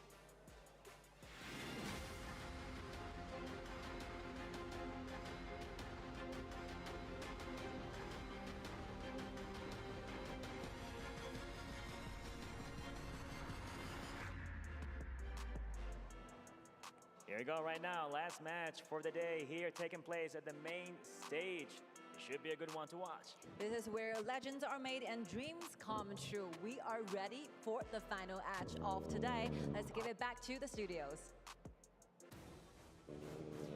Final match it is. KPL Dream Team play against Loops. It's gonna be electrifying. Super electrifying. What's your feels on this, Nora? What's your prediction today? Definitely, I am with KPL Dream Team all day long. Definitely. And I would just say, like, I did my calculation, KPL Dream Team with 31 times of championship and including 15 times of FMVP. Yes, and also for Loops, I feel like they've been learning a lot. Day 1 has been super crazy, but this is day 2 already. And I feel like Loops has been learning the way of the game. They learned the fundamentals. They know what KPL kind of, what they're going to do maybe in this game. So let's see. They know maybe they're going to go for the counter invasion. Maybe they're going to go with the fast, mean, or Lady Strong combo. But Loops already analyzed a lot of the KPL playing style. So I'm feeling like Loops is going to do something new this match. True, and speaking Loops composition, definitely they're gonna go some aggressive draft. So KPL Dream Team stay as usual, just ban away this Hino and this Daqiao. And as we can see for today's lineup, it's gonna be Hai and Chance. It seems like Hai and Chance is a fixed, together to be fixed, and also Paul and Eno as another lineup. Yes, I see the switch coming on right here. Also, I saw Hai's interview, really interesting. Really confident jungler here from the KPL Dream Team here. And yeah, we see Arlie as the fix, the first pick here. Super high mobile. I'm feeling their ADC is going to be really hard to catch. So let's see what Loops has to here to counter this Arlie. And the trick that KPL team is doing right now in the draft is that they are taking this Arlie away as a ban, because Loops, for their marksman Shero, he has played constantly all the time, and played this Arlie, all the time. So this is the thing that KPL Dream Team is doing right now. Yes, and you can see that Ogron already getting the second pick, and that's going to be a really power pick here. Already know this Ogron might be a flex pick. You can use it as the top lane. Maybe Fly can use it as he did last time, gaining a lot of great moments right here. Or they're going to use another jungler to play as jungle while, Ogron can be the top laner. I feel like Loops really need to ban away this Monkey. Oh, yes. They really shouldn't let Monkey to be an open choice, because they already show off this Musashi, so definitely they're trying to counterattack this Ogren pick, and so does this Arlie. So if they want to do so, they need to take that Monkey away from KPL Dream. Oh, I don't think so. They're not going to take it away. This might be a deja vu moment here. Maybe it's going to be Monkey and Ogren on the same team again. That's going to be monstrous, and how Loops is going to deal with that. I mean, 2 heavy tanks in the front line, and you got Yuhuan as well. Oh, they let it open. Oh, okay. KPL might think of something new here. Maybe they're going with some experimental builds, which I do like. They're already this strong, so they might do something a little bit different in this last match against Loops. It's gonna be the time for Loops to pick some heroes. Well, it's really interesting that actually they can't just take that Monkey away, because Musashi is a fixed jungler pick as usual. So they are trying to do another thing, is that they are just trying to empower their marksman and trying to pair this Lady Sun with this Mozi. And they are building kind of like a waning lane at the bottom. Yeah, I feel like the winning lane is going to be really effective against Arlie in the laning phase. Definitely, they do have the advantage in the early games. Lady Swan, Mozi, harassment, keeping the distance away from Arlie, and letting this Lady Swan farm. But look at here. Again. The scariest thing has happened here. Monkey, Janfei, and Ogron. Wow, what a great front line here for the KPL Dream Team. I do feel like it's kind of like Loops don't think Hai has the hero pool to play this Monkey. Because last time we know that KPL Dream Team play against AG, while they used that Ogren as a flex pick, that was Pawn as the jungler. But the problem is that Hai, this player, he has won championship for 7 times, and including FMEP twice, so definitely Hai being played for such a long time, over 6 years right now. He has the sufficient hero pool to let him to do the monkey flash pick. Yeah, definitely. And not to mention his debut of his Arlie, right? Am I right? You told me about that. I told you Super story. Interesting. Yeah, here's the thing that Hai, as his debut, he kicked his debut with a pentakill by using Arlie back in 2019 in KPL. So he was a marksman and then he just rotated his role to play as a jungler. Yes. But always gonna be the course of the team. Yes, and now he is the jungler for this game for KPL Dream Team as he play Monkey. Wow, he's going to have a lot of advantage. I feel like his top laner is going to do so well that he doesn't really have to go to the top lane because Fly can just handle it by himself. Definitely has Fly, the MVP, right? I can't He's really one count. of the kind in How many F KPL is there? region, actually. Wow. Seven times. So definitely it's gonna be something that KPL Dream teams will do again for their last game in the group stage. While they take it as a 5 wins in a row, being the undefeated, get into the quarters, or it's gonna be Loops. Get ready to this uphill challenge. That's right, KPL Dream Team here on the blue side here versus Loop on the red side already here flying. Trying to gain that second level advantage. But look at here, Miffy here on the top. A little bit surprising. They know that Fly is really strong in the early lanes of the early plays. So, you know, they brought Miffy to help, but it's not bringing Fly down. Fly noticed that someone is missing, and right away, he knows something's wrong. Oh, nice stun and trying to save Musashi, but the problem is that Ron was there, so it's gonna be the first blood goes over to Ron. Oh, how dare Luz go in, try to get the blue so early, but you know that Ron and Hai already point themselves in the area. They're gonna be waiting for Musashi, and once he get back, respawn, his red might be in trouble here. The smite goes in, and Hai is gonna get that red away from Loops. And I mean, it's gonna be a flash, it's gonna be another try by Tempest. While they take him down, Hai has been killed by Kang, so they got their red buff back. But the problem is, it's not only the red buff, but also including the blue buff. Because why it's being so chaotic on the top side of the map, Arlie just find a chance getting into I love this like a Minky jungle. the blue buff side and take that blue away from Abyaga. Damn. Yes, that's a huge loss. Also, Fly almost getting the kill here, almost going for the tower dive, but very close. Tempest still surviving those blows. He has to go back and heal right now, or else maybe staying for the healing to get back up because he does not want to lose that EXP on the top lane here. And right now, we can see from the camera, from the window, a lot of fans from China flew all the way long here to Saudi Arabia, and they're making their badge and writing with always believe in no fear, the support from KPL Dream Team. Yes, a lot of fans here, and they're showing their support, and you can really hear the chant in the stadium just now. I'm upstairs, but I can still feel a little bit, you know, shaking from the stadium as their voices are so loud. But to be honest, I'm really impressed by Loop's opening setting, you know, because I know what they are trying to do. They're trying to build up a winning lane with numbers advantage with his main and mods to make some, you know, impressive gank upon Fly's Ogren and let Abyaga to have the chance to steal away the blue buff. But the problem is that they are facing some difficulties where right now it's gonna be Gank coming in with a flash and help Tempest to get the hand on Fly. Wow, this is really impressive by Loops. They've been learning so much, and you can see that they're going head to head with the top team. And look at the bottom lane here. A lot of players, but only one member facing 4 players of KPL Dream Team is not gonna work. So here's gonna be here. Lady Swen goes down here. A lot of pressure here for Loops on the bottom lane here as Chance already gained the advantage. His goal lead is going to be really, really significant here. I feel like Sherry is too, you know, he's a little bit hasty because he,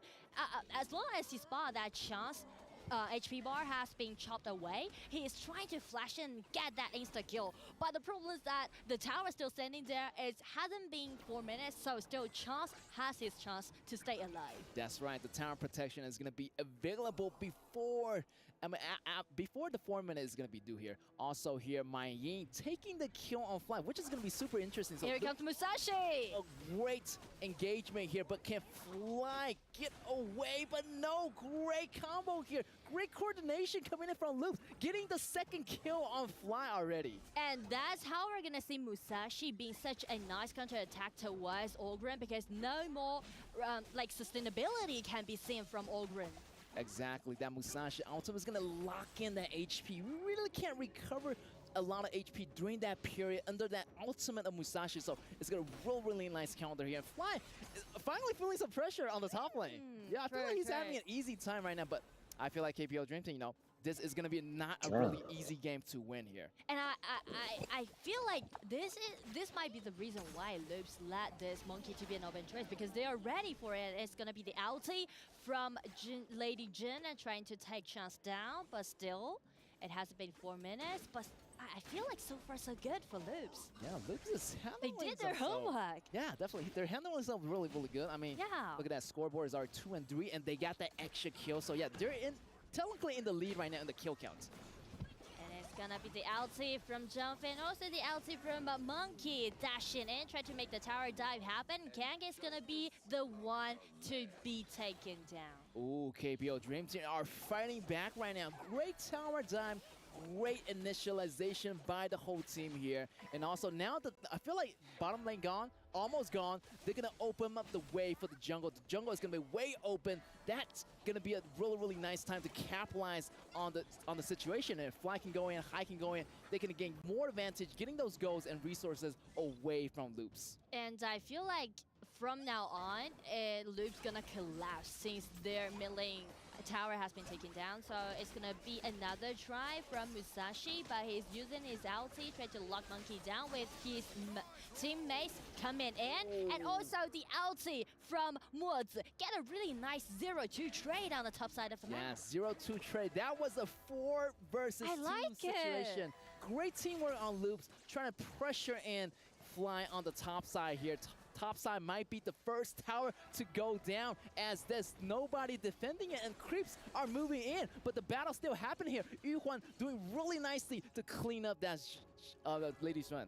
I feel like a lot of things are happening right now, simultaneously on the map, but Loops, they are keep watching out this Ogren pick from Fly, but the problem is that they show less care about their marksman, which might be a big problem, because Lady Sun definitely is going to be the late game core for Loops, but right now, Sherry has been taken out twice in a row, and he has such a great goal deficit against this Chance early pick that might be a slight problem. That's right. I feel like definitely that Arlie already got that damage ability, and he's gonna get his item a lot quicker than Sherry. So definitely, I feel like late game wise, Lady Sun is not gonna be that helpful towards the team.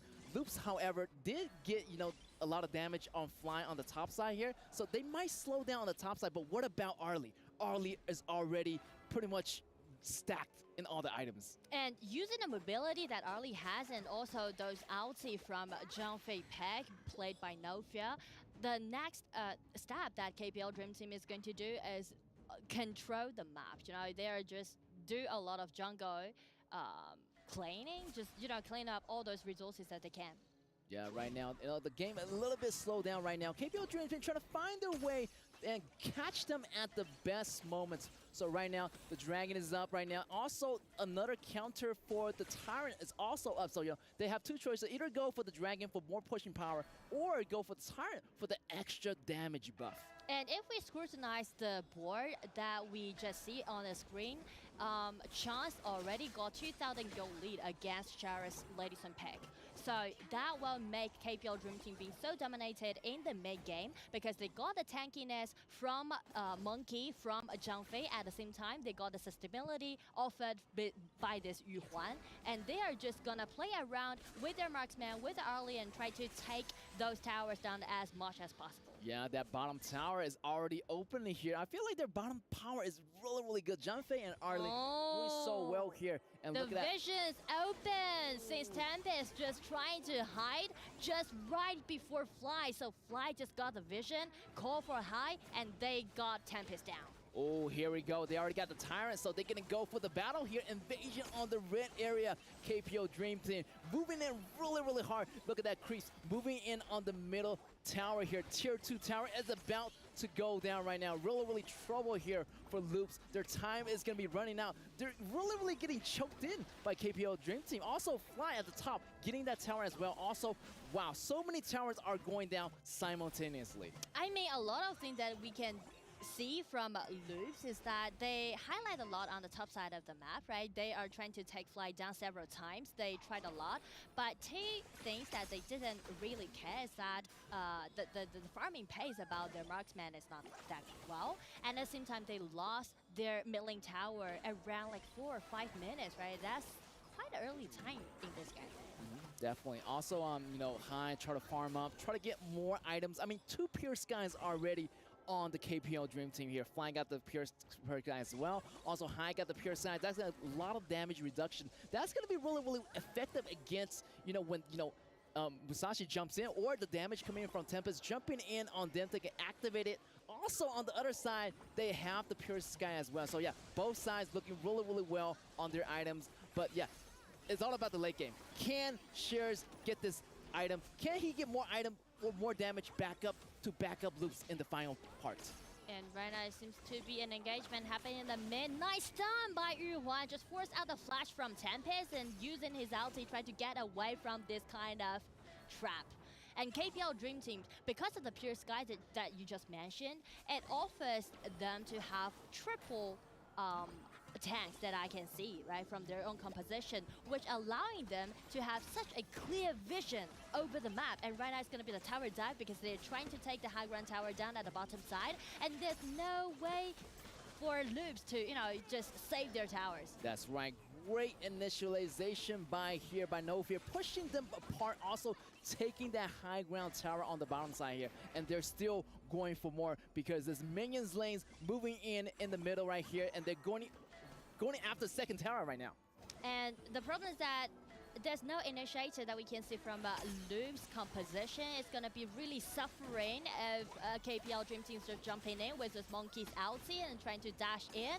Nice try by Tempest, but they're going to lose their high ground tower. It's going to be the end, I think, because the lanes are on their way.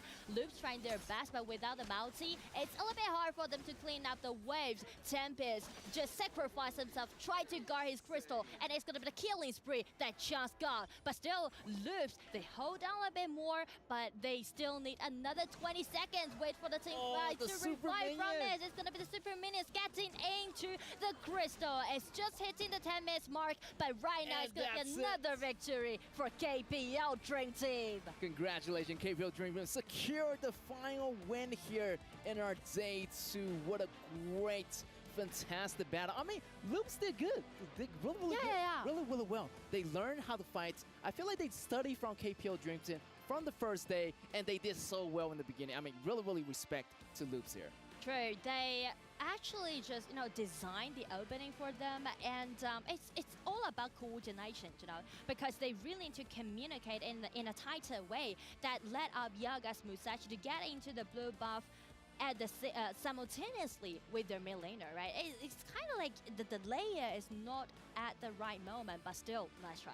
Yeah, great job here, and you can see that the damage dealt by, you know, Ron, like, you know, the healing, the damage is so persistent, and I feel like who's your MVP pick on this one, Nora? For KPL Dream Team? Yes. Oh, it's really hard to pick out one MVP. Yes, definitely, man. I feel like everyone did a good job, and I feel like, you know, the great engagement from No Fear, he did a lot of good job. I feel like he already have like one MVP already, so yeah, I feel like the MVP should be someone else right now. We just wait and see and give it over to Sky. Well, not a surprise, another win for the KPL Dream Team. Now, 5 wins pretty much since you started your journey right here in Saudi Arabia, the EWC, for the Mid-Season Invitational. What's your evaluation for your team and your performance? 首先呢，恭喜 Fly 选手又获得胜利。那我们今天结束了所有我们这一个赛段的比赛，是5胜0负的战绩，非常漂亮。可以评价一下，你觉得这2天梦之队整体的表现，在你眼中是个怎样的赛吗？这2天的话都是按照我们训练赛的一个训练成果去进行的吧，然后表现的话也是比较满意的。We did just like we practiced in our scrims and practices, and wow, we were quite pleasant and pleased with what we have performed to the audiences across the globe. Great. All right. So now, I think so far, Weibo Gaming gave you the most challenging moments pretty much when it comes to a competition. Who do you think is going to give you the same kind of challenge beside Weibo Gaming? 目前的所有比赛呢，感觉其实微博给到你们的一些压力可能会最大一些。那在你的眼中，将来的比赛会碰到的对手当中，会不会有一个给你们感觉是最难战胜的对手，或者说有一点难度的？其实这几天比赛的话，像老干爹啊、微博啊、TS 这种队伍的话，其实都是比较厉害的。然后后面的比赛可能也会碰上嘛，就是希望我们也能够保持好状态，然后去迎接每一场比赛吧。Honestly speaking, I think personally LGD, Weibo, and one more TS, they are extremely good. So we might have encountered each other in future matchups. So we are trying our best to do our best conditions to fight for that glory and, you know, win over to the opponents. Something happened in the real game which you have been taken super care of on the top. It's 2v1, 3v1 all the time. How do you cope with this? 我们今天在上路呢，其实过得挺难的哦，要不是2打1，就是3打1。你当时在局中的这个大司命是怎么考虑这件事情的呢？其实，在开局的时候，就是有想过他们那个真机跟小满以及宫本，它是3个点位，可能是对上路有点针对吧，然后就一直来，然后也打得比较频繁，然后他们战术也比较成功吧。Okay. In the beginning, we thought that Lady Jin, Musashi, and the Mai is going to be coming for me on the top side. So yeah, I think very nice execution with our opponents. They did a great job. I'm sure they did. Definitely more to see as well with KPL Dream Team. And more thoughts with the studio. Let's go.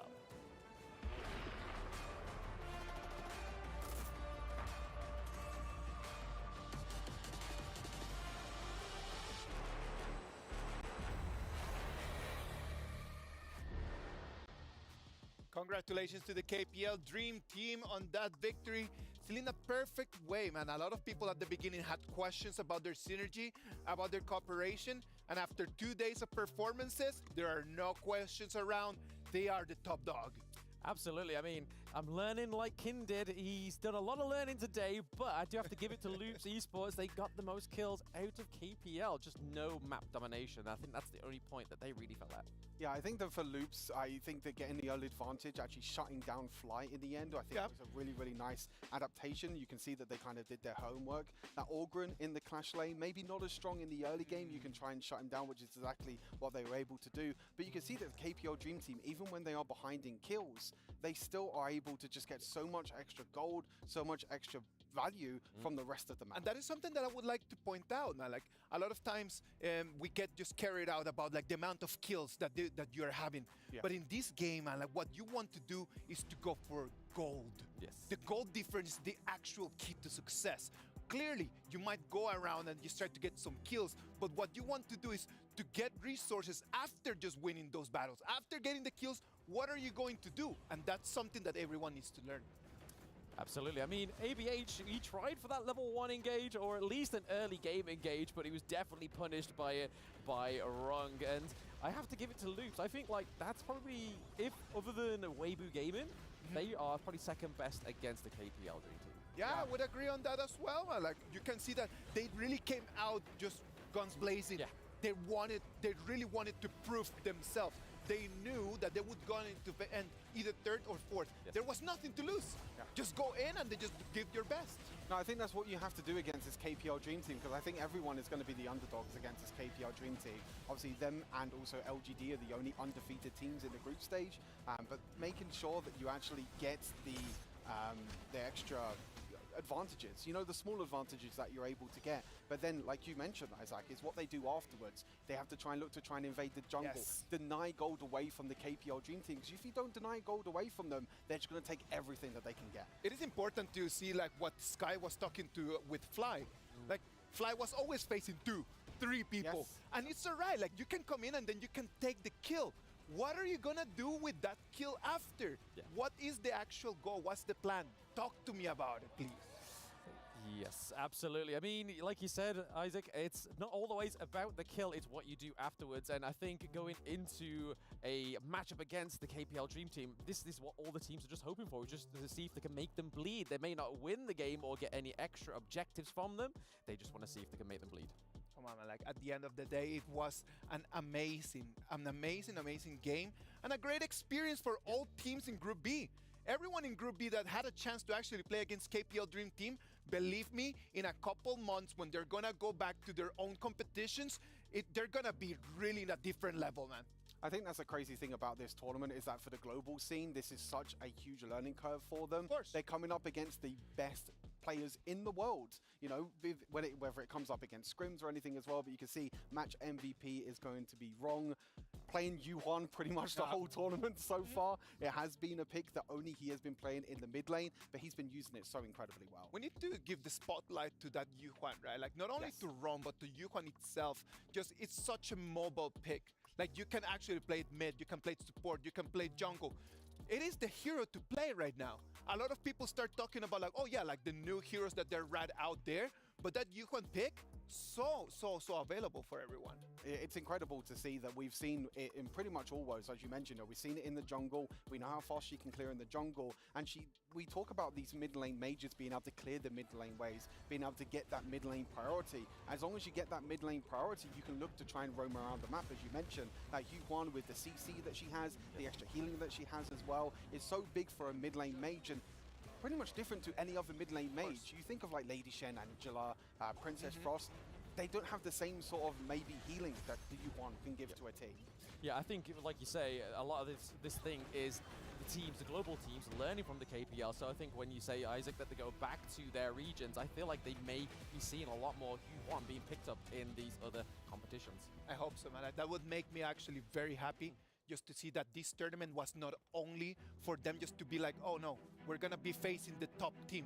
No, man, like you actually had the opportunity, the chance to come in and to become stronger. And I mean, the crazy thing is as well, you can see Wrong's damage in the end. You know, we talk about the healing, we talk about the sustain, the wave clear, the crowd control. Wrong doing the most damage as well in the mid lane on Yuan. You don't really get to see this too much either. So not only does Yuan as a hero offer so much, but also offers the damage as well. And Wrong has been playing it perfectly throughout this entire group stage. Yeah, I mean, he's been paired very well with other heroes, with other teams. So we saw, I believe it was it Kagendra that picked up the Yuan and the Dolia and then put the Lung in it. So it kind of seemed like a hyper carry mechanic going on there. And that was really interesting to see that Kagendra have already adapted that in the tournament. Well, boys, it has been a great tournament up until right now. We're done with all the best of one. We still have one more game just going on over there on the B stream right now that we still need to wait for the result. What is your feeling after this whole best of one as we can see the standings? Yeah, I think it's actually pretty interesting to see how it's going to adapt into this best of three when we get into the quarterfinals tomorrow. These best of ones can be very 50-50. They can sometimes be very coin flip. There are going to be teams that are going to be able to pick up these pocket picks. But in the quarterfinals, I think this is where we're going to see the adaptation from the teams, them learning from game to game to game, and it's going to just build up over the tournament.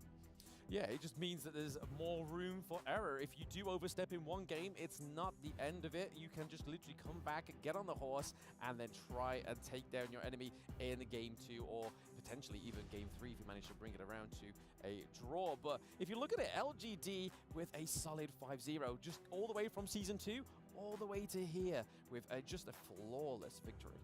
They have like really came in and they showed that they're actually the champions of this whole thing. Besides KPL Dream Team, the other team that actually just did not even lose a single match. Sadly for Team Falcons, for Kagendra, for Boom Esports, this is gonna be the end of the road, man. Unfortunately, it's been a long road for them, but like I said to Stu when we were casting, it's just a horrible thing to feel for the players, especially on Team Falcons, not picking up a single victory. And we're seeing some of these keys being crushed, and it's like hopes and dreams being crushed, man. Yeah, it's actually crazy. I mean, the whole trophy system in general with this whole key things being crafted is... Alright, so I am gonna end the stream here. I have to go. You gotta come and play. It's the biggest tournament. Thank you everyone for coming. Thank you for watching the stream. I hope everyone has a great rest of their day.